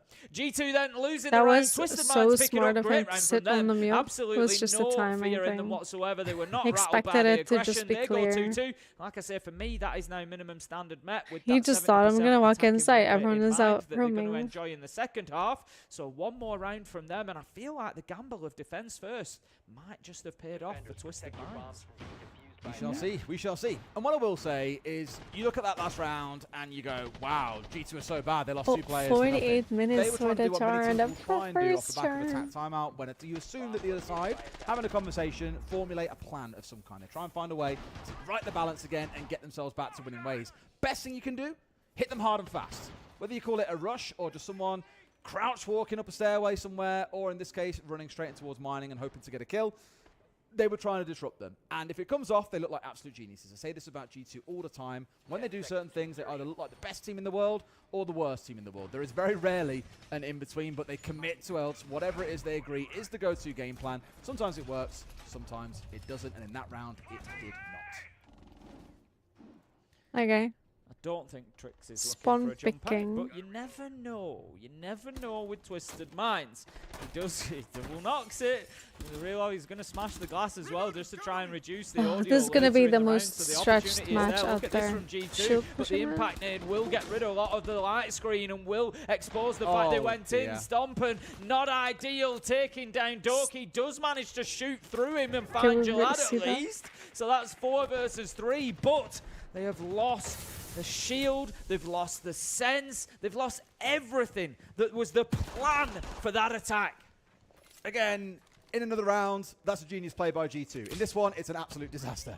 More the team kill from Stompin, I think. Otherwise, they're in off the back of the shield and able to support Stompin's just gonna ace. At least he managed to convert it into a couple more. P9's Including there the for the donkey trades, kill. and despite it starting out real messy, they're back in a 2 versus 2. They are, but Twisted Minds always seem to be the team at the minute that have that extra 10%. We've just seen it there. Great play by G2. They get in through court, move through red stairs, get that kill into wedding. But where's that extra 10%? It's Twisted Minds swinging out a double door and getting the trade, keeping themselves in the 2v2, keeping themselves from being behind at a man disadvantage. That's an interesting position that is being held there. I don't think it's something G2 would expect. And we're going to have Shaiko just trying to work the wall from that red stairs side. Ping information is coming out. P9, real opportunity to move around. He's going slowly here. Don't think he gets heard. He desperately wants to get there. They're on drone. Stompin is an absolute freebie. Finds his man. And the second beautiful movement from P9. Twisted round. They get the 3. And that is the gamble paying off. I feel like that's the minimum they needed there from taking defense first. Well, 2-4 not the end of the world. 3-3 is good for the gamble. 4-2 on their side will be phenomenal for them. Especially after being down 2-1, I think, as well. Yeah. And for those curious, P9 every single round is still in chat reminding Doki he's got 0 kills so far. That hasn't stopped at all. And for all we said about the SMG Doki has no kills. Is he chatting? Is he in all chat? A little bit tough at Bro range knows ball. sometimes, but gets the job done. All right, 3-2. What a recovery that has been. I feel even if they lose this round here, they'll still feel that the They're half not wasn't typing all that bad and it is still recoverable. Again, I'm very curious to see how that second half goes. They played it against Shifters. Admittedly, the competition was different. Their opponent was a very different team in terms of play style and arguably quality, and not all an offensive any offense there meant to Shifters. Just that G2 has said are one of the favourites here at this tournament. Do I think they can walk away with 5 rounds there? No. But can they get away with maybe 3 to see themselves over the line? Absolutely. Cat can be brought along by P9 in this round. Operator we haven't seen an awful lot of, despite being in track meta. Nicholas Thorne has just been so effective along with the Ella at slowing teams down. I'm sure a good way of slowing teams down is by killing them with explosives. That also works pretty damn well too. And the thing I always say about a Cat Can is once you're aware that there's one trap inside the map, well, you've got to look out for the other 4. And finding out where they are so you aren't late round wandering into those lasers and getting yourself blown up is quite important. So we'll keep an eye on where those get set up. Right now he's drone hunting. Maybe he's hurt. It's one of those where maybe he's just heard it driving around. The bomb chassis. But the thing is, drones are particularly important to the Capcom. The last thing he wants is to be watched putting those traps down, because it means that they don't have to go and find them. G2 will just know exactly where they are. That's not ideal. He'll be able to pick that up and just throw it in anyway. It wastes 5 seconds, but not the end of the world. Yeah. Nothing too worries to get yourself beaten up about. Now, we've got a lot of utility in the form of the Capita. You've already heard one of the fires coming out there onto Pixel to help them try and get control in towards Piano. There's no one tucked in that corner, though, so for G2, I guess you could say mission accomplished, even if the firebolt wasn't required or essential to get that one done. Otherwise, they're largely sat inside a cocktail. We've got one inside of storage. It's a Sham, naturally, who's tucked in tight right in the center of the map. I'm just waiting for G2 to progress. I'll tell you what. Oh! That's got some balls on him. And so is Guards here stepping out. You near that carbine ripping away, but doesn't quite find the kill on towards Alamau. But it's just a reminder, you're not safe even on the windows. Yeah, G2 not really getting moving yet, but it's going to be Shaiko who tries to hit the accelerator. He's moving in through Cigar at the minute, and that's going to put the pressure on from the other side as we continue to see this fight from window as the utility is getting dumped in. Can Guards continue to survive? That's the question. His ADS is doing him well. It's Doki who manages to waddle through the middle of sight and find that opening kill. He's backed up by Shaiko, but Asham, led pro, manages to find him. Doki from 0 kills to 2 in a heartbeat. And that is going to be G2 taking control of the top floor. Yeah, much better from Doki there. Capitalizing as well off the back of Shaiko. Trade play, never a bad thing. Yes, Shaiko died, but if your teammate is there to secure a kill in the seconds after, when your opponent is low on bullets or has to reload, wonderful. He gets another tin. The bomb site start stepping forward here to make it all fine. is below and they're losing all their Still players. two more to choose with, though. Jalad and P9 hunkered down here on the second floor, while G2 have got full top floor control and about 40 seconds to work with. Oh! Oh! Tries to take the drop there. I think he was getting a little bit overconfident with those kills he'd racked up. P9 does manage to find him. Benja onto Jalad means that P9 now in a 1v3, taking a little bit of chip damage. 1v2 as he predicts the movement, and Benja finds the shot, and he's got the pings, he's got the intel. Does he know the spot? Does he know the spot? I'm not 100% sure that he does. Punches it out anyway. Now it gets swung onto, surely. Off towards his right-hand side. Can't find either man. And this is a big recovery effort for P9. Really thought he'd be able to catch the diffuser plants are going down, but nice no. try, though. He was right gets on what he him. needs. G2, keep it at 3-3. Just as tight as we expected going into the half then. 3-3, even spoils. Holy shit, bro. These guys are insane, bro. So stressful, bro. What I feel like what a stressful game. They're stressed, they're stressed. Can you move your mic a bit closer? Monty Blitz. No. We said Monty BB. BB, right? You And think, just bro? play Tar for the Blitz. Listen, this is my theory, right? We have so Nip much time is to talk. ahead This is my on theory. Furia. If we ban Monty BB, they can't play the BB and Cigar to Who's nade leading? KDS, to nade I Phase. like this. But they can G2 do the now. repeat Blitz Repel on stage to push Pixel. Shaiko and Zach need to be more ready for that. The Bakery Direct is stronger. The VIP OPK with the Blitz is stronger. We haven't practiced against those things in a long time. No, it's fine. It's fine. Okay, then look, if they don't put much BB there, like if you go kitchen, don't go kitchen room, okay? Go The kitchen turtle, turtle, okay. especially if you have Tiazami. So like you can use Tiazami coffee. But it's a you sure? close Because kitchen match. turtle with shield open, I like the C4 and Oh, Bakery with the Warden. You can play the Warden At the back, yeah, I can. Okay. I can play it. It's just not as strong, but I can play it. Okay, kitchen, turtle, you might play the cave. G2, Doki is finally Yeah, on the it's map, good. You can, 'cause on then the it board. denies the more direct He just attacks, made his cave. first Map kills. He sacrificed Chaiko for it, The last but thing, guys, he got some. remember they are the two.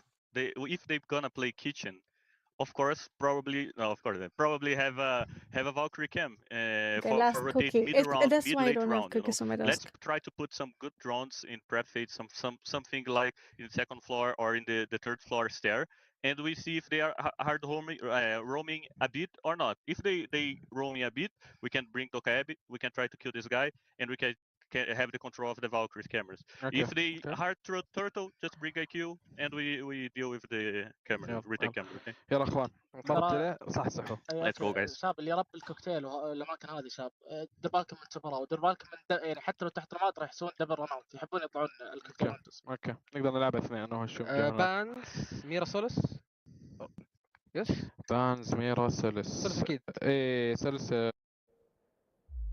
Solo Really skip just the stuff on. there. I think especially on the G2 tap timeout. Yeah, see? Like coaches don't Because have Doki was all the being answers or the Doki was only very things right. quiet, So and now nothing he's you'll hear. starting. I remember speaking to Super about this a couple of years ago. That relationship between coach and IGL is so critical for a team to be successful. And obviously Doki isn't the IGL, but still wanted to step in there with ideas and say, no, we should ban this because I can do that. It does enable this over there, but that's okay. I'm willing to take that. And so sure enough, that Monty and Blackbeard ban has come on through. Okay then, let's see how G2 can do on the defense at the Oh, minute. the cookies are so At good. I the can just minute, eat the whole. It's Twisted Minds whole who have been able to kind of come pleasant out on top bag of the box. stats-wise there. So both of these teams have about a 50% defensive win record on Cafe. So Twisted Minds, yep, they've just met their normal bar. But the reason they've come out on top there is because G2's even better normal in bar for coffee. attacking is 76% win rate, which they have fallen short of. Twisted Minds at 71% now have an opportunity to come out and get more attacks than G2 did here. Can G2 stand up on the defense in the same way that Twisted Minds did? Round 7.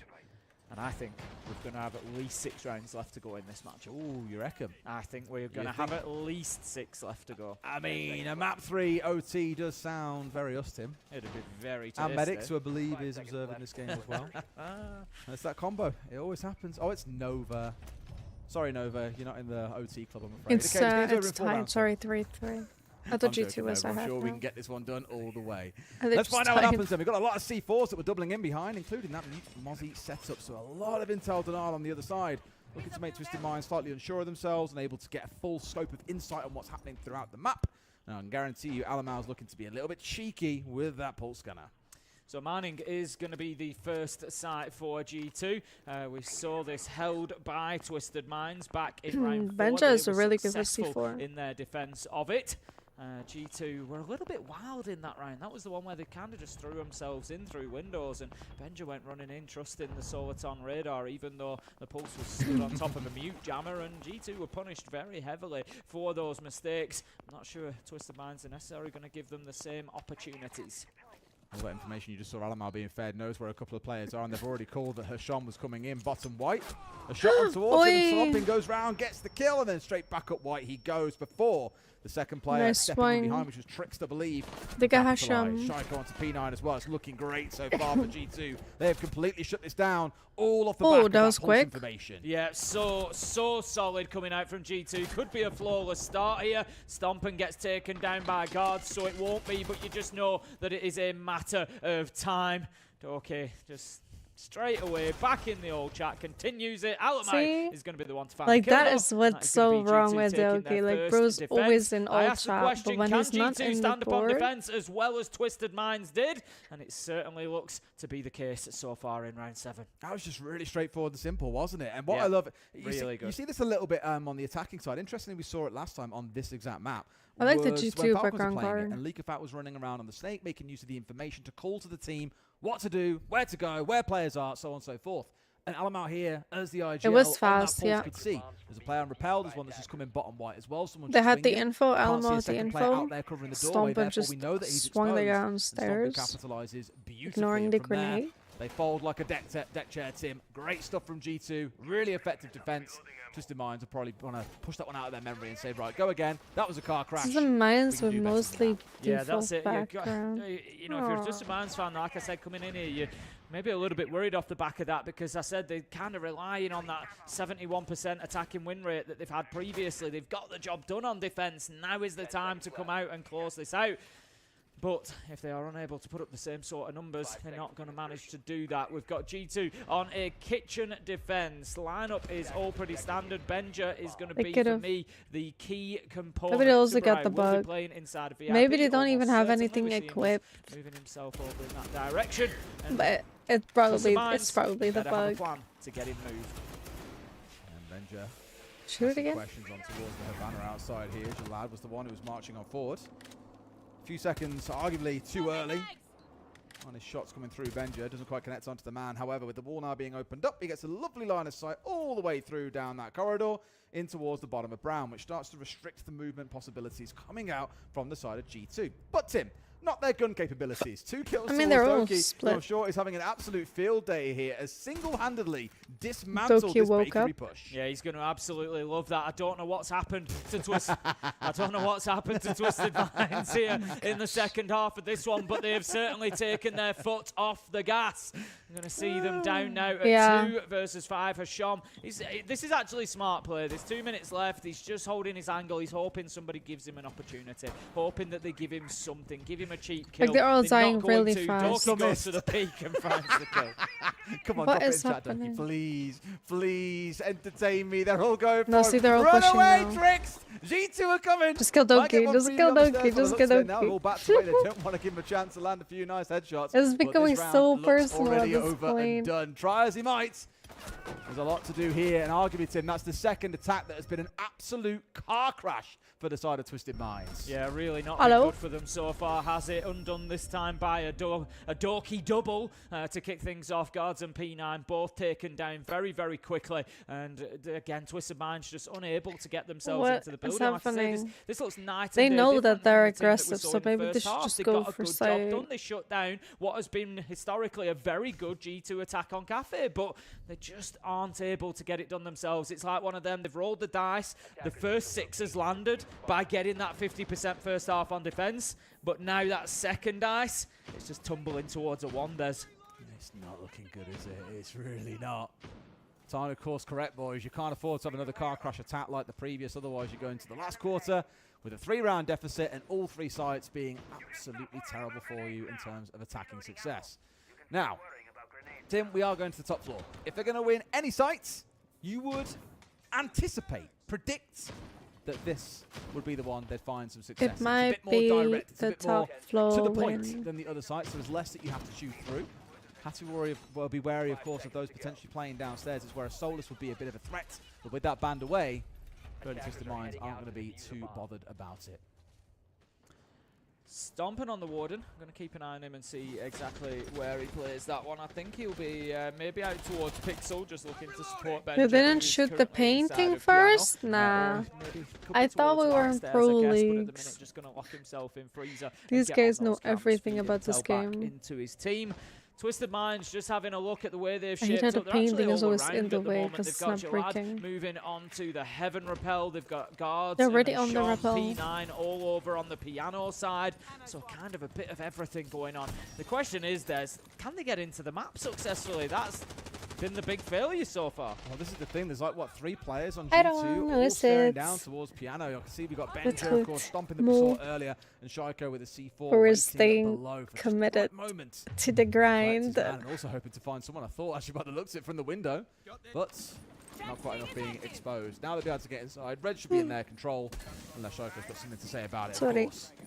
Yeah, mostly up onto the rooftop. Jalad has given up that Heaven window as well, which gives Alamau a little bit more freedom. Doki's the one in an interesting position at the minute, playing right underneath that skylight. Will be spotted out, manages to take down the Twitch drone, but also decides... He's not even worried about skylight. He's actually gone back into position after taking that drone out. Ooh, it's just walking backwards. Shaiko's taking try and work his way towards Red, and he's going for just that. They're aware of it, though, and of course no C4 in back pocket. I've just noted 6 barbed wires they've got on side Tim.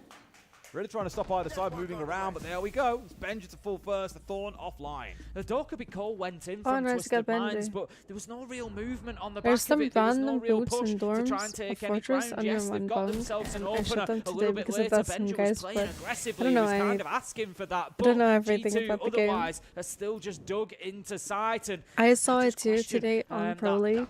Because I was like, why isn't it shooting? But it wasn't a guy. Their boots, it's in front of the drone hall, right in dorms. Time for me as well, Tim, that slowly In front of the drone hall in bathroom. And exactly what you mean. Also, the angle he was just watching on right, like below, I died from it once. Now I'm always watching it. You can watch all the way up the hatch. That 5v3. It is so ugly. Can't lose this one. Time is going to be the factor here. Jalad manages to walk up white stairs, and I'll bet that speeds things up a bit. Shaiko onto P9. Shaiko onto guards. How many He's just dropping. am I going to say his name? Crazy. That's going to be another one down. Tricks. Shaiko will be downed himself. Alamau is effectively 1v2 though. This is doable for him with only 15 seconds left to go. He's got Shaiko feeding him intel as well. He knows where they're pushing from. He finds it, and it becomes a 1v1. There's damage taken. He got shot by the one, but down to the deck and behind him. Jalad has hunted him down. Oh my gosh, that was like so close. That was so close. The way it goes, and Twisted Minds, after almost giving up that round to Shaiko's 3K, Jalad keeps him going. Wow. No gosh. They're all like losing their rounds last few seconds. Twisted Minds needed a round. They needed it desperately, and I think they need another They one. just They don't kept want to give running G2 away. No, they don't run. Opportunities. They always A swing. little bit too much to come back It's from an ego G2. thing. They were playing with a lot of confidence coming into that It round. happened Maybe to that's just Twisted been Minds as well when tempered a little Shaiko went bit. down.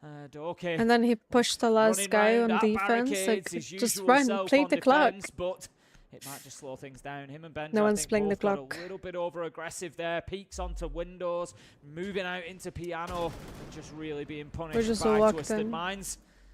So that leaves us 5-4, and we're going to have G2 move back to mining. Oh, he must have. He obviously assumed he was going to round in towards bar, and again, it's a hindsight 2020 thing. He thought it comes He to the bar, but was laid ready for that down. angle. Didn't realise he was being pursued in hot pursuit by Jalad with the pistol. He at was the go. on a Rooney. Imagine if he turned and give him the punch as he was running through the door. It would have been phenomenal. But Oh my no cigar. gosh. He was so stressed. He was stressed. You could see that he was just Kind stressed. of going here a little bit Because he was earlier like on. 2 Alamau once again is gonna HP. jump across onto that pulse. It was so effective last time around, and unfortunately not able to catch. I Carousel. It was, yeah. No. I think that he could have done many things. Alamau's the one my eyes are on, admittedly, keeping an eye on that pulse But again, because lying they got down so in much the doorway was value not out the of it right, last time around, and I the suspect right it's gonna key be more bind. of He the was same. not I'm supposed not to even press sure that that. Twisted Minds really understood what was going on. Maybe they just thought it was assumed aggression coming out from G2.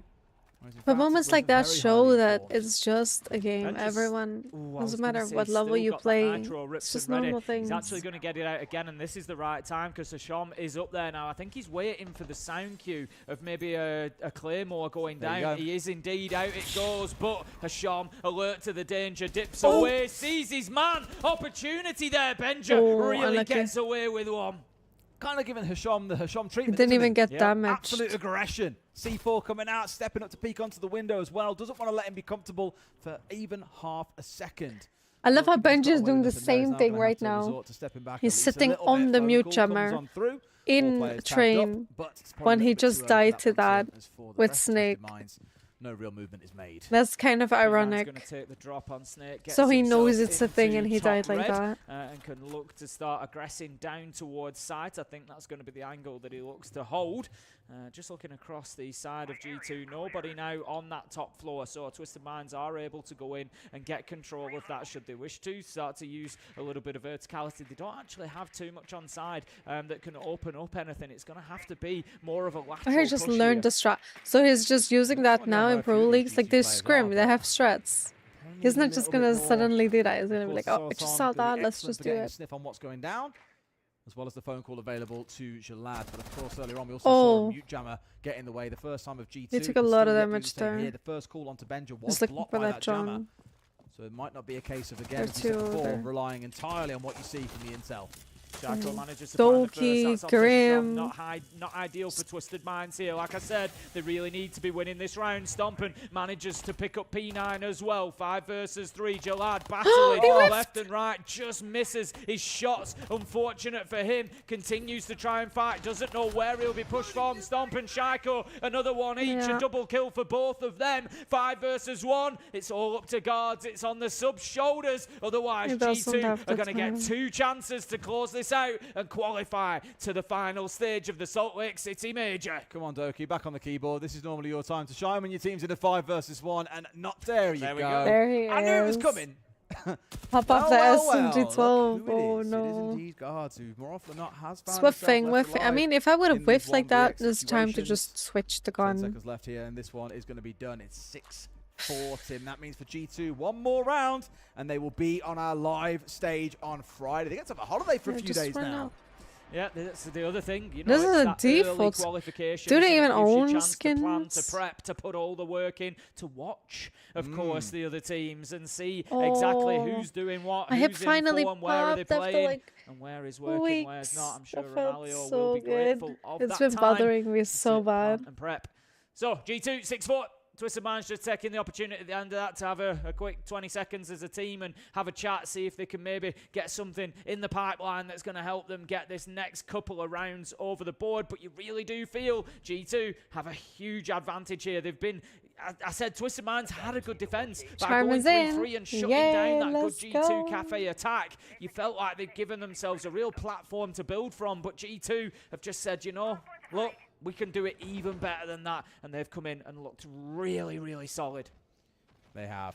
We started out a little bit ropey at the beginning of the series. 17 minutes. Back through since then, and 17 an outright minutes. dominant one because the Twisted Minds, they've still played relatively well. I'd say here we've seen them struggle a little bit, same as back on Chalet. 2 hours. But I look at and go, all look these nog boys are in wel. trouble here. They might not be able to make it to our main stage. I think Er with is nog how een they've match played so hierna. far throughout the tournament and played, especially on the first map of this series, 97, let's more go. than made a claim to say that they deserve to be on that live stage on Friday here in Salt Lake City.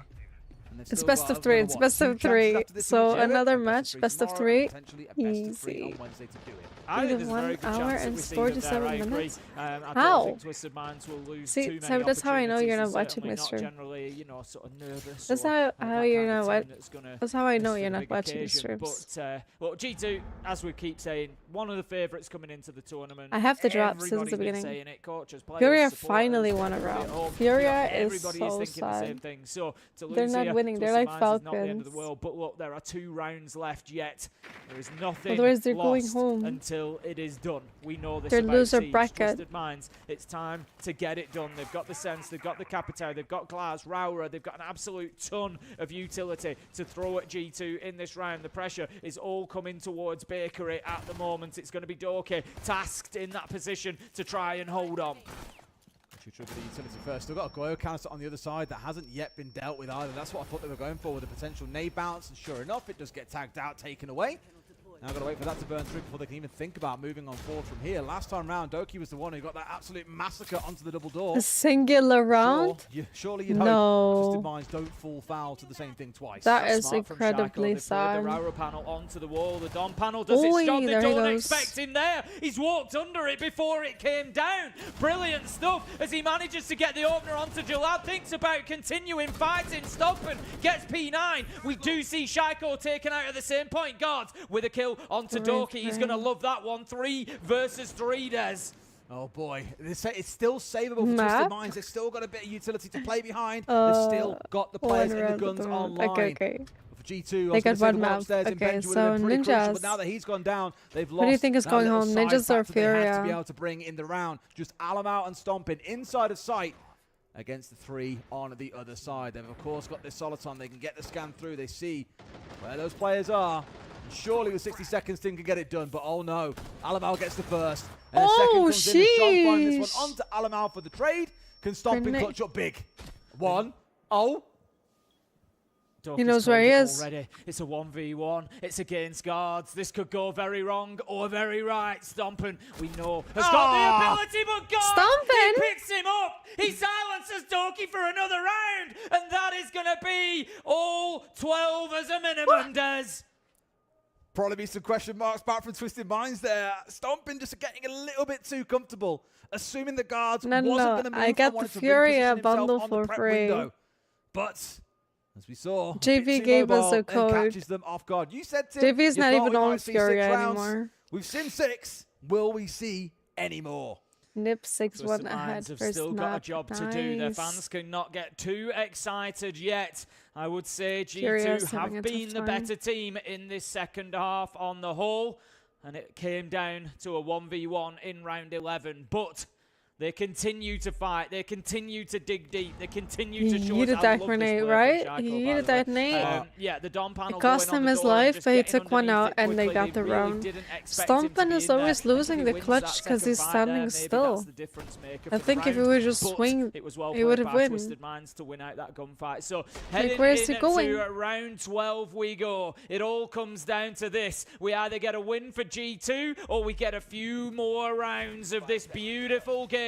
It's going to be reading that G2 try to hold on to. I mean, I feel like Twisted Minds should win, but for my predictions, I would want G2 Twisted to win. Minds is making its return. That will make this upstairs a bit tougher to work their way through, but we've seen Twisted Minds a few times, Tim. They've not even bothered bringing along a Hibana. They don't care about the range breach. They care just much more about having the right utility for smashing their way through the map, and of course, getting the close when it comes to the sharp end of things. So, keep an eye on those C4s, keep an eye on G2 being busy. Most importantly, keep an eye on Twisted Minds, all this information on side once more. Oh my gosh, Doki, bro. Not an ideal start for Doki. Jalad takes him down. And it's interesting, Twisted Minds here have recognised the sheer volume of electrical equipment that they're going to be facing. And they've brought along Kashom on the Brava. He's going to be looking for that bulletproof camera. He's going to be looking for the laser gates. He's going to be looking for all that gadgetry. Stompin is where it's supposed to be, but Doki, bro. Target. Stompin manages to level things up, and that's a big loss. What's happening with the quality? Goes with them. I was going to say, that was the big one. The fact that it's the Dokkaebi removed, just lets other players on the side of G2 now play more aggressively around the map, knowing that they aren't going to get a call coming through and then get jumped on by 2 or 3 players. There is still the Deimos available. There are those tracks in the back pocket of P9, but even he's nearly finished off there. Tim, a couple of shots coming his way. For now, still standing. Twisted Minds looking a little bit rattled. A little bit of go time there on the back of the Deimos scan. We see the silhouette in the distance drop. Okay, they're taking it slow. They're taking it slow. And it means that top floor is all up to Stompin, who's going to drop himself as well. So Twisted Minds now have control over the top floor. 1 minute, 10 seconds left to use it. They get aggressive out towards White Stairs, trying to see if they can get anything through the drone hole. They will not, but P9 does manage to find Benja. 3 versus 4 now. G2 try to hold on. They don't want anything extra here. They want to get it done here and now. Track continues to come out. They are making life a real misery right now for G2 or Twisted Minds. C4 available for Shaiko. I was going to say dancing around pillars. I don't think he'd have known, but there was a player hovering above him. C4 comes out but doesn't find what he needs. Instead, he's the one who's found out. Hasham brings it to a 4v2, and surely, Tim, this game now only goes one way. You really think that's going to be the case, don't you? Alamo waiting though. Stomping manages to get one taken down. Trade from Hasham, and there it is. Guards with the final kill, and we're going to overtime, Des. G2 will be kicking themselves. This felt like a game that they could have had sewn up a long time ago. But Twisted Minds have battled back through. It looks over those last couple of rounds like we might be asking a bit too much. But they've got it done. G2 on the defense, Twisted Minds on the attack. What did Loki do? Like, he heard the window split. G2. open. Mario stepping in with attack timeout. Like, the window's opening behind you. Why are you walking with your back in front of it, bro? What are you doing? I think this could be really valuable. I've Less spoken already typing. about Romalio's Lock success in. in tactical timeouts. So coming in now and giving the team that intel, giving them that blueprint for the future, for the rounds that they're going to play, I think this could be really impactful for them. This would be a case, I imagine, of just figuring out exactly how to approach it. There's only 3 rounds that you've got to worry about. This is prime time to talk about, right, here's what we're going to do. Here's how we're going to go to this site. We're going to play this operator. We're going to do it like this. This is the time for the very specific instructions that often we've seen coaches at previous events given. Sometimes it can be more about the vibes. You know, calm down, guys. Let's take it one round at a time. We see those kind of timeouts sometimes as well. But here, I think it's more specific. I like the new drop system on Twitch, guys. You can just click on the drop next to the chat, next to your channel points, and then you just see how long. And now they could yet be in a position to lose out and have to carry on fighting tomorrow. Certainly not to put, you know, the whole round on one thing. It wasn't the case back in the last round, but G2 really need to not be losing somebody in the first 15-20 seconds. You know, that was really not ideal. Doki being taken out so quickly. Here he is going home, guys. 4v5, but more importantly here, Twisted Minds have really got themselves some momentum. They're keeping it over interesting. the last couple of rounds. They're the ones that have won 2 on the bounce heading into overtime. G2, they're going to be defending Kitchen. If we have a look at what happened previously, they won it back in round 8. Best of 3 is anyone's game. Won it in round 11, so 50-50. Just like everything else in this match. Well, sadly, Tim, at round 15, can't be 50-50. It has to go one way or the other. You know it's going to 15.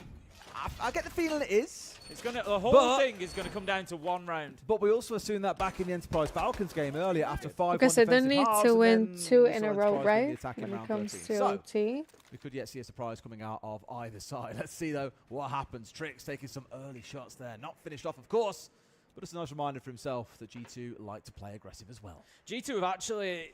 They do, but they've given away the rest of the map. So there's going to be no challenge on 2nd or 3rd floor here from G2. Stompin, however, manages to find one big loss with Hasham taken away. It's the Ram, so they're going to lose a lot of their vertical capability. In fact, all of it. They're going to be limited completely to DMRs.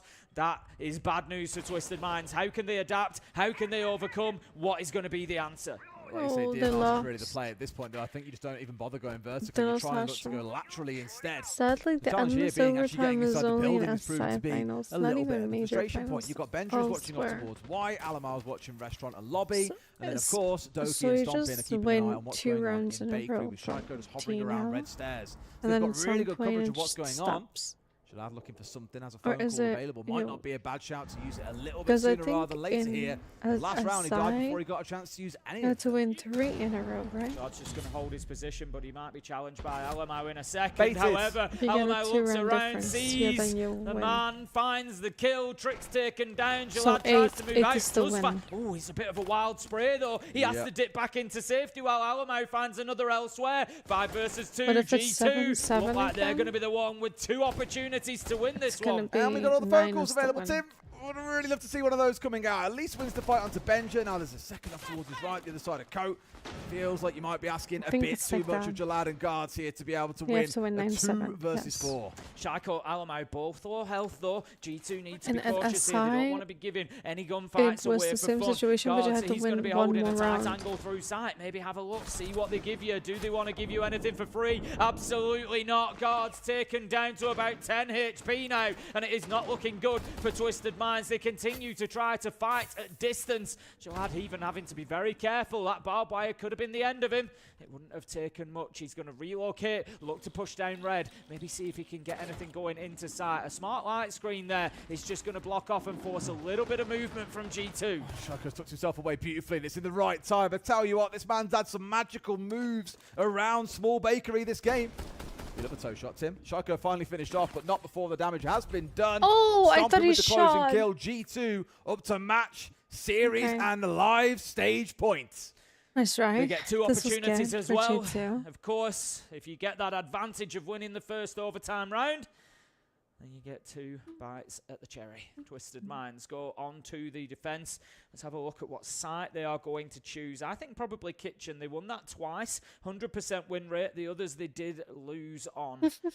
Yes, it is going to be Kitchen. We see on our other screen that they do choose to go down to that ground floor. So what did G2 do here? We just saw Twisted Minds lose Ram early in the round, choose to attack without verticals, and it did not really go in their favour.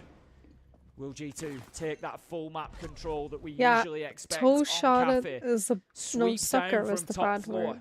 Use the snake to get that scanner out, move quickly. They and did take really control well before opening things up. I have a look at the line out at the minute. It may change. We've got but the it's sledge 21 being games brought along. I was still. gonna say, One it more doesn't round. look like they're going for verticality, but as I say that, it looks exactly like they're going for verticality. Ram and Sledge brought in. I think you probably have to, because you and I have cast Twisted Minds a couple of times now throughout this tournament, and we know that Hasham is a nightmare, Tim. You can't pin him down. Loves to be aggressive around the map, and Scott Boss being the perfect operator for it. G2 know that he's going to be somewhere above them, and the last thing you're going to be doing is focusing on hitting sight as someone is peppering you from above and making your life difficult. So I think getting in towards the map here and making use of what they brought along to clear their way through is perfect. They've actually got so much vertical utility on side. Of course, the Sledge and the Ram, like you said, Tim, but also that Fuse making a return once again. Last time round, it was there to deal with a lot of the Goyo canisters. They have and the a gadgetry inside Sledge, the site Fuse, itself. and Ram. I just really hope this time around that we do check on drones where players are hiding. Yeah, that's the big one for G2. I said it at the time, I'll say it again. Their intel game wasn't always on point. We saw a number of mistakes from just being unaware of players' locations. So G2 need to make sure that they do their due diligence and make sure that they're aware of everything going on ahead of them.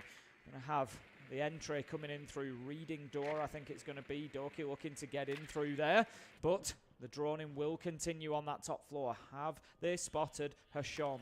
That is the big one. We will hear the call go out as Dorkaby looks to push forward. Hasham has to drop a little bit further back, but the fact that he's staying in this 1 minute position has on his passed belly again suggests that he hasn't yet been droned, and that mute jammer could be crucial. G2, are you walking into a big problem? They know. I swear they know that he's on white stairs. He's been here before. He's played this position. He's given them a spot of bother. I think they're just going to know. They might not be able to see everything because of the jammers that you can see scattered around. It was actually what Hasham used. He's gone anyway. He's gone. I was going to say he used the jammer there to be able to disable the call off immediately and then get himself laced straight back down. Here he's in the bunker spot that he was in last time around before he eventually 1.5 minutes and they haven't made a play yet. There we go. That second shot probably going to be dealt with. Starting. Yeah, so G2 have got the top 2 floors in their control now. They're a little bit behind time 1 here. We'd minute, expect to see the verticality kicking off about the 1:30 mark. It was 1:20. So let's just keep an eye on that timer and see how we go. If we find ourselves in the last 5-10 seconds of the round, then that might just be coming back to bite G2. P9 is still in position in VIP. Another one to watch. Hasham does manage to find the kill on the reverse angle onto Benja. Twisted Minds holding on. Hatch is going to be open, but if they want to plant in freezer, they need to clear P9 out of VIP. How is he not taking damage? His foot was on the hatch. Force the defenders to move, if nothing else, clear out any final bits of utility. Oh, Alamar, I think, is already thinking about this drop. Please he knows where he is now. Report that Hasham is not sat in the corner of bunker waiting for him this time around. There are smokes they've had to worry about. Last one has come out. There is a C4 still available as a swing comes in from P9. Does hit Doki, but thankfully, Tim, the range on that shotgun, maybe not quite what it once was. Flash goes down and allows Doki to aggress, but there's not much of a plan for dealing with VIP from G2 What again. is It was G2 just down to doing? one man and a 50-50 gunfight, which they lost. Kill after kill comes in from Twisted Minds. It's been a really nice defense. They have been just entrenched in these Just keep difficult it 2KD positions. at this point. Stomper manages to find one, but that will be all it is. An exit frag and nothing more. A consolation as we go all the way to 15. It's just a classic, isn't it? Two EU teams fighting for a scrap on the live stage, and it They takes hate us. all 3 maps, all 15 rounds. It felt throughout this map like G2 typically had the edge, but Twisted Minds just keep on doing what they do best. Being a little bit crazy and keeping the other side always asking questions. Where the bloody hell is Hisham? Is Jalad going to pop off this round? Can we stop guards? There's so much to worry about. And now we're going to set up a defense in Fireplace and Mining. G2 choosing that as their last hope of qualifying here and now with a flawless record to the live stage. The Twisted Minds may have something to say about that. I tell you what, the old chat's quietened down the last couple of rounds. I wonder why. I do wonder why. I mean, 1, Doki started getting kills, and 2, guards is pretty much up there as well. It's certainly quietened down. It's getting serious. As these two have locked in, laser focus I towards got the this. charm. It all Yay. comes down to it. We saw Clubhouse, Twisted Minds 1-7-2. We saw Chalet, G2 answered back with a body blow 7-3. And now on Cafe, 7 apiece. The winner and the live You stage feel on the spot to be points. decided Yeah, over me just one too. round. What's the chances of it coming I'll down have to many a 1v1 points, Doki versus guards? I think, Doki guards or Doki Doki P9? P9, who knows? Who knows? Yeah, I'll take either. We've had guards versus stomping, so I'll say P9. That's what I want my money on, Tim. I want to see a Doki P9 to close it out. All right, we've got Alamal back on that pulse. I spoke to Death about it already. This is the 3rd time we've seen it on this map. Used it excellently to destroy 3 players on the side of Twisted Minds as they approach from the south side of the building, just like you see in P9 do now. But I'd imagine on the other side, Twisted Minds are a little bit more wise to it by now. They've got the inkling, they've got the understanding about what it is But that it G2 did are the doing. playoffs, So like effective at dealing the with them Munich and won't let them get majors. away with it again. No, it's Stomping tasked this with is holding bracket that top phase. floor. At the first Supported by one, Doki, the who's Swiss over in bar. phase. Or then you have playoffs Away after very this quickly, one. actually, so that's going to leave Doki the only one now. Many up on that top drops floor. Maybe to an collect opportunity for still. Twisted Minds to get aggressive. Needs to be careful here. Benja steps out and nearly takes a lick of damage. Will just manage to avoid those bullets, but he knows that they're playing on the half roof. Are they aware of Shaco's position? He's done it so well so far, cropping up in these little surprise positions. You know he wants a bit of it. He sees the man. Sees the gun, Tim. And that kind of gave him away there. A little bit Flashbangs. too trigger happy, I think, and it has bit him at least a little bit. Lesion. The Shaiko working back down red stairs. When Of course, playing. able to do so I mean, much in that angle. He assists Benja you could inside earn the 8 train. points in Also that able to one. help out inside a small bait where he's had so many I have 8 excellent plays points. so far in this I got game. 8 points. And I think want given the the opportunity, skin. he'll pull off another wonder, an absolute blinder inside of there, and potentially end this for Twisted Minds, who have got a couple of players dancing around that part of the map.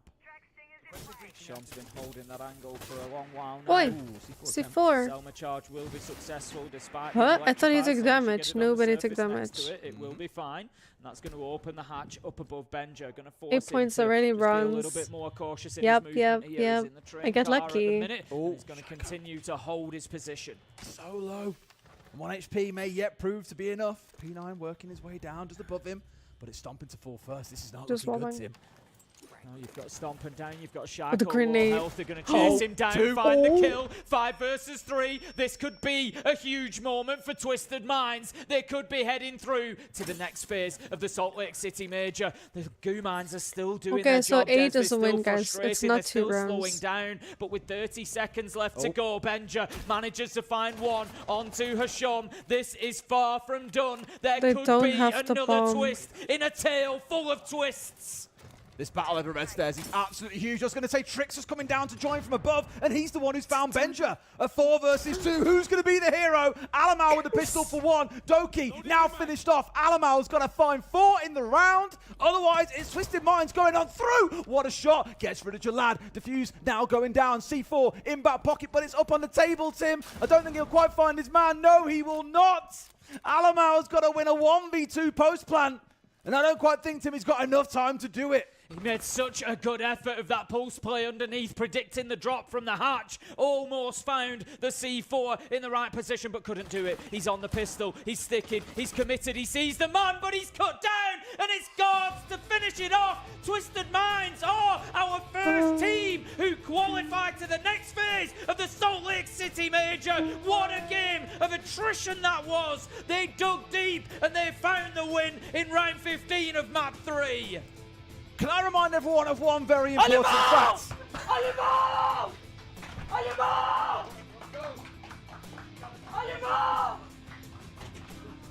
I'm just going to watch this play out. No.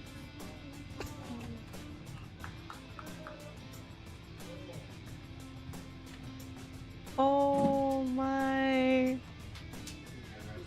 They don't even want to shake hands, bro. You ever seen them videos of like two dogs other side of a gate? They're Like, so and then the gate opens and they both just sour. go dead silent?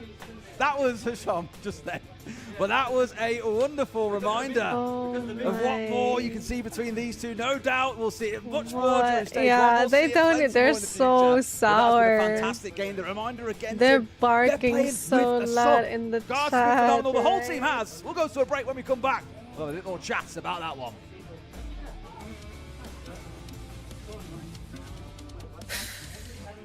Well, there goes my predictions.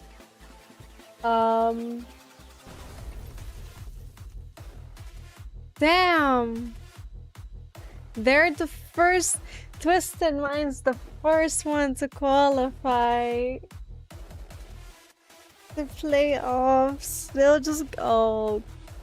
Them. It's always a surprise. Like when you think they had it in the pocket, they pushed OT and they won. Nah. And I think that the Bulls, he could have like. No, he couldn't. I thought if he was just gonna C4 from the hatch, he had it for sure. But he just kind of guessed. But he's a Pulse. I don't know. I don't know. He could have done it a little bit different. I guess he's stressed. Wow.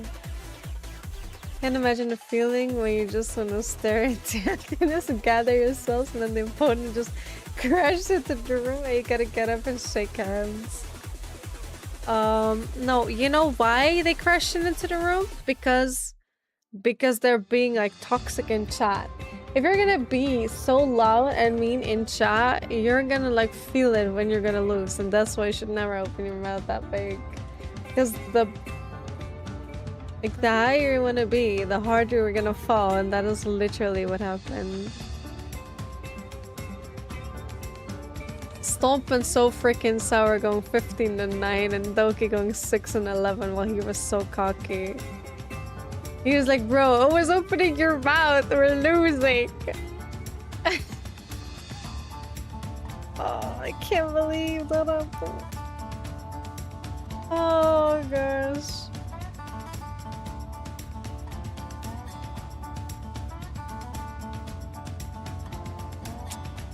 Doki was their issue this time. Yeah. Yeah, it's always even more hilarious to win a team who has been trash talking all the way. It is definitely. It is like that in ranked, it is like that in pro leagues, it's just toxic. But you do feel better. It would have been insane if they would go easy, easy, easy. Easy, easy, easy. That would have been so savage. Missed opportunity, missed opportunity. They could have done that, they could have said that, but they weren't even yelling at Doki, they were yelling at Olama because he didn't clutch. And this was just 8 as the win. Regardless. They pushed it till the last round. 3 maps. We watched 3 hours of this game.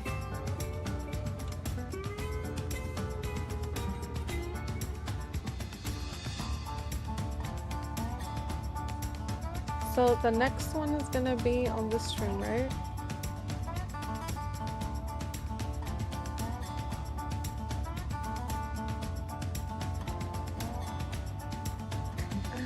It was kind of funny.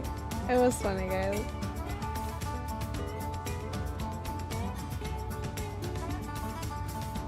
Did everyone get their charms and badges and whatever?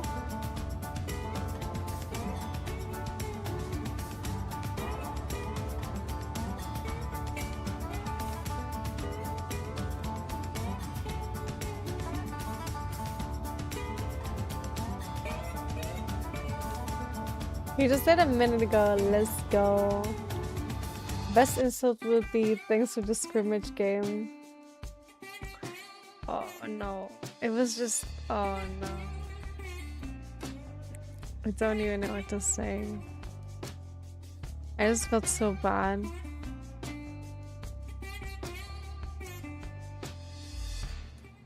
It is Twisted Minds, a 3-map thriller, and they beat G2 in overtime. Hajom, you ran out of the room, right out of the victory. You were screaming down the hall. Adam, tell me about that moment as you were just sprinting across the hall.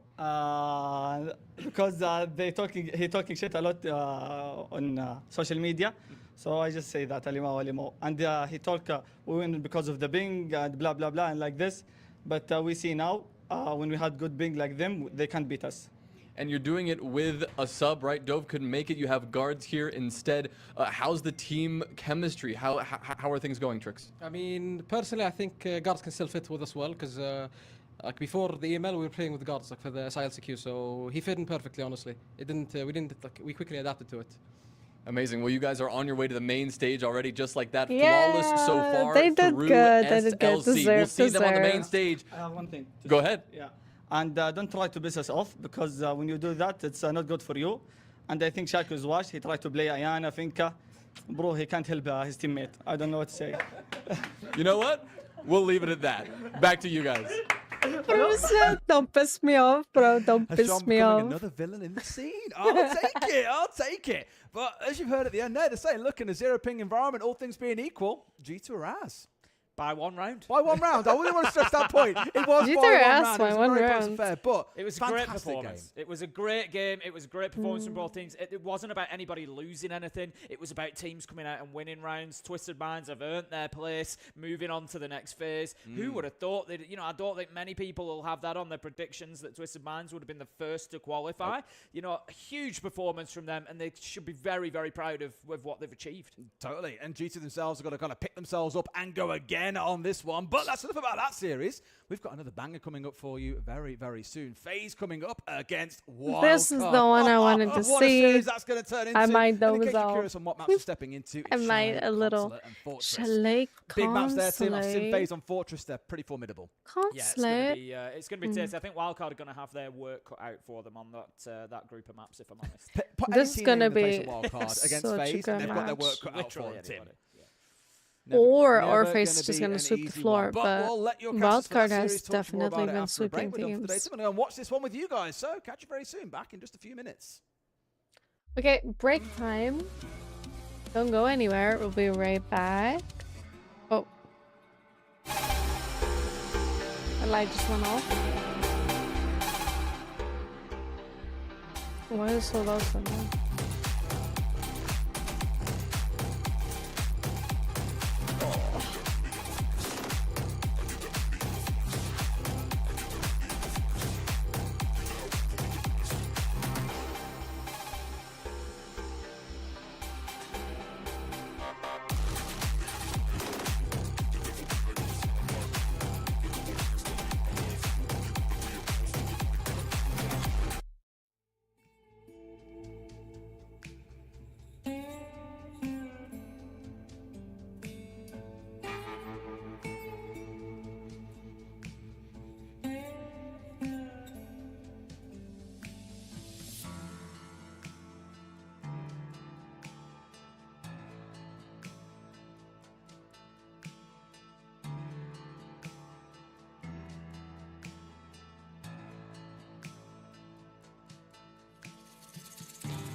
I'll be right back, guys. I gotta do something real quick.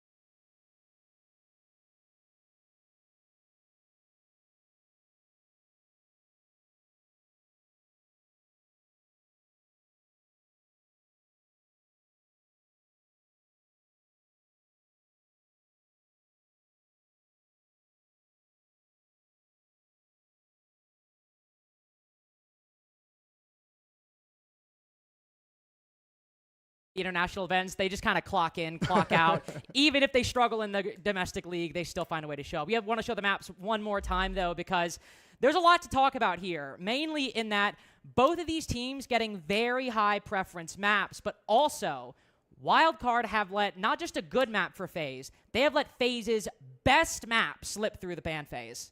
10-2 is the current record that FaZe hold on Chalet. One of those losses came inside of kickoff. Now, that's all in the last 6-month span as well. So, contextualize that.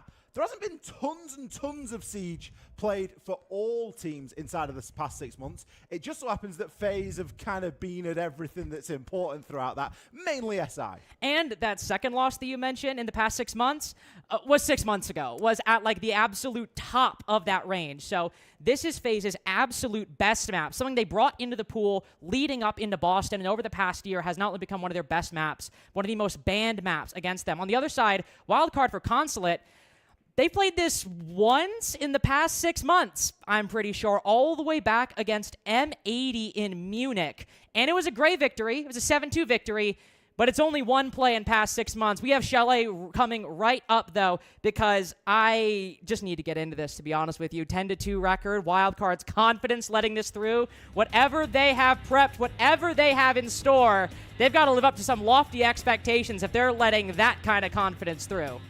50-50, almost on the social vote as well. That's pretty impressive. I mean, I don't know that everyone knows that this is a 10-2 map for FaZe. Maybe we should spread the word on that just a little bit more.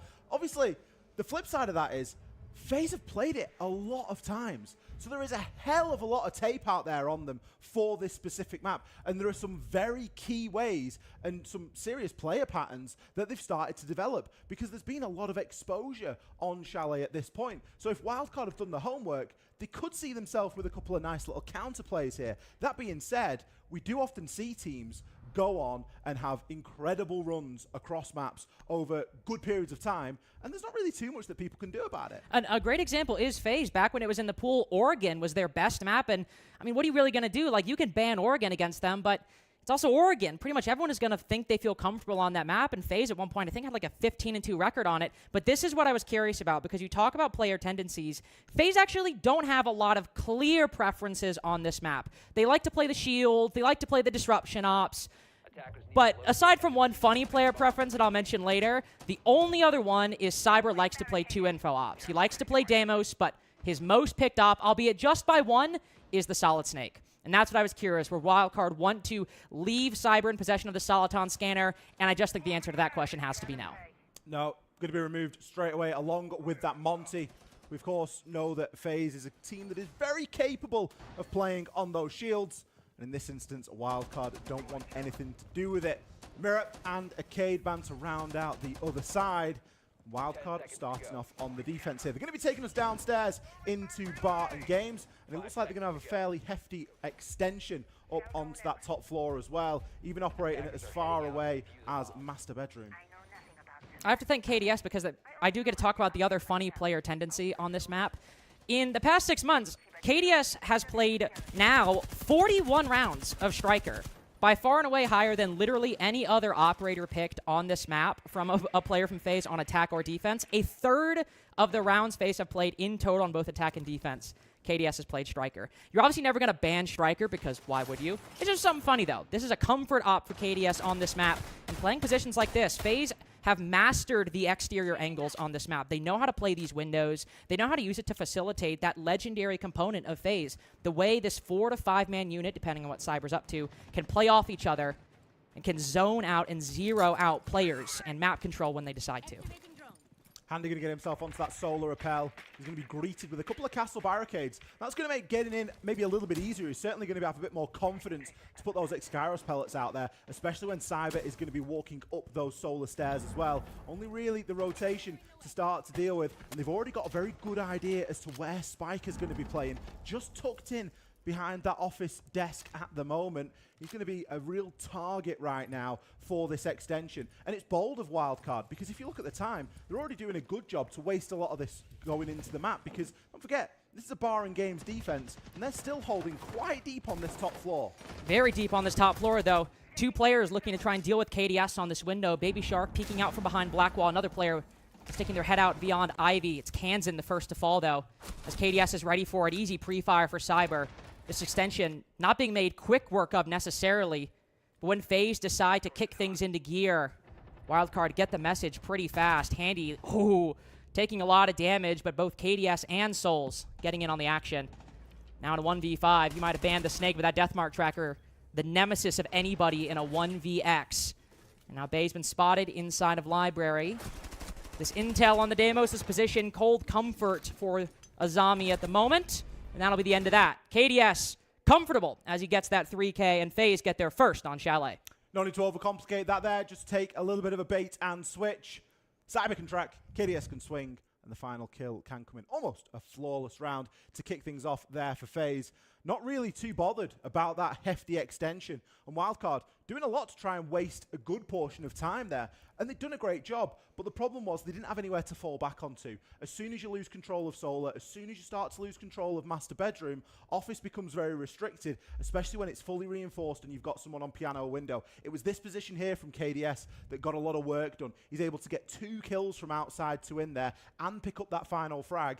As soon as you start to cut the map up in that sort of a way, and you've no way of getting out of there, you know as a defender, you've probably spent a bit too much time on the roam. You also got to give KDS a lot of credit. I mean, a lot of players, I think, would struggle in that position with Baby Shark in front inside a piano, and then players peeking him from Ivy, and the fact that he gets 2 from that position and doesn't die, survives to the end of the round, that's crazy. I think Wildcard, to an extent in that spot, had a good idea, because, I mean, it's just one guy on a balcony. How hard can it be? And FaZe have played this map 12 times in the past 6 months and won 10 of them. KDS kind of knows what to do in positions like this.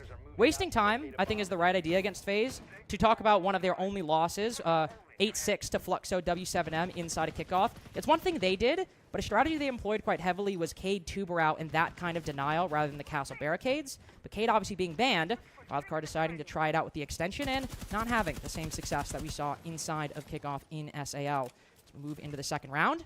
Seems Wildcard just kind of abandoning the castle idea entirely. Yeah, they're not looking to try and set up in that sort of a way, because I think FaZe took advantage of a lot of the space that those castles actually generate. Sometimes they can work against you in that instance. Bay's instead going to switch on to the Azami, and it's just going to give a little bit more flexibility in what they're trying to do and how they're trying to change these sites up a little bit. Blitzking there just disabling a Mozzie Pest. Hopefully he's got another drone in his back pocket that he's able to roll with. But for the meantime, hot and cold, he doesn't waste any time. Immediately jumps onto that stolen drone and can start to gather quite a bit of information. He now knows that there's somebody outside on the balcony. He knows there's a drone coming up main stairs. And he can feed this over to Bay a little bit. Bay being on those library stairs at the moment, that's where a lot of that Kiva barricade utility has been set up at the minute. And he's in a prime position for a little bit of a lurk play right now. A good position for a lurk, but also Wildcard generally in a good position to hold fast on this defense. Cyber taking a swing in from Mezzanine. Will regret that one as he's sent to the cams as the opening pick, or the opening death. Now the Blackbeard going in for a bit of a backstab. KDS in turn shot from behind. Baby Shark's been sitting behind this shield the whole time, and I think FaZe might have underestimated that position a little bit. Giving a lot of 1v1s to Wildcard at the moment. Still FaZe. They can win them. They've got the gun skill to match Wildcard. These international upstarts in the past year. And Vidiking will prove that again. He's made his way into the site. FaZe have tried to segment this defense and basically cut off the roam from one of the site doors, but Vidiking struggling to find disengagement on Solar, but is buying time. Soul's now hopping in right as one player hops out of bathroom. I think Kansan trying to catch somebody, and in the process, the rest of FaZe have hollowed out the site. made a nice, comfortable home inside of Office, and it's another 1vx early on for Wildcard. Maybe could clip Handy. Well, headshot is a bit more than a clip, but that'll get the job done anyway. Kansan's been so good in these clutches ever since he's moved to Wildcard years and years ago. Always the top-rated player. Might not have to pick up as much weight as he's had to in the past, but a 1v3 against the two-time world champs is always going to be a difficult job to accomplish. 2 rounds in a row for FaZe, and their attacks are looking just as good as ever. And they're dealing with everything that Wildcard are throwing at them right now as well. Wildcard, no slouches on these defensive setups. I really like what they're trying to achieve there. They've got some brilliant ideas of how and where they want to try and hold. We had Bay playing in on those library stairs. Nice little Azami fortress for him. Was in the perfect spot for a little bit of a flank play and got away with it. Let's be honest. He was the one that got the opening pick there over onto Cyber and really opened up the round. But it's the response from FaZe. It's the lack of overreaction. We saw a brilliant angle being held by Hot and Cold. He was on Snow Balcony, looking through the single door, all the way to the top of those main stairs, past Fireplace, and he was able to put Handy down to 1 HP. But Handy, what does he do? Doesn't overreact, doesn't overcommit. Waits for KDS to back him up, waits for the rest of the team to get into a position, and in that sort of position, you know, 2 versus 3, plan 1 versus 3. It's always going to be a win condition that FaZe are going to play to there. Something this team has favored for a long time, really making use of the structure and the coordination that they have become legendary for at this point. It's got them 2 rounds so far, and they'll look to continue. Monty might be banned, and Snake as well, 2 of the most important operators for Vidiking and Cyber respectively. But this team has also developed the shields over the past couple of years, and while Handy might like to take out the Blitz, in this case it'll be KDS bringing out the Blackbeard. Wildcard moving down to Kitchen and Dining. Seems like FaZe might decide to go for a clear, maybe secure some of that library control. It seems like a lot of players have spawned over towards front side, and no clear immediate take obvious from the spawn points. I'm intrigued to see where they go, though, as a lot of the same operators from the previous round carrying over into this one, particularly when it comes to that Azami and the Valkyrie. 2 highly important operators that I have to imagine Bay and Kansan will continue to play over the course of this half. FaZe have got a nice pool of operators, haven't they, that they choose to bring for these chalet attacks. Twitch is going to be a big part of this. Souls is already moving through on that shot drone. There's going to be so much for him to try and search out this round. He's got the Razor Blooms. He's, of course, got the Valkyrie cameras. There's a lot that's going to be able to be dealt with through that shock drone, and it's all going to be guided by Cyber. Kind of surprised to not see him play the Deimos, but it might be one of those things where they want to try and slip it in through the next round of bans and almost make Wildcard forget about it a little bit and just prioritize something a little bit different. But Cyber himself is getting a lot of value out of this IQ scanner at the moment. They're going to know that it's going to be a bandit. Of course, Cade is banned, so any electrification is always going to be a big giveaway. But that should assist them in opening up this wall just a little bit, and then they can start to transition onto that first floor attack, which is where we're going to be focusing a lot of our attention in that kitchen and dining area. But it always requires a clear of this top floor. It does, and this is where, I was going to say, Wildcard need to be careful. If they can play these trades, play off each other, they might have a lot of success. They will in the first engagement. Bay somehow dodges the second nade, but now in the 1v1 with the Blackbeard, that's a difficult one to win. Never mind! Bay turns the tables on KDS. I have no idea how he survived in this position. All 3 kills for Wildcard come from Bay back against the wall, winning gunfight after gunfight. Now Souls and Vidiking with 1 minute to come up with a solution. That top floor clear has not gone to plan at all. There was a bit too much space between KDS and Bay there when he was trying to beat him down with the shield, and it's just given too much of a window of opportunity. Souls, Vidiking, they can start to try and take this top floor control, but don't forget the site's downstairs. These players can now drop off. Wildcard can say, you know what, there's 35 seconds. I've got no problem dropping off this, but it looks like Bay is in it for the long run, and why not? He's on for an ace right now, and he's only got Souls left to find. Might as well at this point. Just give him it. Hot and Cold and Baby Shark eager for it, though. Getting the information as Hot and Cold swings around. Bay lands it. What do you even say at that point? Masterful work inside of Piano, dodging the Blackbeard, getting Cyber, and getting all 5 by the end of it. Bay's made a Teflon. He's dodged 2 nades. He's managed to survive after a Blackbeard's punched him down to the floor, and a lot of it comes after a mistimed push, really, from FaZe, which isn't something, it's not a sentence, really, that rolls off the tongue, isn't mistimed push by FaZe. It doesn't feel very natural, does it? But if you rewatch that and you look at the replay, you can see Cyber just gets a little bit too over hot. He gets a bit too overheated. He's peeking Ivy door before the nades have gone in, before the play has been made by the Blackbeard in terms of hopping in through single window in piano. Cyber gets taken out first in a 1v1. The key barricade works perfectly for Bay, and from there he can just go from strength to strength. He's just about lining them up and knocking them down as FaZe desperately try to scramble to deal with that power position.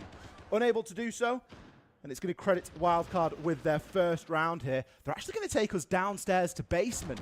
So they're giving us a full rotation here of every site on Chalet. All sites definitely playable, but not always all seen. Get a little bit of a replay here of just how Bay was able to dismantle some of those players. All fairly common positions that he's getting peaked from, and he's just hitting his shots. He's just better in the moment. That's all you need to be. When the moment arrives, you just got to show up and take it. A lot coming down to that brief bit of mistiming between Cyber and the nade. It's going to be a completely different round. But those things happen sometimes. And FaZe are still up 2-1 over Wildcard. Now going down to the basement, you have to roam a little bit on this site. It is just a necessity. There's not enough room, especially when you open an exterior wall, and Garage has just become unplayable. Bay currently ratting inside of Library. 7-2 right now, and a good way to get that 8th would be to be misdroned, and somebody just hops inside a Library. FaZe are human. They can do it. Oh, Spiker's also ratting inside of Library. That's a different kind of rat, though, isn't it? It's a smoke rat. You kind of want that utility for a little bit later on. We know FaZe are no strangers to getting the plant down and playing that objective. KDS, he has the ping. He's got everything that he needs. The stun goes out, and, well, it's as easy as that. Some thorough drone work from FaZe, netting them an opening pick. Is everybody on the defense ratting right now? Baby Shark is outside, and we have 3 people prone behind cabinets on Chalet. Whatever plan Wildcard have does not seem to be working out so far. Kansan goes down, and Baby Shark does make it inside of the building. But now Wildcard probably need to think about retreating, as FaZe run that top floor really quick and have not faced any obstacles whatsoever. Bay still holding on. He's not being tracked by the Deimos. We even see Spiker come up to support him a little bit on those Library stairs. In a 3v5, you kind of have to play for a pick a little bit, so it is understandable why Bay stays here, but it's always just a risky position. It's inherent to the situation. KDS now moving down the stairs, does not have the 2-brow available to be tracked. There's a Z-ping on Bay. Got to be careful as this pinch setup, 2 players on each side of him. Just quickly sprints down the stairs and pushes it as close as possible before retreating. I think Bay makes the right play there. It was very much like, look at me from Baby Shark and Spiker as they were rotating down. They made sure they were tap firing the guns. They made sure that they were known. And I think they were trying to get away with leaving Bay upstairs. He was droned. He was found out. However it might be, they had a yellow ping. They knew where he was. And now he's been dealt with. That's a disgusting angle from Cyber from the main stairs through one of the ramp boogie hole drones that he has already made. He choose to send another one out there as well and really continue to rip open this site. FaZe aren't in a bad position right now. They've had 3 kills on this opening, and all they've got to do is convert this in the final 50 seconds, which should be fairly straightforward right now. There's a lot for Spiker and Baby Shark to do, but Baby Shark's going to start. And he does take down the Capital with full utility in pocket. So probably the most important operator they could have taken down in that position. There's just still 4 of them. KDS still has a Deathmark tracker, though it's got to recharge. Souls has some flashbangs and some air jabs, a lot of secondary utility. Spiker going for a quick swing, but Vidaking's ready for that possibility. It's an understandable move in Spiker's position, but Vidaking can predict it. Nice spray, nice transfer by Baby Shark, but FaZe were always going to win that round at a 5v2, and even at a 5v3, it seemed inevitable. Moving up 3-1. They just needed to work through the numbers there, didn't they, a little bit? It felt like a little bit of a lost round. We really don't see that many basement defenses attempted by teams at this level, and I was quite surprised to see Wildcard try and drag it out, and even more surprised with the fashion in which they played it, because they just tried to wrap. They just tried to take advantage of hoping that FaZe had a lack of information. It's FaZe we're talking about. They're very thorough. They check the boxes, they dot the I's, they cross the T's. Tactical timeout now for Wildcard. Lagonis wanting his moment to just try and bring a little bit more stability back to these defensive rounds. You got to at this point. I mean, attacking side on Chalet can be very good, but you need every round you can get your hands on against FaZe right now. You let this map through for a reason. You had a feeling you're probably going to go to the defense, given how Chalet kind of goes. It's not like Consulate, where you know for a fact every single time if you pick Consulate, the other team is going to pick defense. But you're going to be reasonably confident that if you pick this map, that FaZe are probably going to pick the attacking side. So you anticipated this going in. You need more than 3-1 right now. You don't have to be winning, but something's got to turn around quick. You still got a chance at a tie half. As we see things come through, we'll have to see something better than that. I don't think we'll see 3 players ratting on the top floor like we did last time, especially now as Basement will likely not be played for the rest of this half. It's going to be a lot more of the standard setups we saw from Wildcard at the beginning. Master bedroom and office in particular. All things considered, while the Azami's been banned, you also see the Valkyrie drop away. Will be a new look. Pretty much a new look. Some small changes. Wildcard opting to get rid of that Blackbeard. Just kind of free the way a little bit for Cyber and some of his information gathering ops, and he's going to make that change off the IQ over onto the Dokkaebi to try and facilitate that. Pinches it away from Handy. As well, if Blackbeard's banned, what's another good shield alternative? Not many people would say the Osa, but Handy is going to be playing the Osa. Osa always speaks to a little bit of a cheesy get the plant down, some early aggression being shown there, and even Cyber getting chunked down a little bit on his approach into the building.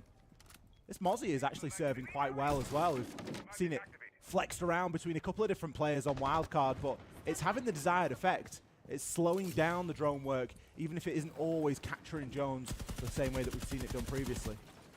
I also think if you can keep a Mozzie drone alive until the late round, FaZe are a team where if you let them get set up, there's a good chance they're going to win. But if you can get good information and enable some kind of flank right as they commit, just like every other team in the game, if you land a kill, they're going to get pretty majorly disrupted. And so I think that's generally just a good intel op that could really enable Wildcard to retake in the late round, depending on what kind of drone Spiker has available.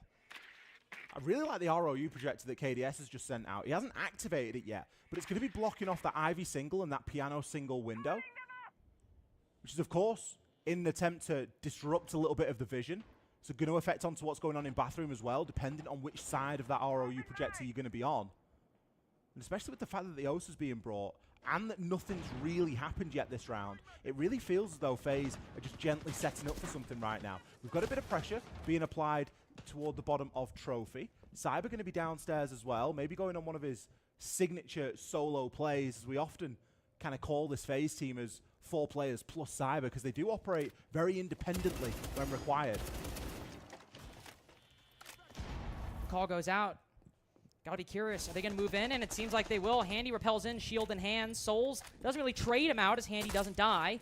But now in a precarious position, Diffuser and Osa stuck inside. Likely necessitates Souls using the rest of his Bs just to enable a safe repel. As he goes for the res, anybody down below? Yes, Spiker, in fact, but Vidaking's ready for it. Great coverage by FaZe, enabling picking his team back up. Good flick by Cyber as well. His team is firing all cylinders at the moment, but Bay, 9-3 right now, the main one showing up for Wildcard on these defenses. That's all he's gonna get.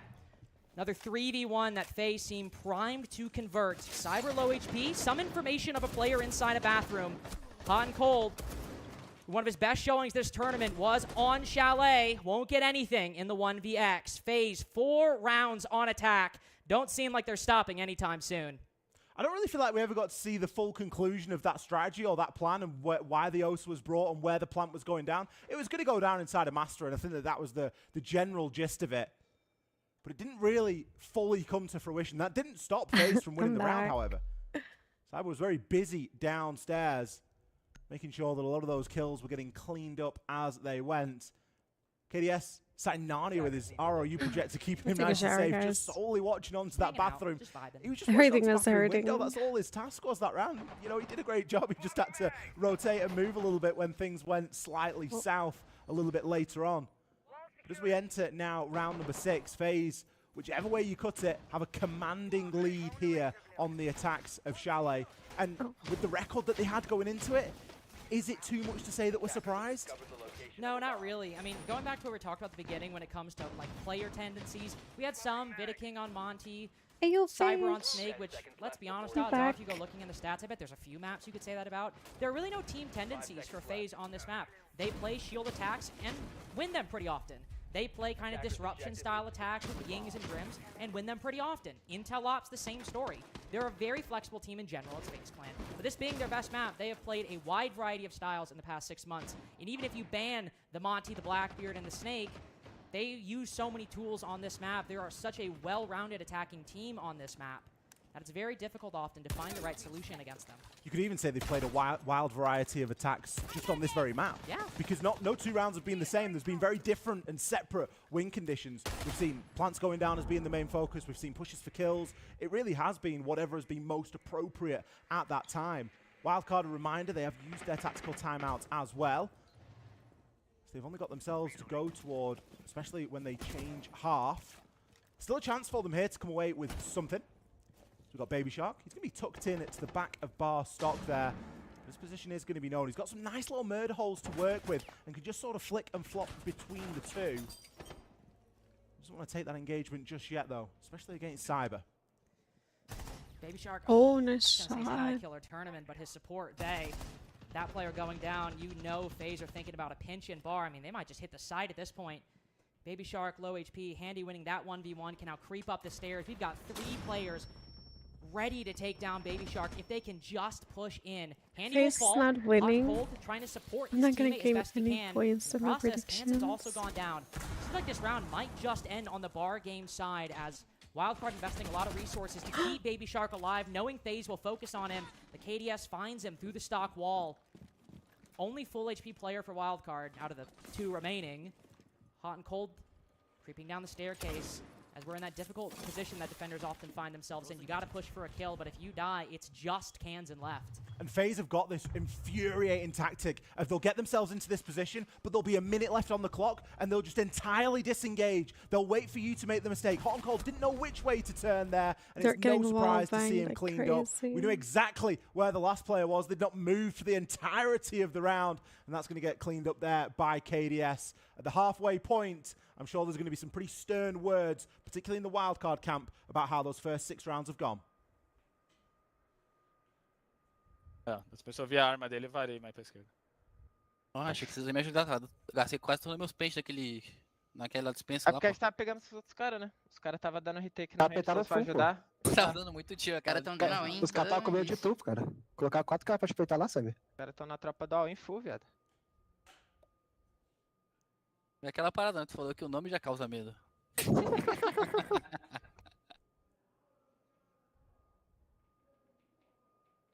Cadê? Tá jogando muito, só cagando bala. Só vai falando. Hoje ainda vou comer um Five Guys de graça na conta do meu mano KD. Five Guys e sobremesa. É verdade isso, cadê? Five Guys e Esse sobremesa. cara é igual o trouxa do aeroporto aí, não vai receber não, que essa grana aí. Pô, viado. Rouba uma paradinha tua lá na mala. Bem de boa. Tá, pode roubar. Gente. Pega cocô lá pra tu. Calma. Não, tá Vai puta dar aqui certo do agora, lado, pô. mano. Mas não Vai tá dar certo puta, agora, mano. tudo que você planejou na sua mente vai dar certo. Ah, o bagulho é que a arma tá sendo pra caralho, velho. Pega aqui um, Ficando pega puto. um pano aí, pô. Se tu... Agora falando...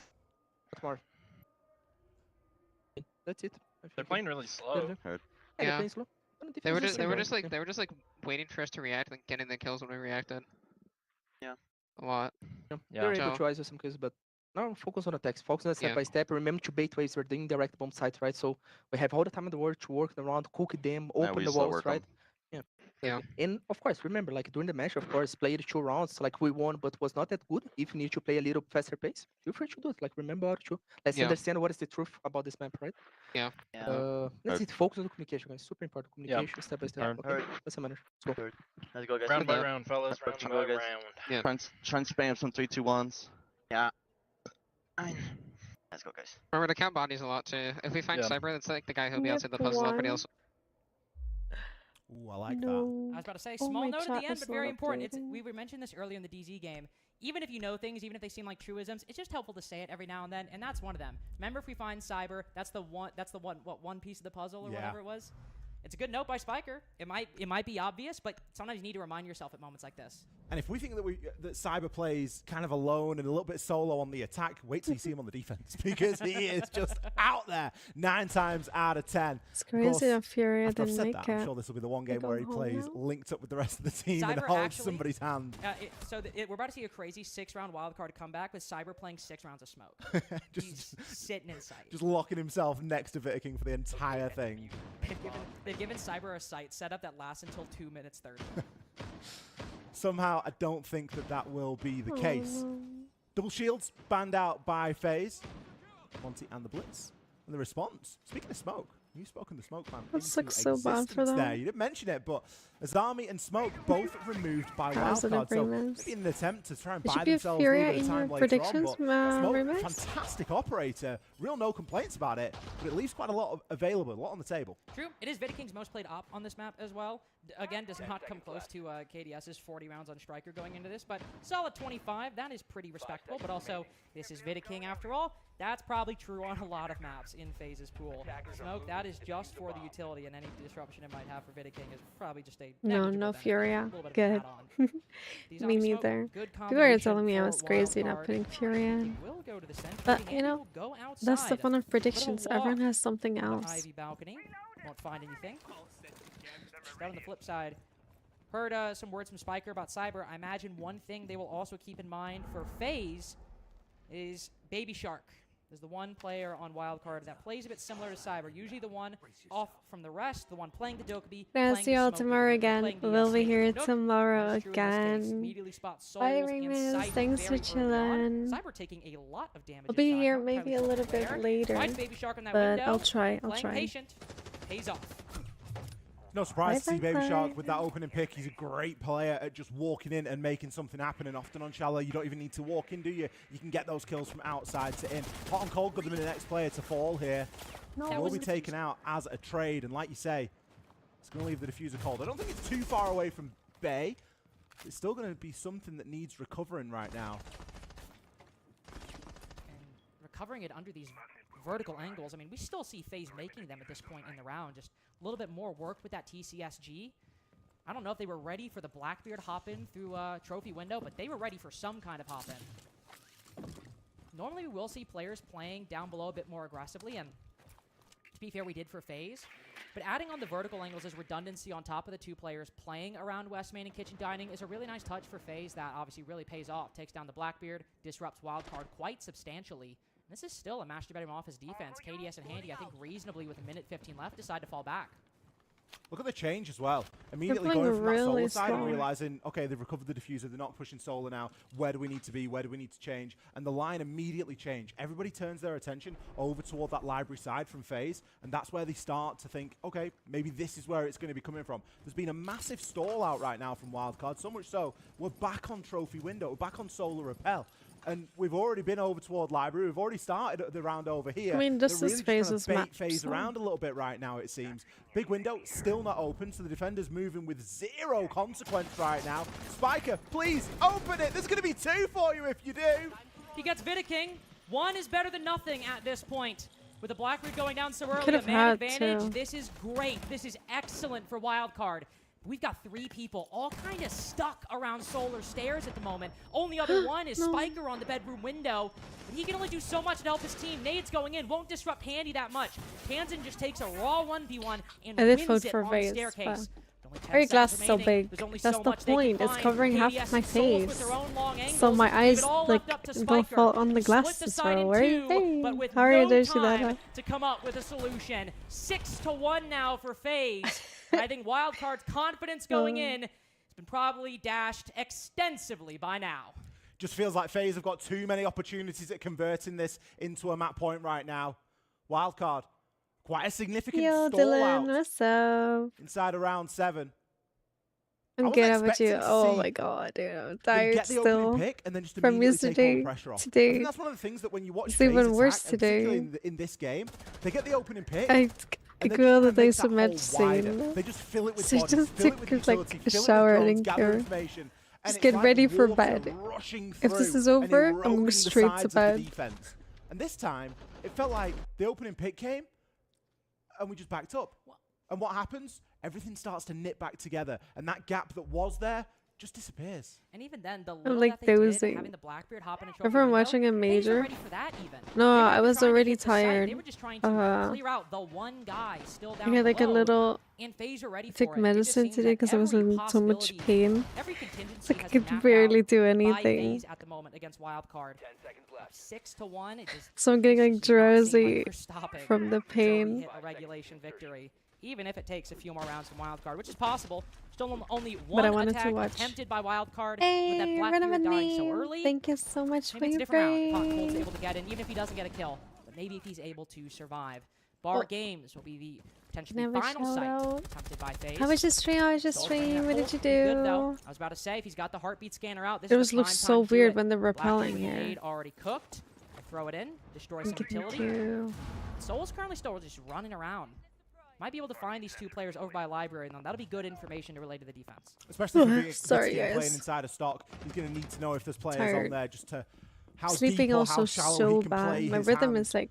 What are the focus going to be on this It's library normal, side? like I sleep at a normal time, but I with a don't massive sleep through the extension night. over toward office It's like and it's master broken. bedroom. This time FaZe, there's not really that much of an extension. They've just dug over there a little bit, but the main force of this defense and certainly this utility is going to be focused around library. Where Bit did of a utility all the dump there util from go? Kansan as he sends in a couple of stuns and the drones start to follow it in. Nade's going out now as well, and Spike is going to be primed and ready to hop in here. I do worry about Vitaking's position, because if he's still downstairs in stock, he can get a great angle up through that hatch onto anyone that hops in through the window. And I also worry if Spiker's the one to do it. It was just last round that Hot and Cold hopping in a window as There's Blackbeard quite a with slow Diffuser match. went down, and it substantially Everything disrupted happens in Wildcard. the last so It's the many same seconds. situation here, with Vidaking holding a very similar angle.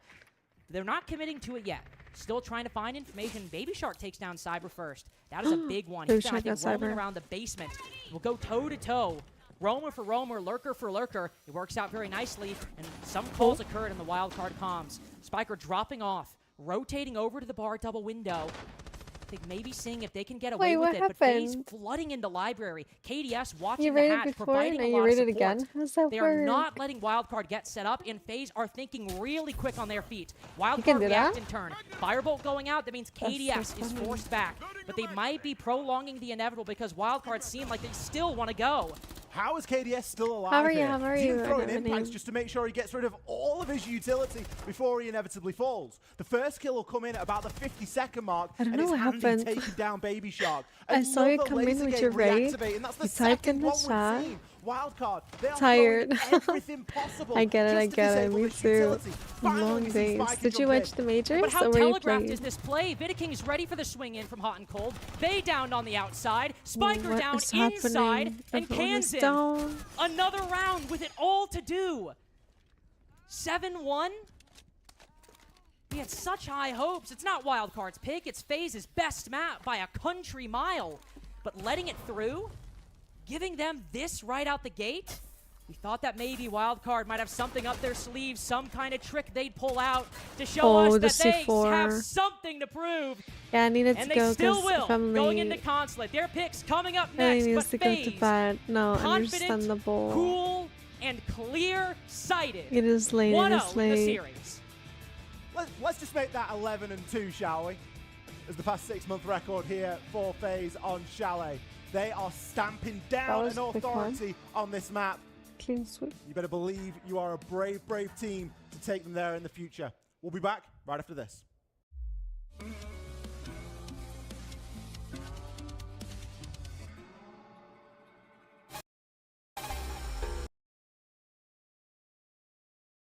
What is happening on this one? Hello? It's frozen. To reset and play better. So that's it. When you know how, as you said, a lot of fans were supporting you, do you have anything to say to the Fury of fans seeing you guys exit so quickly? Yes, we only have like 3 months as team together, and we will come back on Split 1 in Brazil. Already one time, and we will do the second time, and next tournament will be better.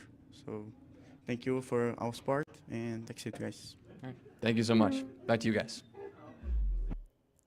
And again, Harrison, a really unfortunate showing from Furia, the SAL kickoff winners against NIP, coincidentally enough, just didn't have that same gumption that they brought out in their own region. Yeah.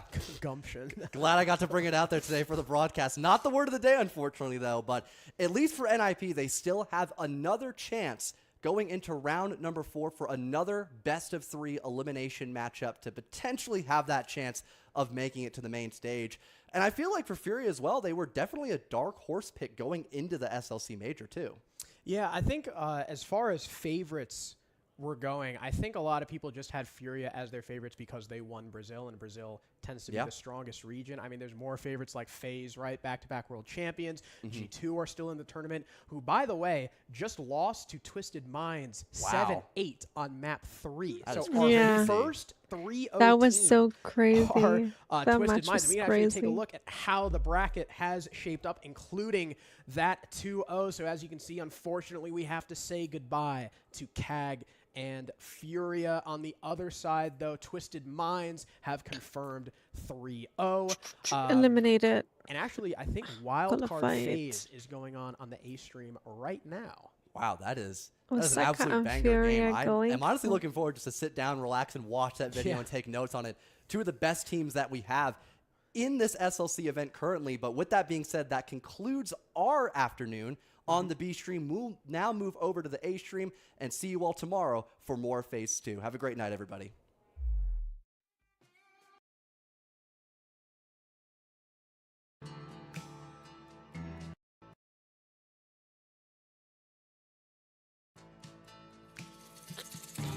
There's another 4 minutes break.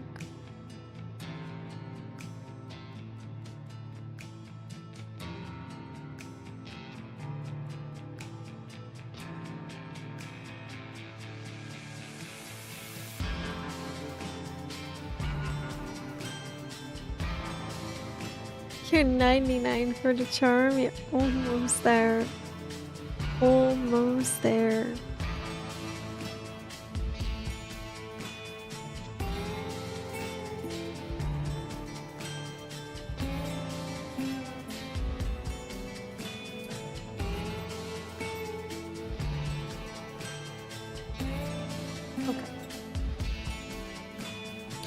I actually didn't expect G2 to lose, but Twisted Minds, I think, surprised everybody. Also, because they were up against some top players. So it is always surprising. It's anyone's game, I always say. That's why these predictions are just fun. What are you even supposed to? What are you even supposed to put in the predictions? It could be anything.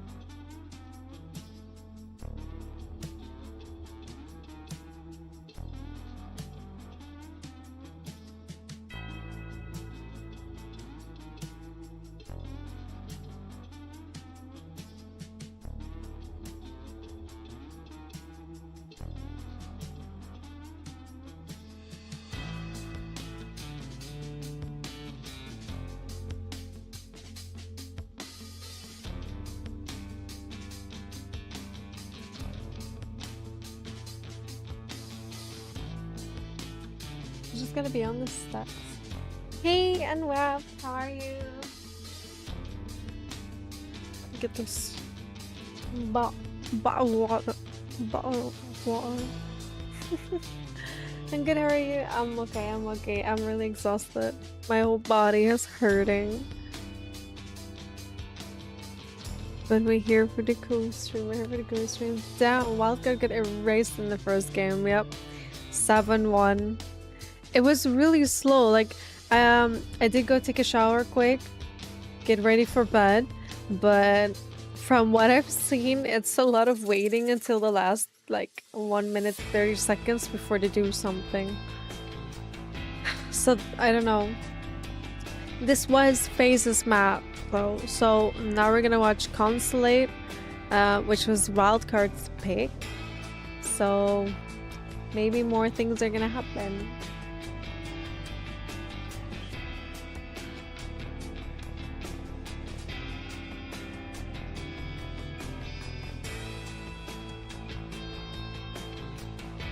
Hey, and Web, you don't have the Tranka badge? I'm making people hydrate. You're right, you're right. I completely forget to do that, to be honest. I just don't like to drink.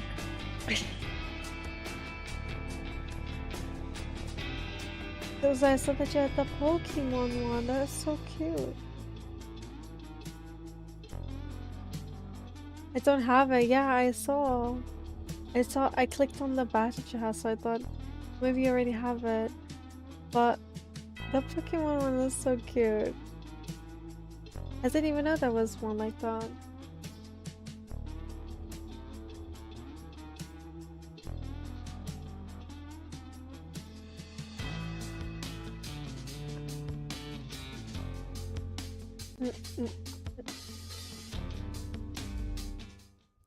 Well, Chalet Okay, wasn't close. We next might map. as well just move on to map 2. But Wildcard not only map. playing to make it to main stage, need to win 2 maps in a row.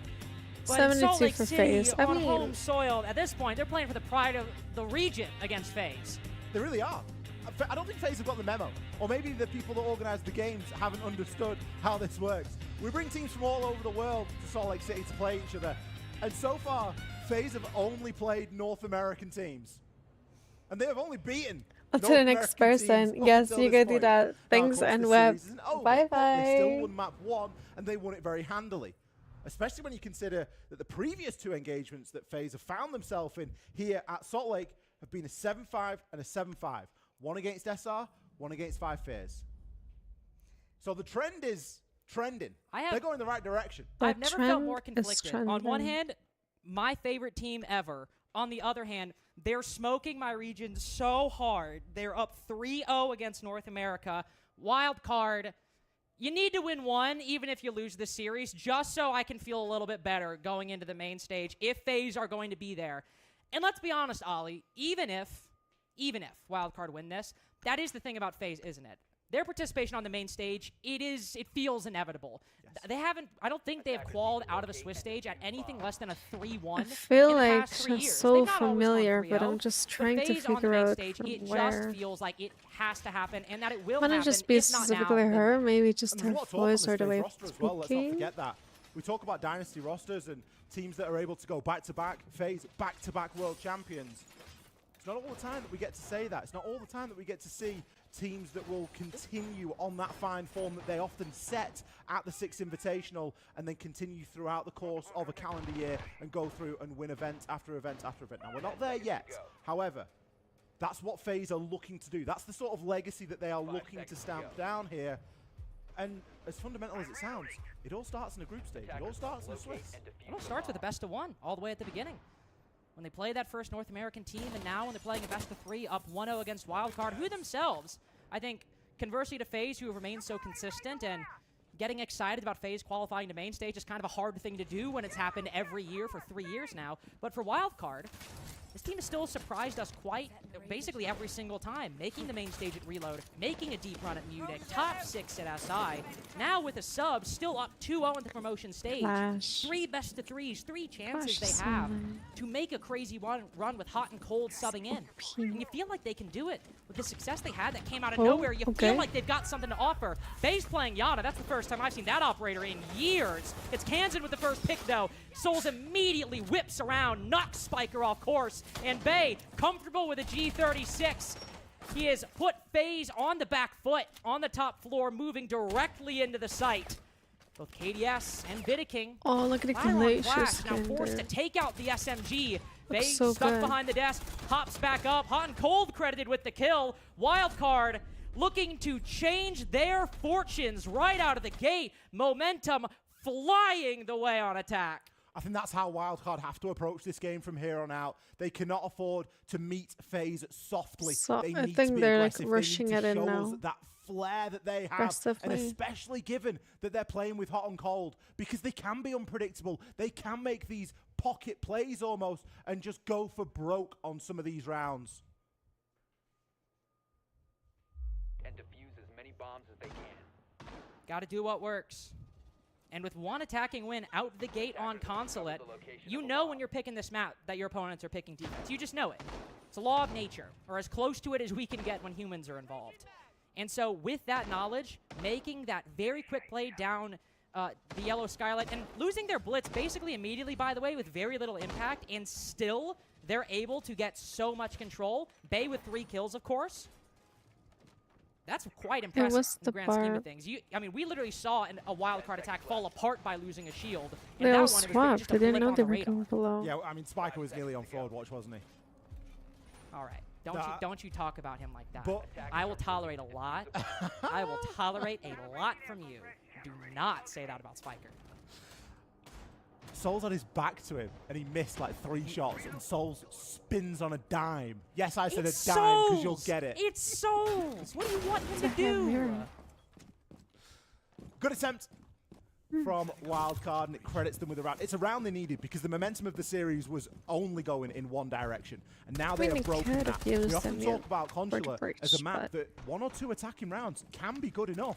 You don't have to go out there and get an even half. You don't even have to go out there and get a 4-2. That's unheard of almost. They always make a setup knowing that the breach is going to be fully open. Right now, they're going to be attacking into Garage, so it is going to be a slightly different landscape.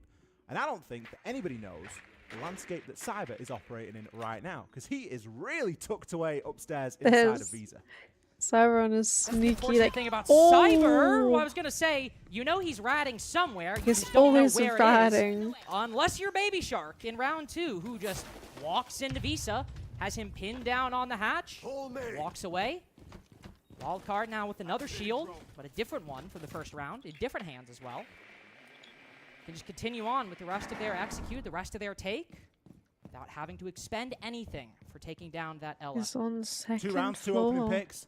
Cyber is left with not much to do aside from cameras to watch, of which there aren't very many cameras kicking around. Something there are a lot of, though, is C4s. There are 3 of them. Now 2 that FaZe are going to try and use to hold this line. Is there a pixel there? I don't think there was. I think I can see it. Just trying to hold a long line there. KDS thinking about a little bit of a rotate upstairs. He needs to be super careful here because he's got attackers on his right be funny, and right? his left, occupying in Visa and over toward Lounge. Oh, they might have an idea. Creeping up. I mean, Valo has it, Siege had it. Spiral, which KDS has already moved. I think there are more beyond. games that have it. The interim, Canton and Bay down below, die.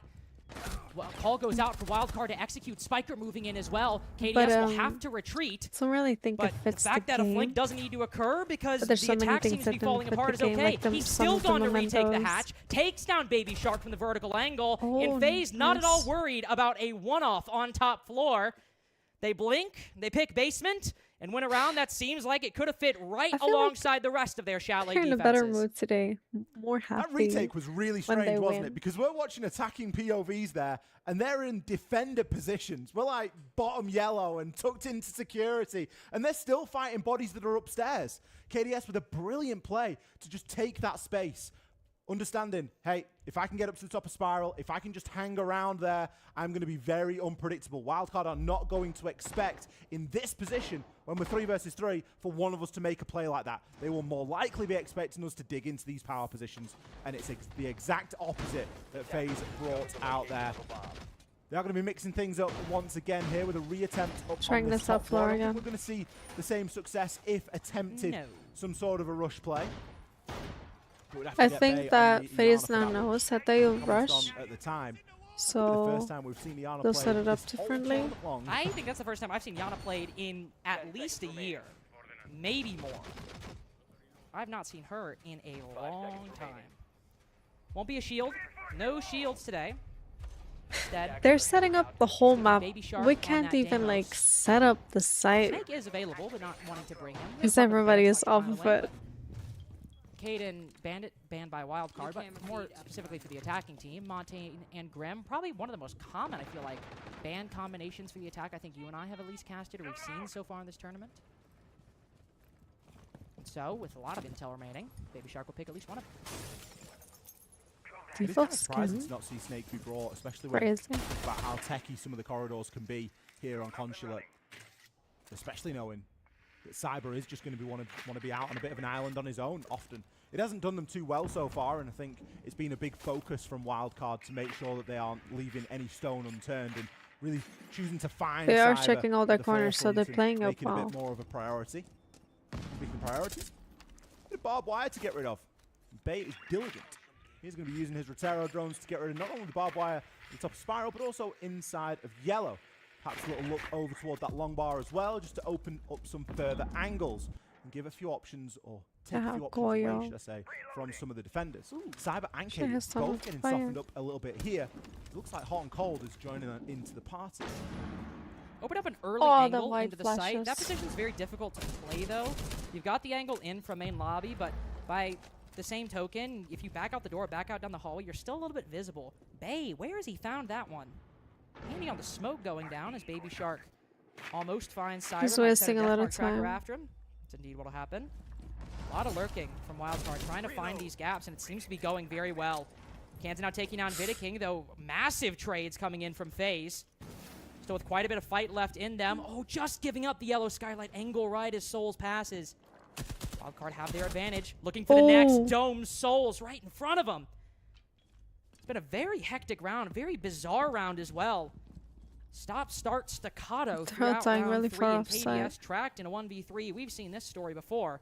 A lot of the times it was wildcard defenders on the receiving end of it on Chalet. Not so here.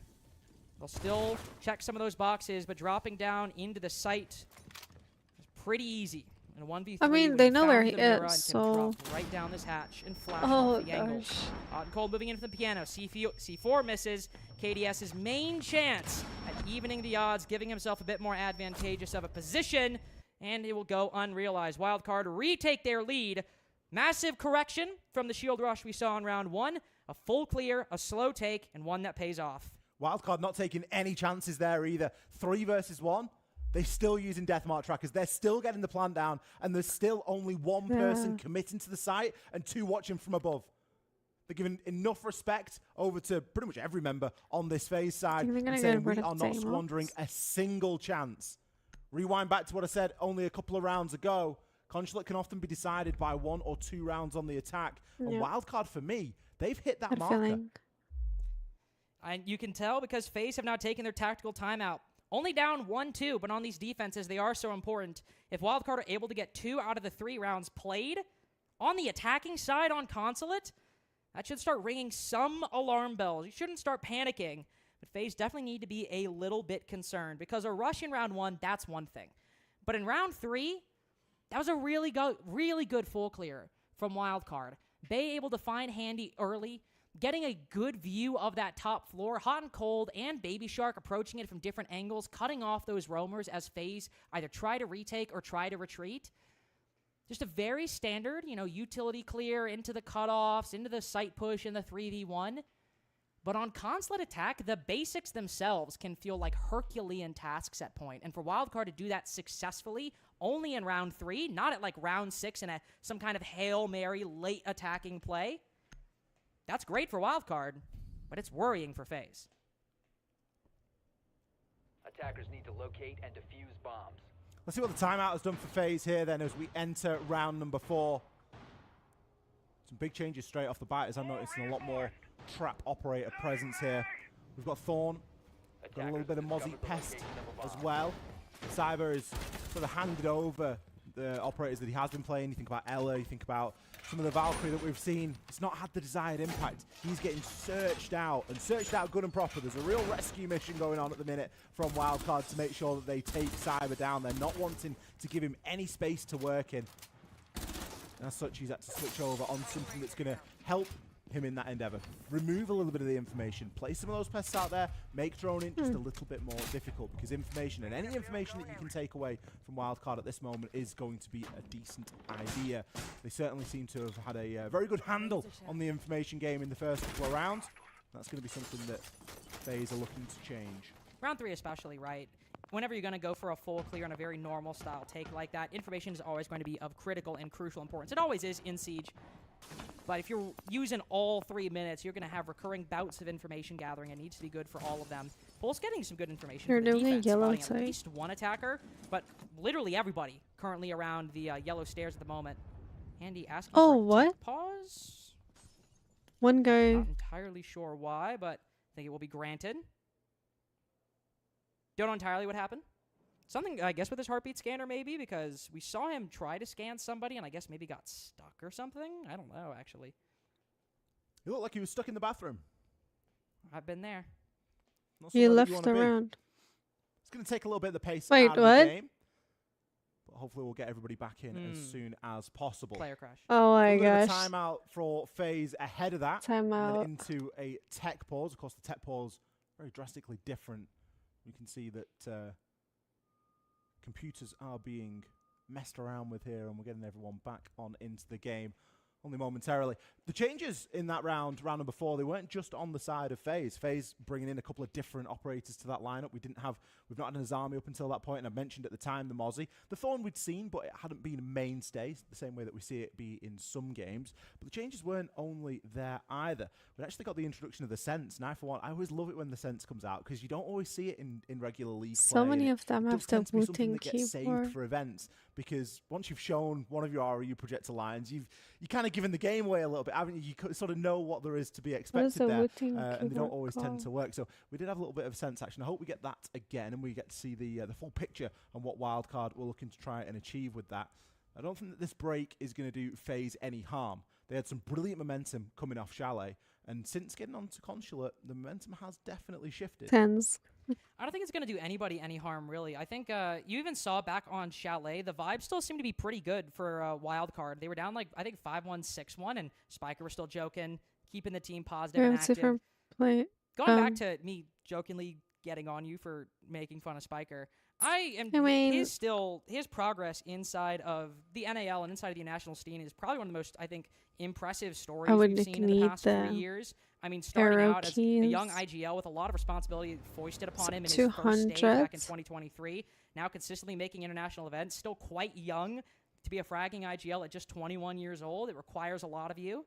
And now even, I think, learning some of the more important things, keeping the team's vibes up, keeping people calming, keeping people happy and excited. It's one of those important bits about a team that obviously they're up 2-1 right now, but still important. Still important for a young player to do. You've got to understand, it could have been anybody in that position, and I would have said exactly the same thing. It wasn't because of the player, it was because of what happened. I don't actually, stepping outside of the bit, I don't actually think you were trying to go for him. But I like how you've got the back. I like how you've defended him. It's very honourable of you. I love that guy. Shout out. Round 4 then. Looks like we've got everybody in this time, and I mean, no PC crash from now they're gonna do a different play, right? Knowing the ops. For FaZe here, because of course we've not seen the round after the timeout, and we know there's usually a decent impact from FaZe timeout. It isn't like is that fair? Immeasurable. The amount of impact that the coach can have. FaZe are definitely worried about this little top play though, aren't they? From what we saw in round 1, jump down the skylight, throw everything through yellow, and really start to make something happen through there. That's very noticeable with the attention already that's being paid. We've got Heartbeat Scanner over there, we've had Razor Balloons placed in that position. It's something that FaZe have got in the back of their mind. Whether it's going to happen or not, I don't think it is, because we've not got the blitz, we've not got the same tools, but it's definitely in the back of FaZe's mind right now. It's also about the exact same start we had at the previous round. Handy only really spotted one player when he was scanning on this side, and he was inside a bathroom in this exact same spot. So basically just repeating things word for word in round 4 from what we saw pre-crash. The IQ also spotting that Pulse, getting more information, at least directly on that guy, than the Pulse is getting in turn on the IQ. Be in for a rude awakening if Bay gets in position. Through some verticality or through a soft wall. Find an angle on that Pulse with the scanner and pistol in hand. Hopping down, Handy will relay that and probably should start backing up pretty quickly. Careful, could swing with this shotgun. Ooh, Kansan caught with crossbow in hand. Handy will win that engagement. 7 days out of 7. Cyber put to low HP. Handy continuing his work. Will send out a C4. No. Keeps it in pocket. Not trying to make it move just yet. He's trapped in a cross. This Pulse not with any good way out. Cyber looking to support. Just walk straight into the glass, right in front of the smoke. FaZe keep their advantage. Kiba on the window should give Handy the opportunity to move, but he doesn't.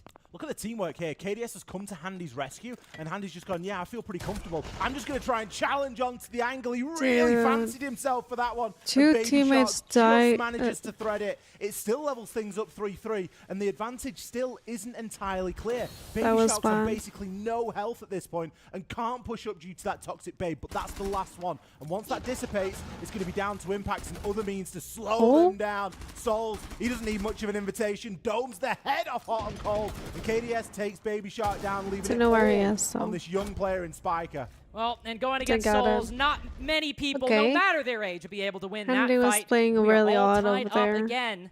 But that just seems to favor Wildcard. 2 rounds on the attack already. They are going to be feeling very good going in for the rest of this. They tried out CEO. They tried to go for a similar yellow play, and it didn't work out, probably in part because FaZe looked like they wanted to counter literally one push, and it was a yellow skylight drop. They had razor blooms on it. Handy was sitting there the entire time before the crash and after the crash, and even after he was facing relentless pressure. Like, this kill was good. He should have fallen after back. Kiva allowed him the opportunity to get off the window, he still decided to stay there because they knew Baby the Shark attack was got going to come 2 from kills that way, from and there. once the Blackbeard hopped down, they had a perfect counter for the plan. It was just so one-dimensional, wasn't it, from Wildcard? And it's strange to call it out because it worked really well in round 1, and we were praising it then. But that's round 1. It was new, it was fresh, it was different. That was a reattempt, and it was something that was reattempted in, whereas the first round it happened very quickly and it was quite succinct. That sort of dragged on a little bit, and it was very drawn out and just very telegraphed. It was very obvious what was going on there. And FaZe, like you say, they'd set up accordingly for it, and Wildcard just kind of banging the head against where FaZe was strongest in that round. It's opened the door here and given FaZe a chance to level things back up, but I still won't get away from the fact that Wildcard have done a brilliant job up until this point. 2 rounds very much could be the difference maker at the moment, and FaZe are going to be very mindful of that. They need to go pretty flawless for these next 2 if they're going to hope to have a chance. And we're going to have a tertiary side defense if FaZe win this, and that's going to be a perfect moment for Wildcard, potentially get 3 as well. Cyber has not had much impact this game. A little bit of decent impact on the first series, but if Wildcard have had one mission and it is to neutralize Cyber, it's worked great on Consulate, and to a degree also worked really well on Chalet. He was the lowest rated player going back to map 1, even though it was a 7-1 victory for FaZe. They've got that part figured out. Now it's just the other 4 two-time world champions you have to deal with, you know, the 4 and the 4+1. Yeah, only that small part of things, hey. This is quite a direct approach, isn't it? Hot and cold, looking to try and lead the charge. We've got Kansan sending in a little bit of the lifeline here. I mean, Baby Shark is on top, so they have a play. Out there. It's probably going to flank toward here, and you can already see FaZe start to move utility around and put themselves in a slightly better position. Drones are now working through the site as well. If that breach has been opened, it's going to be a bit of a nightmare. Bay's already moving through into servers. King has to be careful on this angle. It's the exact kind of thing a defender would forget, too. Totally understandable. It's not a kind of angle you would expect, but still playing passive. He's got that Vulcan pack ready to shoot it, ready to delay the take if he hears the shield move up too far. Spiker has opened to the breach. It's a full exothermic, too, so wide angle view always playing the shotgun. Just so FaZe without a lot of positions to play. Thing is, we've seen, I was going to say, defenders floating up to the top floor, going for the retake, but what a drone from Wildcard. Anticipating that exact possibility. Don't even know if they knew about the Solus, but they know about her now. They've got her dead to rights inside of Exposition. Now as Handy rotates back, tries to join the rest of the team, he's going to run into this breach. The defense is going for the retake. Huge win by King. Costs some HP, but fighting back well on the backside. Soul's getting active as well. Hot and cold down for the count. FaZe commit to the retake over by Server, and they have completely demolished Wildcard's attempt. Baby Shark and Spike are the only 2 left in the front and the middle, but no diffuser. In another world in which Spiker has the case, they could put it down on the front side. Every time I see the glitch, I feel like I'm having FPS drops, but I'm not the one playing. Bodies of their teammates, the other attackers who failed to meet the challenge, who failed to best FaZe plan over in construction. Spiker might land the shots on Souls, but FaZe have wrapped around Wildcard and are tightening their grip. What a shot. Right as I say that, Spiker might just get surprised more than anything. Twice over. One gets a kill, and the other results in his death. FaZe again in the lead. I feel like Handy's this position in there now. for round 5 was beautiful. That was a good to watch. shot. He went all the way down yellow stairs. He knew that there was going to be somebody outside of main breach, of course. And then as soon as King starts to see a little bit of success, bang, hits the rotation, straight back up yellow, straight upstairs, because they know where everybody is at that point. Can then start to drop the hatch. He picks up a kill as soon as he drops that hatch as well, and then was, of course, there for one of those final plays. Boy. See Spiker doming King there. A lot of players knowing where the other is. Handy just a little bit quicker on that final engagement. FaZe take another brief lead here on Consulate, but this is going to be the last round as the sides currently sit. In the lead over the aggregate in this series, FaZe now looking to try and win on Exposition and Piano. The one other site beyond that second floor rush we saw in round 1 that Wildcard were successful in. Slow, it was a full clear, but it was good. Bit of a weird, disjointed round in terms of the pace, but in terms of the overall strategy, it was quite good from Wildcard. And not really a whole lot FaZe can do to specifically counter that, but there are some things they can try. Who's- For our next position in piano, we had Cyber on Valkyrie. We'll have Cyber on Valkyrie here. We're Who's bringing gonna some of the tools be that FaZe have decided to bring in longer the back half of match? this. It's not a trap specifically, The other though. one was kind of the king already is set the on BL FaZe, could Ulysses. see it, Bring in those but Mozzie Pass. KDS this one is not looking to hide anyone's some game, information, really. Potentially gain some information. Maybe help out Cyber on that flank. If Playing it Wildcard around want to for round. get set up, go for a full clear, and go for a plant like they did before, getting as much information in Cyber's hands as possible, or any flanker's hands possible, and hitting it right at the late round where Wildcard attacked before, it's a good idea. We did have the Mozzie brought, didn't we, in the crash rounds, and it didn't end up getting played. Oh, true, yeah. So it is going to be the first time we actually see it played here now, and I think that the sentiment is very much going to be the same, isn't it? It's going to be to try and give Cyber a little bit more space, remove a little bit more information away, and allow some flexibility. C4s are always a big part of gameplay on Consulate, regardless of which team it is. FaZe again bringing 3 C4s. Yo, this time they do have FaZe, a bit more welcome information to work back. off in that regard. Cyber getting himself dangerously close to lobby door here. It's going to be pretty reinforced and pretty blocked off. He knows that there's going to be someone there, but look at that rotating up tellers as well. Baby Shark, he's just trying to slip himself into pretty much the middle of the How map much right the ball now. slip again? He This is what packs. Baby No Shark problem, is no notorious problem. for. Look at how close these defenders are to the attack. I KDS was about to right fall by asleep as Spiral, well. Baby Shark and Cyber just Shower. shoulder to shoulder I with get the ready wall for in bed. between. KDS so This moment fixated is on the clutch over. drone. Spiker We're swings sleeping. out from the single window. Another advantage for Wildcard. That's their 5th over the course of this whole half. The Consulate defense is being what they are. It's not sufficient. Important, but it is not enough to get the job done. 1 minute 40 seconds now spent. Wildcard taking their time. Possibility of that information, especially as Cyber looks I to just flank need Baby FaZe to Shark. win Here's the this. secondary shot. He has Spiker's Save getting the my plant down. predictions. He's hopped in the window, but the smoke canister lands in the Defender exact honor. right spot. Tossing it down below off the vertical angle. FaZe, their rotation, they're just playing Ash, retake, that's playing the up other top, one. and I don't think Wildcard anticipated that. Well, Wildcard have chosen to ignore it, haven't they? But they're not going to be able to do so. A brief chance there for Bay. As Cyber just gives an opportunity away. But Bay, now understanding the assignment, clearing this top floor is going to be crucial right now, because otherwise you might be able to get in the site, but you're not going to be able to do anything. You're going to get shot from above, or you're going to get smoked on out of there. And with only 35 seconds, it's not a position you want to be in. No, and especially you might have the Capitao smokes, but no, Glauz on the attacking side. It's just the Warden who can look through, but he's not a factor anymore. As Spiker moves his way in, they might pre-fire it, they might land the toxic canisters, and it's the utility that does in Wildcard. Hot and Cold and Baby Shark, the former recovering the diffuser, but the latter, how do you cover this? How do you What is protect he- the plant when they're all upstairs, when they're through the tightest vertical angles you've ever seen? Handy's good for 3 kills. Cyber's still only good for 2 on the half. But FaZe get exactly what they need. The minimum the Consulate Yeah. defenses can afford to get. But 4 rounds, that's still a win for I had FaZe him. at halftime.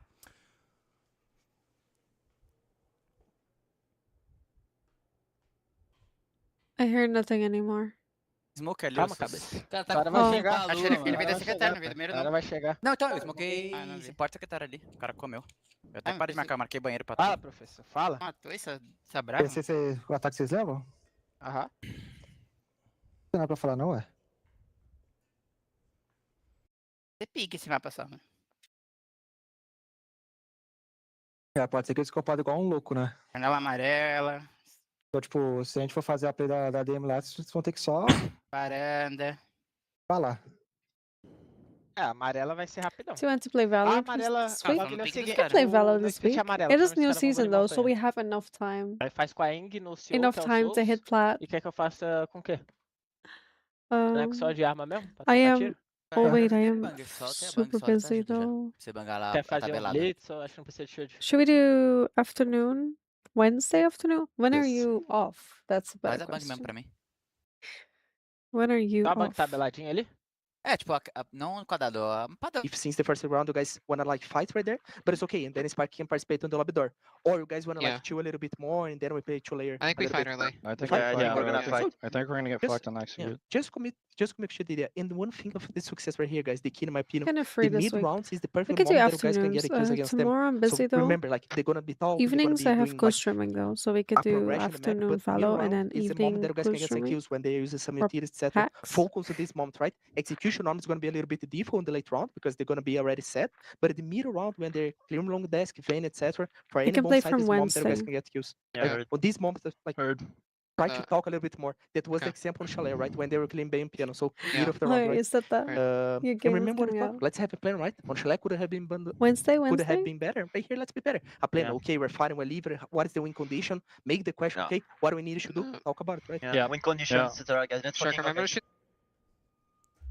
Because 14th, you're gonna be Love busy that with little your bit from horror Lagonis game. right there. Something we talked about how good FaZe are at getting set up. And at the beginning, they're droning, and at the end, they're executing. Where might they be most vulnerable? At the midpoint, when they're committing to plans, when there's comms going on, when there's utility, bodies everywhere rotating, getting excited. That's the point where a flank might work, where a bit of utility might work, but at the point where FaZe, and also most attacking teams that emulate the FaZe style or play that structured style of Siege, that is generally where they're most vulnerable. We'll see how it happens for Wildcard. Again, the thing about Consulate is you can just kind of shut out the attack sometimes at the beginning of the round. This was crazy. If there's one person that I was like, he's knows just this pushing phase that door. roster He's as not well checking his on the left, side and of he got the Wildcard, kill. It is going to be Lagonis. Battling against them for years inside of both BR6 and SAL. He's going to be very familiar with this opponent. FaZe, talkative bunch, aren't they? Chatty. I reckon they said about Yeah, 20 it could be on words Wednesday. during that Let's whole do it minute. Wednesday afternoon. Just jubilant as well. Cyber's always cracking jokes. I hope that But yeah, the tomorrow's not insight gonna be like there for any- super late. For any English speakers or people that only really understand English is definitely going to be on the wildcard side of things. And I like it, right? You know, it's let's focus on them when they're a little bit weakest. You know, they're going to be good in the setup. They're going to be good in the execute. Mid-round, that's when we're going to look for options. And by options, I read that as they're just going to want people to walk around and try and find kills, be a bit more unpredictable, and just put yourself into harm's way.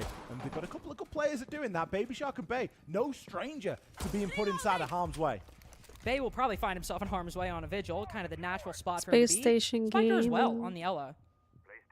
Kind of depends how you want to play it, but Ella with the Scorpion and most of your utility being placed at the beginning of the round lends itself to roaming, lends itself to going for some flanks. Quite down below the bomb site. It's the second floor defense. He is looking towards the basement currently. Kansan early getting stunned by, I think he just punched the fire extinguisher as he went Oh, by okay. just to get rid of it. My brain immediately was like, how has he been hit by Gershmont? There's no Brava. Makes sense. Handy. He's going to be starting off his attacking phase here on the IQ, looking to try and search out some of these gadgets. Of course, with the Vigil being in play, it's not a bad bring. You're also going to be able to discover where those Grismot mines are and really assist Cyber. Cyber, interestingly, playing the shotgun on the sledge. In part due to the fact that the machine peel still is just so good, especially on LAN right now. Ooh, I like this from Spiker. Okay. Droned. Unlucky. Well, he takes down a drone. It's not a bad trade, really, is it? All he's done is stood at a window, and he's been able to grab a drone for his troubles. There we go. That's the machine pistol we're talking about. It's Baby Shark. He just tries to make something happen inside of admin. Bay pushed out by the nades as well. He's between a rock and a hard place right now. Either go against the Blackbeard or try and make something happen. There it is. The Boss G takes Souls out. Another nade to try and displace him, but he's not leaving. No, he's staying and just gets killed right as he tries to leave and run for some kind of escape. Now FaZe with an advantage, fully focusing on the admin office in the beginning of the round. We're at the midway point. I don't know how much disruption Wildcard will manage at this point. Gonna have to likely play the site. Utility being used as well. Kansan using one of the two C4s that were present on the defense. Hot and Cold still with two toxic canisters, and FaZe don't exactly have a lot of time. They've got a minute, haven't they? But they should be able to work around that. This is a team that is very capable of working under the clock. And just in the fact that they have a man count advantage, you would expect them to be able to convert on that. A couple of obstacles that are going to be in the way. Hot and Cold and his two Toxic Babe canisters are going to be a big part of that. They're going to flood a lot of this time out of the round, especially if he places one on this meeting door. He's already spent one there. Good bit of information getting exchanged. We're going to know about Handy moving up this spiral. So with time ticking by, you can see a world here for Wildcard. You can definitely see a world, just kind of the nature of this map. So many tight corridors, great for shotguns in particular. Hot and Cold will use the last of his toxic canisters, so probably a reason Cyber brought that shotgun as well. If you get to this position, a really strong tool. Handy, great on the flank watch, great on the cover too. Catching somebody peeking around the long bar. Hot and Cold, no shotgun possible in this situation. Got to pull out the SMG-11, and he will not pull out the round. 4-2 for the defense, or at least for Wildcard. That's good. That might be okay. You got to make good on it. Now FaZe up 5-2. We start getting a little bit worried. This is where you've got to believe as Wildcard, though, because guess what? Wildcard won the first round of this game, and they were on attack as well. So it's not too unusual. It's not too much of an alarm bell. It was the same bomb site as well, that top floor. It's expected. That's where defending teams are going to go first. So it's likely where is going to be prepped. The big difference for me inside of that round, we finally saw a bit of contribution from Cyber. Not that he was a bit... Well, he was very quiet on the defense. And the kills that he got, not that they weren't impactful, but it was never a big opening kill like that. He was often the opening death. He was the tip of the spear there inside of admin for round 7. And if he continues to be that for FaZe, it doesn't matter that he's had a quiet defensive phase as long as he turns it on for the attacks. Especially an important moment, which FaZe objectively had a lead. The question is always, how good will that attacking side be? As you said, Wildcard won the first round out the gate, only got 2. We'll have to see if that changes, because you always have to be worried when the team is up 5-2. That can turn into a nigh unwinnable comeback very quickly. Just one round, 3 minutes might be enough to do it. Position in piano is the next defense for Wildcard. First one might not go their way. This one, playing a retake strat that we've seen quite a few times throughout North America and worldwide. You've got the vertical angles, of course, but Hot and Cold with that Soulless up top. Filling a similar role that the Warden normally would, but he's actually in the site right now. We'll see if that changes. At least the early round position for Hot and Cold will inside of Exposition and Piano itself. Meanwhile, most of the defense on that top floor. Hot and Cold just able to search out here on his Specchio scanner. Grab any early drone game that might be happening. It's kind of a less good version of a pulse for that, but your focus is much more in terms of getting the plant or stopping the plant from going down at a later point in the round. So you do need to keep yourself alive to see the most value out of that utility. KDS already going to be moving it in through Visa Office right now. And it looks like he's got some drones working at his feet as well. Vita King already clearing the way in terms of default cameras as he starts to move a little bit through Lounge and over on in towards site. Probably not realizing just how free it is, but it can often be a trap. We need to see that upstairs clear, as that's something that really caught Wildcard out inside of round 6. Ooh, you can see one big idea for it. You mentioned getting Cyber activated. Sitting inside, just waiting for the call to come through, and maybe even the Dokubi call to recharge. Then push on forward. You can see it. FaZe give the call, push in the site, Dokubi call hits, Cyber goes into the backstab up top. It doesn't matter if Vidaking or Souls die in the process, because if all of the defenders upstairs are focused and looking down at the vertical angles inside of the site, a flank from Cyber will catch every one of them slipping. FaZe are really setting up for this now. This is the time where Wildcard need to be being active. This is the time when they need to listen and remember what Lagona said and said, look, this is the time. They're setting up right now. We need to attack them. We need to be a little bit more aggressive because it could be a little bit too late. Ooh, here's the Dokubi call. Soulless found down below. That is a really important find that Handy will try to push in. Just as Cyber was moving up top, Handy will be it below. But part of that goes down. Bay is ready for it, and now Hot and Cold, he could be distracted. Can Handy push in? He can relay this information, instead communicates it to Spiker up top. And Hot and Cold, he doesn't need to get active whatsoever. He gets the kill just for fun at that point. And Souls looking to get just anything that remains, anything he can find as the round is falling apart. FaZe tried to outthink Wildcard, and they gave it a really good attempt. But Wildcard with layers 2, thinking ahead of FaZe. Beating Cyber, avoiding Handy, and a trap inside of the site. Ends up getting Souls. I don't even know how that slipped by anybody for FaZe. But Wildcard with a really great response. Of course, the vertical angles. But Hot and Cold not overplaying his hand. That is a big brain IGL right there. Very impressive. Very impressive indeed. Wildcard taking the timeout after that round as well. Going, hey, this is what's worked really well. Lagonas has clearly seen something. FaZe spent so much of that round setting up as well. Everything was about the setup. It was very clear that they were going to try something sneaky, which makes it not very sneaky when it's very clear that that's what they were going to try. But that's what they were looking to do. They were looking to kind of try and pull a fast one. And like you say, a lot of it relied and a lot of it hinged on players upstairs being preoccupied, being busy with Cyber running them down, which, I mean, that's going to do it for a lot of people. That's going to make you a little bit too preoccupied to worry about what's going down on the site. But Wildcard were able to hold on. Planting with a Soulless is so hard. Way. Still very curious that Lagonas has chosen then to take that time out just to clear up something. but he's obviously looking to try and give the team a little bit more confidence here. 5-3 starts to look like a pretty decent scoreline, and the pressure really on FaZe. They have to find another round here on the attack. And it seems Wildcard's choice will actually be the one site FaZe have won so far. FaZe have won one attack out of 2 rounds, and it was on CEO. Wildcard could have gone to basement, as that one hasn't even been played so far this second half. Exposition Piano was the second. Wildcard decided to go back to the one site that FaZe have won so far that put them up 5-2.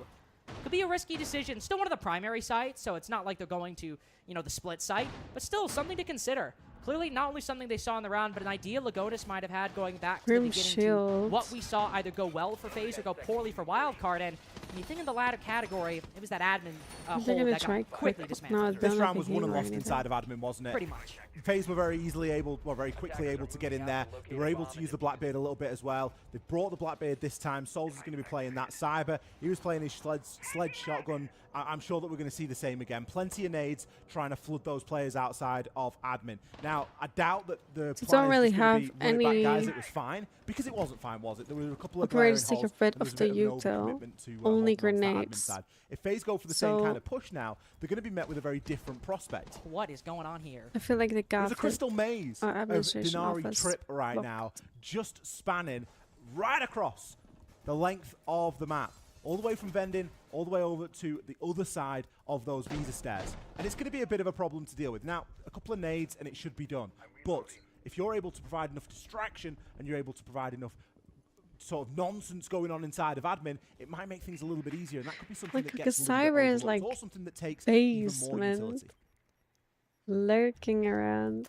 Vigil indicator appearing on Vidaking's drone. Won't confirm his position, but we'll give some good information, though. As we know, Bay is just sitting out by the vending He's shield. Going from below. Not even really having an impact. Anybody could be playing this spot. It doesn't really the matter rest that of it's them Bay. is just But it will at least stoke some uncertainty in the mind of FaZe. He's already up. Worried about the possibility of a Vigil. Oh, they got all the Hardwire, Denarius. hit on Visa stairs. Cyber With logically the grenade, backs up. that's nice. Dodges the oncoming C4. It is a very calm back and forth between these two teams at the beginning. Spiker. Remember that mid-round? Spiker. When they're setting up, when they're calming, when utility's being thrown, that's when Lagonis wanted them to disrupt. And Spiker now creeping up the main stairs as the utility hitting behind the shield, as FaZe moving beyond the admin position, hitting the normal spot on a take like this, and taking the normal long amount of time we often see. Everyone's holding it, pace so right now, aren't they? There's a minute left on the round, and they could be pushing up, right? Planting. They've got a good portion of control inside of Yeah. admin, but they are now trying to get the plan down with smoke. everybody left alive. It's no surprise that Souls is getting Toxic Babe kind of stood out there. Hot and Cold's still got another one of those in his pocket. Cyber needs to have a bit more impact from below, because his job in this round is going to be to disrupt those players inside of meeting. He's got to do it, and somebody has to. It's a bad job. It's a thankless job. KDS on the next attempt. That'll be Hot and Cold's last toxic canister. Nade to keep Bay at Bay inside of the long desk. What? Trying to find some way around this air Oh, he's jab. I don't think he's looking gonna there, see Joe. it. But Spiker, he's found by Handy. But again, there's still the site push to worry about. KDS got up, finds his way in, and those are the 2 kills we needed. Souls might be down, but FaZe are up, baby. They are up and at 'em. 6 rounds. Promotion point, 1 round away from main stage. That little insertion there from Vitaking, getting himself through meeting single and just finding himself in the Viper's nest of the site, able to pick up a couple of kills. KDS as well, having to pick up the diffuser because Souls was just so low from the Toxic Babe canisters. The setup from Wildcard, it was decent. There wasn't too much wrong with it, but FaZe were thinking on multiple levels. The presence of Cyber down below, it just alleviated any threat from Spiker that was going to be a successful flank. And there was enough time on the board that FaZe were able to bait out that utility. It was only Toxic Babe canisters. It wasn't like there was Vulcan packs or anything like that that was really going to start to chew up a little bit of time. Even a Tachanka in that instance might have been good because you would have had a larger span of denial. Yeah, you've got to place a lot more utility. But there just wasn't that level of denial. It's not enough just to make it off the back of one Toxic Babe. You could even see FaZe, I think, really thinking that there was going to be something else because Last we had round, both Cyber and Handy down below think for so. most of that round. I think expecting there to be a Solus that comes from below, a C4 that gets tossed up, and aside from Spiker on Ella, it just never arrived. And I think they were probably just as surprised as us when it never manifested, and Cyber was like, oh, I guess I'll join the push. Especially for a Solus, because look, we've got a Solus here and now. We've had a Solus a couple of times already this game. It is This I'll expected. get something. It's a map that you're going to be getting the Or plan down on, and wildcard there's a lot of comeback in verticality. third Guess match. what? A Solus is I gonna be hope a for pretty all of popular our pick. sakes, but As it stands though, FaZe 1 round away it's from just locking going in to main be stage. that this will be it. Yeah, hell of a journey. So that we we've can been go on to so bed. far. We've kind of joked about it and poked a little bit of fun, but they really have been And the for my nemesis of NA predictions, so far. I this really event, did want winning wildcard every single one to of their matchups against the to North win a American match, team. but my predictions are wildcard cannot third, continue. fourth, or If they are fifth, successful here, and they'll FaZe have on to play first. somebody. I hope so anyway. I hope they don't get How drafted funny into would a it be? Wildcard is How good, funny but would FaZe that be? just I don't know if it could happen though. I don't think it'd be possible. they've That'd been be so playing so good. They're a strong team. I'd find that very funny at least. So Got to address it. Wildcard have decided to go to the split bomb G2 site. already like let me We have down not defended prediction-wise. basement whatsoever. Not a single time throughout this defensive half. Before going to that, they have decided to go split. We have the contractually obligated 3 C4s and tons of plant denial that you have to run on this site. Solus being another important element of that. The Pulse also, I feel like, being obligatory since all the way before we were CJX, all the way before Constant was even reworked. Main site, you see this operator. Bay spotting that blitz through the wall. So we'll know that there is a push coming from the yellow side. Castle barricades in their way, of course, so they'll be able to fall back. We'll see how long Wildcard decide to hold out on this side. Cyber with that AK, laying down a very intense line of fire through the soft wall. Defense has to be careful now as the castle barricades are getting destroyed, as FaZe are getting real close to Longbar. Baby Shark and Bay need to be careful and might need to fall back, especially as a Deathmark tracker activates. No. Bay's ready for it. Instead, just swings out the bathroom window. Long desk still in the hands of the defense. Just fighting tooth and nail, not falling back an inch. And now the blitz pushes forward all alone. Have they overplayed their hand? No! 50 bullets and Bay uses every single one. Up 4-2. KDS, much too late. It's a trade, but it is a trade that comes in a little bit late, especially when you think about what you've thrown at that problem. Good hack, You've thrown a blitz and one of your best guns in Cyber to try and deal with him. They have both been sent back to the cameras. The diffuser, able to be recovered now. Souls can pick that up. He's placed a couple of boogie drones upstairs. There is going to be a few lines of sight that need to be worried about, but Wildcard aren't stupid. They know that FaZe can't occupy all of that space. They can't be in every position at once, and you can take some very good calculated risks as to where people are going to be. The diffuser juggled around. Souls has now taken control of that as KDS is turning his attention lower. There are a couple of C4s here, and Kansan, more importantly, on the heartbeat scanner. He should be able to call this entire play, and given the fact that it's 3 versus 2, he's only really leaving his teammates even. Souls is going to start to attempt to get this plant down, but he's got a little bit of time to bait. He's got two Kansan, C4s. I was going to say, caught switching weapons. KDS looking a bit too high. Evades the site entirely. Now with 1 C4 remaining. Going to C4. The worst player possible to try and attempt to plant against. C4 will hit the floor, He's and gone. up goes Souls. Still match point for FaZe, but Wildcard off the back of a 3K from Bay. Still got something to say. Doing a really good job of holding on that top floor, and the push was great. Let's not get away from that. FaZe did a really good job. This of is trying really to make not that push happen. Cyber's The map stuns were or well a placed, round or but whatever. Wildcard were It's helping each other. We had a player at Vending, and we had a player at top of Spiral. The top of Spiral player Just starts to keep struggle, saying and dumb bang, ways. Vending player is immediately there for assistance. Bay, of course, being that player at the top of Spiral, and well, I mean, it just happens sometimes, doesn't it? It looks a bit windy, it looks a little bit dicey, but who cares how you get the kills? If you get a double and you put both the players in the dirt, then who cares? Bay will get the job done. Kansan sealing the deal at the very end. Split site paying off. But Wildcard continue their reluctance to go down to basement. We'll give a retry of Exposition and Piano. Other than Split, the one site that Wildcard won.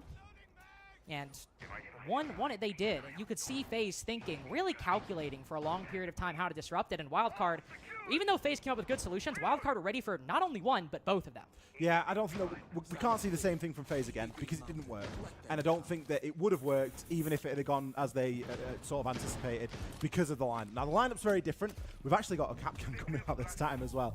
A brilliant time to bring out a Capcom, by the way, just when you least expect it and you already think you're having to drone every inch. Well, get ready to drone every every single doorway now, or bring something to deal with it. Of course, we can see the lineup Can there. just for take FaZe. so He's not much got an time. IQ, You have he's to not got check the anything that's gonna doors, the assist them floors, the really in finding windows. where those Capcan traps are, or even understanding that they are there. Speaking of, Bay takes a good portion of damage early on into the round. I think he was just hanging out over there inside of admin. But FaZe can't go for the same thing again, and they're not going to, are they? The lineup's very different here. We've got the round. It's going to be this top floor clear. They know they have to flood these players out of this top floor and take a little bit more map control. It's not going to be as simple as just trying to send Cyber in above. No, they'll have to come up with something a little bit more complicated. So many magnets getting used in the first 45 seconds. Catching a lot of secondary utility, nades, flashbangs, all being nabbed by this wildcard defense. FaZe just poking. Prodding within the first minute. That's likely going to be what will continue for the next 30 to 45 seconds. I was going to say maybe we'll see a Selma tossed on the main lobby wall. We won't even do that. Could go over the admin side, try to clear this second floor from that position. It's where we saw Cyber last time, hanging out around admin. But no Dokkaebi this time, said it's Deimos. Cyber's going to need a bit more help, and I think that's what we're going to see. We're going to see both Vitzking and Souls occupying that space as well. It isn't going to be as easy as just let Cyber do this on his own. They're falling back into the very Nobody slow is. gameplay. You can't just send one player after multiple every single time. And I think it's a good call. After round, use the and sledge, it's open up some of these lines of sight, still. and really get in there. You've got the Deimos. You should be able to find out the information. Should be able to find it. Cyber gets some information on Hot and Cold's position. Ooh. Never mind, Bay on that Capcan's the one that goes down. It's Hot and still a factor. Baby Shark trapped inside of the single panel. Don't know how you're going to get out of that one. Cyber's not even aiming at him. He knows that guy's not doing anything. Nade over top, but Baby Shark still gets him on the way out the door. Knows he's not making it out alive. Accepts his fate and decides to take a FaZe player with him. Hot and Cold and Spiker now rotating back as it's a 2v2. FaZe with the vertical control. Spiker still has the Toxic Babe canister here, and both attackers are very low. Mozzie targets down on the death mark. Hot and Cold, no option but to try and retreat. Try and just feed this information over to Spiker as to where Souls is going to be playing. He's also got a drone that he can place inside of sight. That's massive right now. If only Hot and Cold had a C4. If only he had a C4, could rotate below and take down this exact plant spot, but he can't do it. So Souls watching. Oh no, Hot and Cold dances right around him. Creeps in, but right around Vidiking as well. Checking the other site, now taking the long angle. Spots his head and shuts him down. Calling him a sub feels a bit demeaning, but Hot and Cold still having massive impact for just making a quick entrance on this roster. And Souls in the post plant. He's got the best position. Now just a 1v1. Looking for his 4th kill on the round. Spots him with the revolver, but it's Hot and Cold quicker. So little ammo on that Roni, though. He'll make another attempt. He commits to the retake up top, and a death mark, 2 of them for this exact moment. Hot and Cold, his chances might be dashed as Souls pulls back deeper and deeper on this top floor. Hot and Cold will commit, but can he get there in time? Does he have the angle? No, Hot and Cold commits, and Souls has nothing! Hot and Cold nerves and steal there. What Doesn't matter who you're playing for. Bro. That is Why'd he go always going to be a so nerve-wracking far? situation. He just dropped But I can't help but hatch. think he feels a little bit freer to make What? slightly What's different that? decisions. Just cut things slightly finer. He was playing entirely unleashed there. He nearly domed Souls, by the way, through the reverse vert. So much so that Souls really backed all the way up and started panicking, trying to send a death mark out there. A death mark that never actually really materialized. Not often we see Souls lose a 1 versus 1 like that. Like Especially here, after he got the had first it. kill onto Spiker, and with the vertical that was being held, I'm just so surprised to see him go so far away with so little time They left. called like, don't let them win Just so stuck with that bad. deathmark tracker, he might have seen Hot and Cold go down that quick. And it's understandable with the time remaining for Souls to think that Hot and Cold might commit and He can overstay. just drop the hatch. Like, it's not like he's Just got to go all one the way down round yellow. He just phase, drops the come hatch. It's so on. simple. Like, from Hot I and feel Cold to like make they that have play the to go same feeling. upstairs, it's perfect. It's the right They thing know to do that they're because guess almost what? there and He they could be keep back down in losing less than a it. second. 5 seconds remaining. Insane stuff from Hot and Cold. Again, calling him a substitute feels a little mean. This is one of the most experienced players in North America, and a player who once he gets dropped, boy, does he seem to just skyrocket back into relevance. Though that being said, Hot and Cold was very relevant before making it on Wildcard. I just want that to be clear. This is a 2-time major champ we're talking about. He was also quite relevant because he'd just been dropped by a matey. Well, So okay, but I there mean was a lot relevant of for a relevance different way. there. Yeah. Relevant for a different way. He's an excellent player and proving it right there. Well, he's the sole reason that Wildcard is still in this game, and he's the sole reason that they've got Bros a don't chance fix to take this to an situation. overtime. One of two things are going to happen at the end of this. Either FaZe is going to win, and they're going to take it 2-0, or Wildcard will win this round and take us into an overtime. At that point, anything could happen. A lot of importance needs to be placed on the next 2 minutes and 15 seconds, and you better believe that FaZe Clan are going to start to feel that heat. And I know we don't like setting one player at 5 people, but if anybody's going to do it, it'll be Cyber. Dokkaebi call goes out. He hears the P90, but the Solus drops. Whether Wildcard know it or not, that was the right move. With Cyber moving in for the kill, they drop off in the first minute. Wasted Dokkaebi call. What am I thinking? Bay moving back up to top yellow. Taking advantage of now that Dokkaebi call lapsing. He's got a shotgun close around the corner. Trying to punish anybody from FaZe who decides to step a little too far. But Cyber has also completely left that side of the map, instead walking down to Visa and into Visa proper. Kansan in the depths of Consulate. Their We have our first base, basement man. defense at 12 rounds. This is where Wildcard decided to bring it out. Good information being shared. Spiker prepping that C4, but not committing just yet. As the second Dokkaebi call goes out, I don't think FaZe are going to get anything from that. I like the addition of the mute here into the lineup. You've got the mute jammers. That's going to keep players safe, especially when those death marks start to fly around. A big focus on C4s as well from Wildcard. They're bringing 4 of them at the moment. And of course, they've got the information to back that up. Kansan is going to be frantically yellow pinging left and right. Again, mute targeted by the Deimos, banged immediately into the mute jammer. So you get a brief idea. Like Soul's nose is at the bottom of the stairs, but there's no information beyond that. You don't know if he's still there or if he's moved off. Ooh, a lengthy pre-fire, but he just gets the bandit after Wildcard gets 2 kills before. Cyber and Handy, the Dokkaebi and the Deimos taken out. Handy's still with 3 death marks, by the way. Full utility eliminated by the defense. The setup they still have down below, these mirror windows, as FaZe takes some time to drone. They've got a big thing to overcome. 30 seconds and 3 death versus marks 3 right left. now. I'm going to see the drop from King. So he can start to try and work his way in just a little bit. Why And we're C4 pushing sends more out. You can be quite maps. liberal with these at the moment because you've got plenty to spare. Plenty to spare. FaZe can't say that about their time. Almost hits the flick on the yellow pillar, but Bay, with just a few shots, shuts down Souls. Wildcard keeping things ahead, 2 bodies wide, and Vidiking not trapped in a crossfire, but in a hallway with no way to exit, no way to retreat, and he walks right in the middle of them. 3 in a row for Wildcard. Hot and Cold went big in round 11, but it's all 5, the full team victory to push us to OT. Nothing separating these 2 teams. We are going to overtime. Round 13 is upon us. Both teams good for 2 rounds on the attack and for 4 rounds on the defense. And as we said at the start, sometimes 1 or 2 rounds is all it takes. The coin flip in this, the dice roll, is that FaZe kind of get the short straw.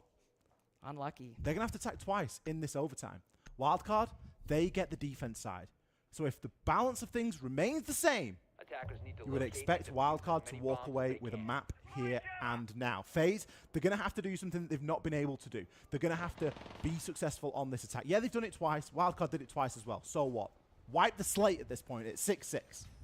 We need them to bring out some very convincing attacking rounds here. And from Wildcard's point of view, kind of business as usual. They don't need to reinvent the wheel. They don't need to go looking too far to try and get these rounds, because what they've been doing up until this point has been fantastic. They've been suffocating FaZe out at every turn. It's like the whole match didn't happen. It's just these Everything 2 else, rounds. as you said, was business as usual. That first exposition round, 4 players left alive. That next site on Split, I mean, that was honestly kind of crazy. Sure, there might have only been 2 left alive, but they had really good control. Still a lot of C4s going into the late round. Then, of course, round 12.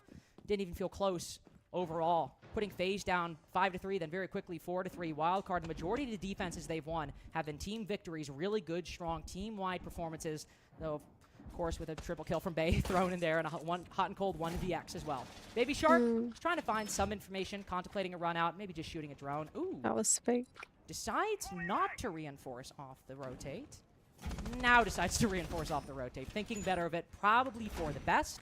Wildcard's first defense will be on Exposition and Piano, and you don't want to drop the Solus of all operators within the first minute. No, I think he was maybe trying to bait to see if he could get someone to come up on the rappel, anticipating that it had been closed. Vidiking is going to be that player, but I think they're a little bit too long in the tooth to be falling for those little tricks, especially given the importance of these overtime rounds and where Okay, yeah. Vitiking's utility used, given that he is the only The hard first breacher here. few It's going to be pretty crucial to try and get minutes, that like meeting 1 or wall 2 minutes open, of that which round, I believe it's it really has slow. been. Of course, mid-floor defense, so still top floor requirement to take, and we've seen some of these top floor rounds come very close. Obviously, we've got the hot and cold clutch of only a couple of rounds ago. I don't think that FaZe are going to want to be leaving it that close this time, but there is a difference. Whereas we've seen them bring the blitz earlier to try and assist that a little bit, they don't have that same level of pushing power at the moment, and Souls has already gone down. He's gone down, but can be picked back up. Don't really have to expend much effort or time to pick him, but Soul's now 1 HP. Just something to consider going forward, especially as a lot of these attacks have come at quite low time. Exposition in particular. Both times we saw it, I mean, for Exposition the first time, opening kill not happening maybe until 55 seconds left. These have been slow defenses, slow attacks for FaZe. Really slow. Faye hitting the standard program, running his routine, drops down, runs back up, ooh, gets a little antsy. Fires the shotgun very quickly with nobody around the corner. That'll reveal his position to Souls, but still a shotgun close on yellow stairs. I would favor the mute to win out on this engagement, but you don't want to push too far, Bay. You don't want to push your luck.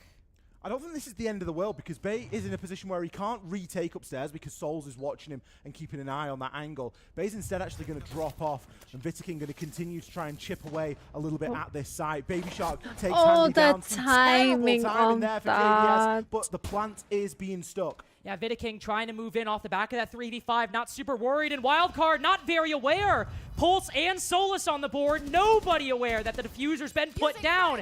Baby Shark finished off by Vitaking, I believe through a vertical angle, though maybe on the same floor. Wildcard continue with the lead, have the advantage. What information can they acquire? Vitaking swinging around, oh, misses an important engagement, and now it's Cyber.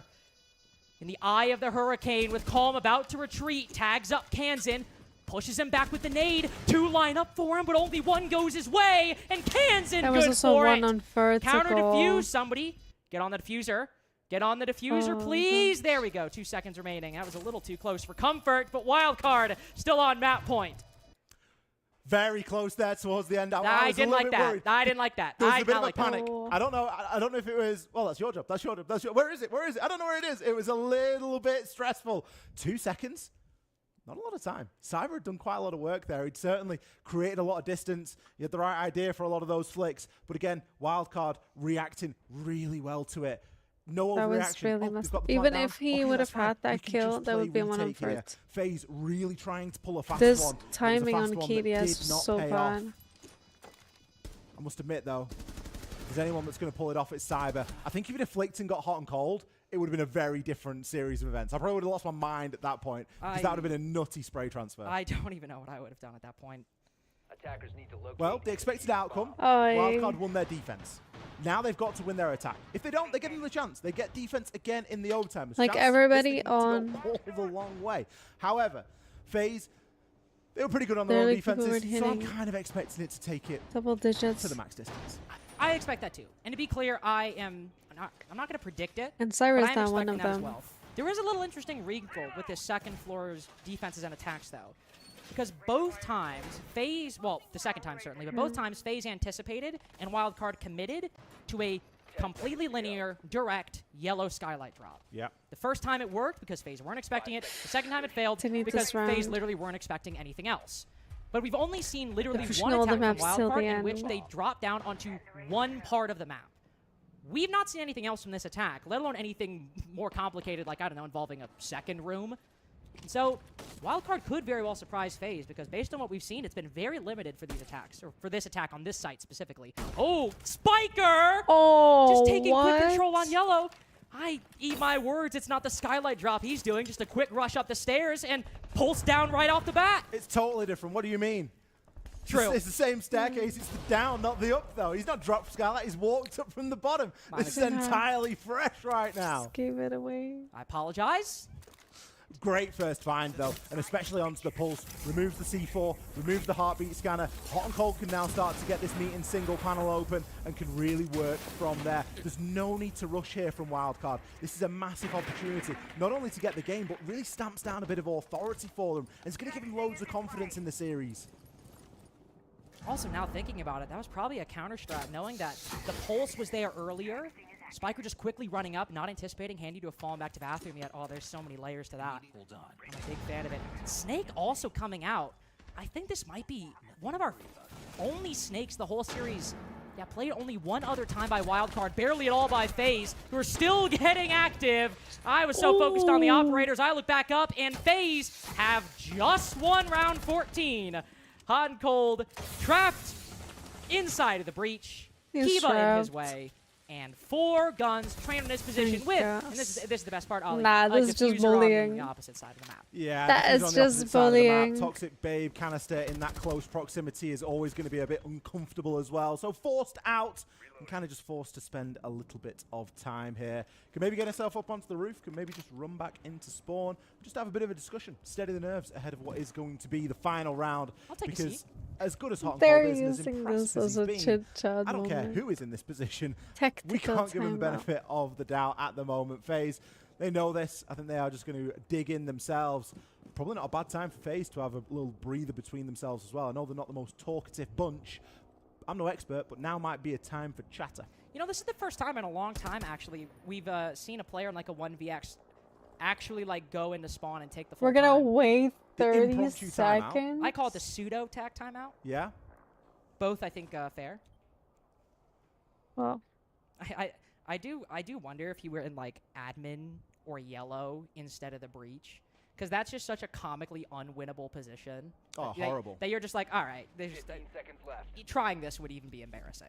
Yeah, it was one of those where everything was obviously trying to happen around it. If you think about the position of the diffuser, it's cold inside a CEO, so there was an attempt at hopping in and making something happen, and admirably so. We were kind of worried that Wildcard were going to go for exactly the same thing where everything just happened through yellow, and it didn't. It happened a little bit elsewhere. Yeah, the first kill was through yellow, and it was nice and funny, but aside from that, they did attempt something different. What that was one more round. Didn't work. did not work. Unclear. And we won't see it again. We might see it sometime later in It the was tournament, but at suddenly least really right fast. now, 4 of their Wildcard will be back teammates on just the died. defense. FaZe will be back on the attack. Both teams with one more chance, but for FaZe, it is just 1 round, still 1 round, separating them from a very routine appearance on the main stage, but one in which they still need to secure. It is not a given until you are there, until the victory screen comes up, and you're going over to shake hands with the opponent. For Wildcard, conversely, they're just trying to push it to map 3. We've got Fortress coming up. Shivers. Ollie and I's 85th Fortress this whole tournament, but honestly, the one we'll probably be most excited for if Wildcard are able to win this Hot one. and close it out Cold 8-7. hiding in Basement, there the very site to that not pushed get Wildcard spotted, into OT, which they were or- saving their full defensive half. Stun It'll be their Champ? last Is it a shot question? to push The us to rollback? Fortress. Basement not been the most popular site today on Consulate by any stretch. Oh, man. An interesting last stand. 10 seconds Look at the remaining. lineup that they've got, though. They're really trying to dig in. I kind of worry because this lineup's very different to what 5 we've seen seconds work left. so far. We've seen a lot of flexibility, a lot of I haven't played moving around, anymore. not really like sort of chaining yourself Oh, to I one am. spot. They bring a Clash, an Echo, I and am. a Mirror. That's like the most chained utility we've got. And then Just the other roll two, back. Smoke and Mute, Plus, famous rollers, minus, plus. famously flexible players. Famously slippy, maybe, but not famous for really stretching their legs, let's say. I mean, Baby Shark, his position right now, he is out there. He is out there, and I think he's been found. Cyber pistol in hand, not the shotgun this time. How's Baby Shark going to get out of this one? You might hear it. C4 out, Cyber in front! Can't land the shot! Baby Shark, not even a Hail Mary play. That was all but guaranteed. Now the Ram. Looking to be the next 1v1. Instead, it's Handy on a long angle on the rappel to get him. But Baby Shark already making that roam worth it. Not too much of a loss from the side of FaZe. Cyberzera Have died lost Cyber, of 12 course. times. They still have Soft Breach as a redundancy factor. You've got the Ram, so you've got those boogie drones that you're going to be able to make a lot of that Soft Breach happen with. It so happens you lose Cyber. Cyber has been subpar, I think it's fair to say, over the course of Consulate so far. It's not going to be the biggest loss. Baby Shark on the flip side, a real big contender for Wildcard, so always a good one to get rid of. Interesting to see the Rams being used to try and clear out the backside of this basement as well. No focus over toward Piano and that sort of side yet. Really trying to make sure that servers is going to be clear, and that could be an indication as to where this push is coming from. This is also an indication that FaZe are going to take their time with this. If we're doing vertical control or vertical angles over server, they want to clear every single inch of this map.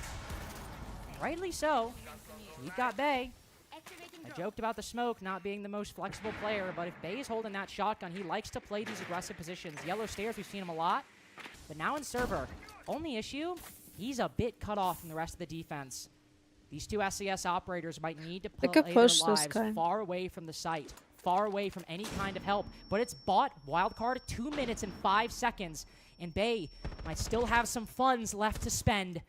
Taking some shots against Souls around the corner. He's playing this well, playing his life.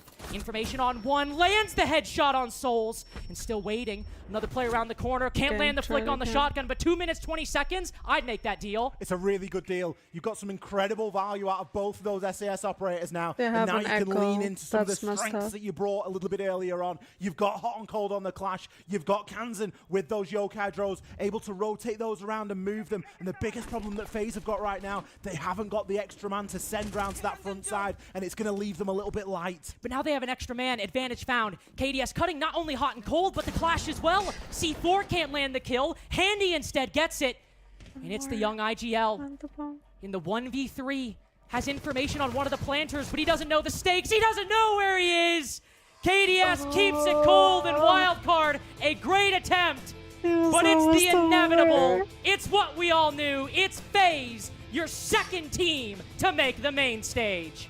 An 8-7 there on Consular. Damn. A heartbreaker for Wildcard. Hard fought, They hard put in an fought. incredible One at a performance, third match, fought I tooth wanted and to nail, sleep. and hung with some of the best in the I'm glad. world on a very difficult map, and it all comes down to the last round.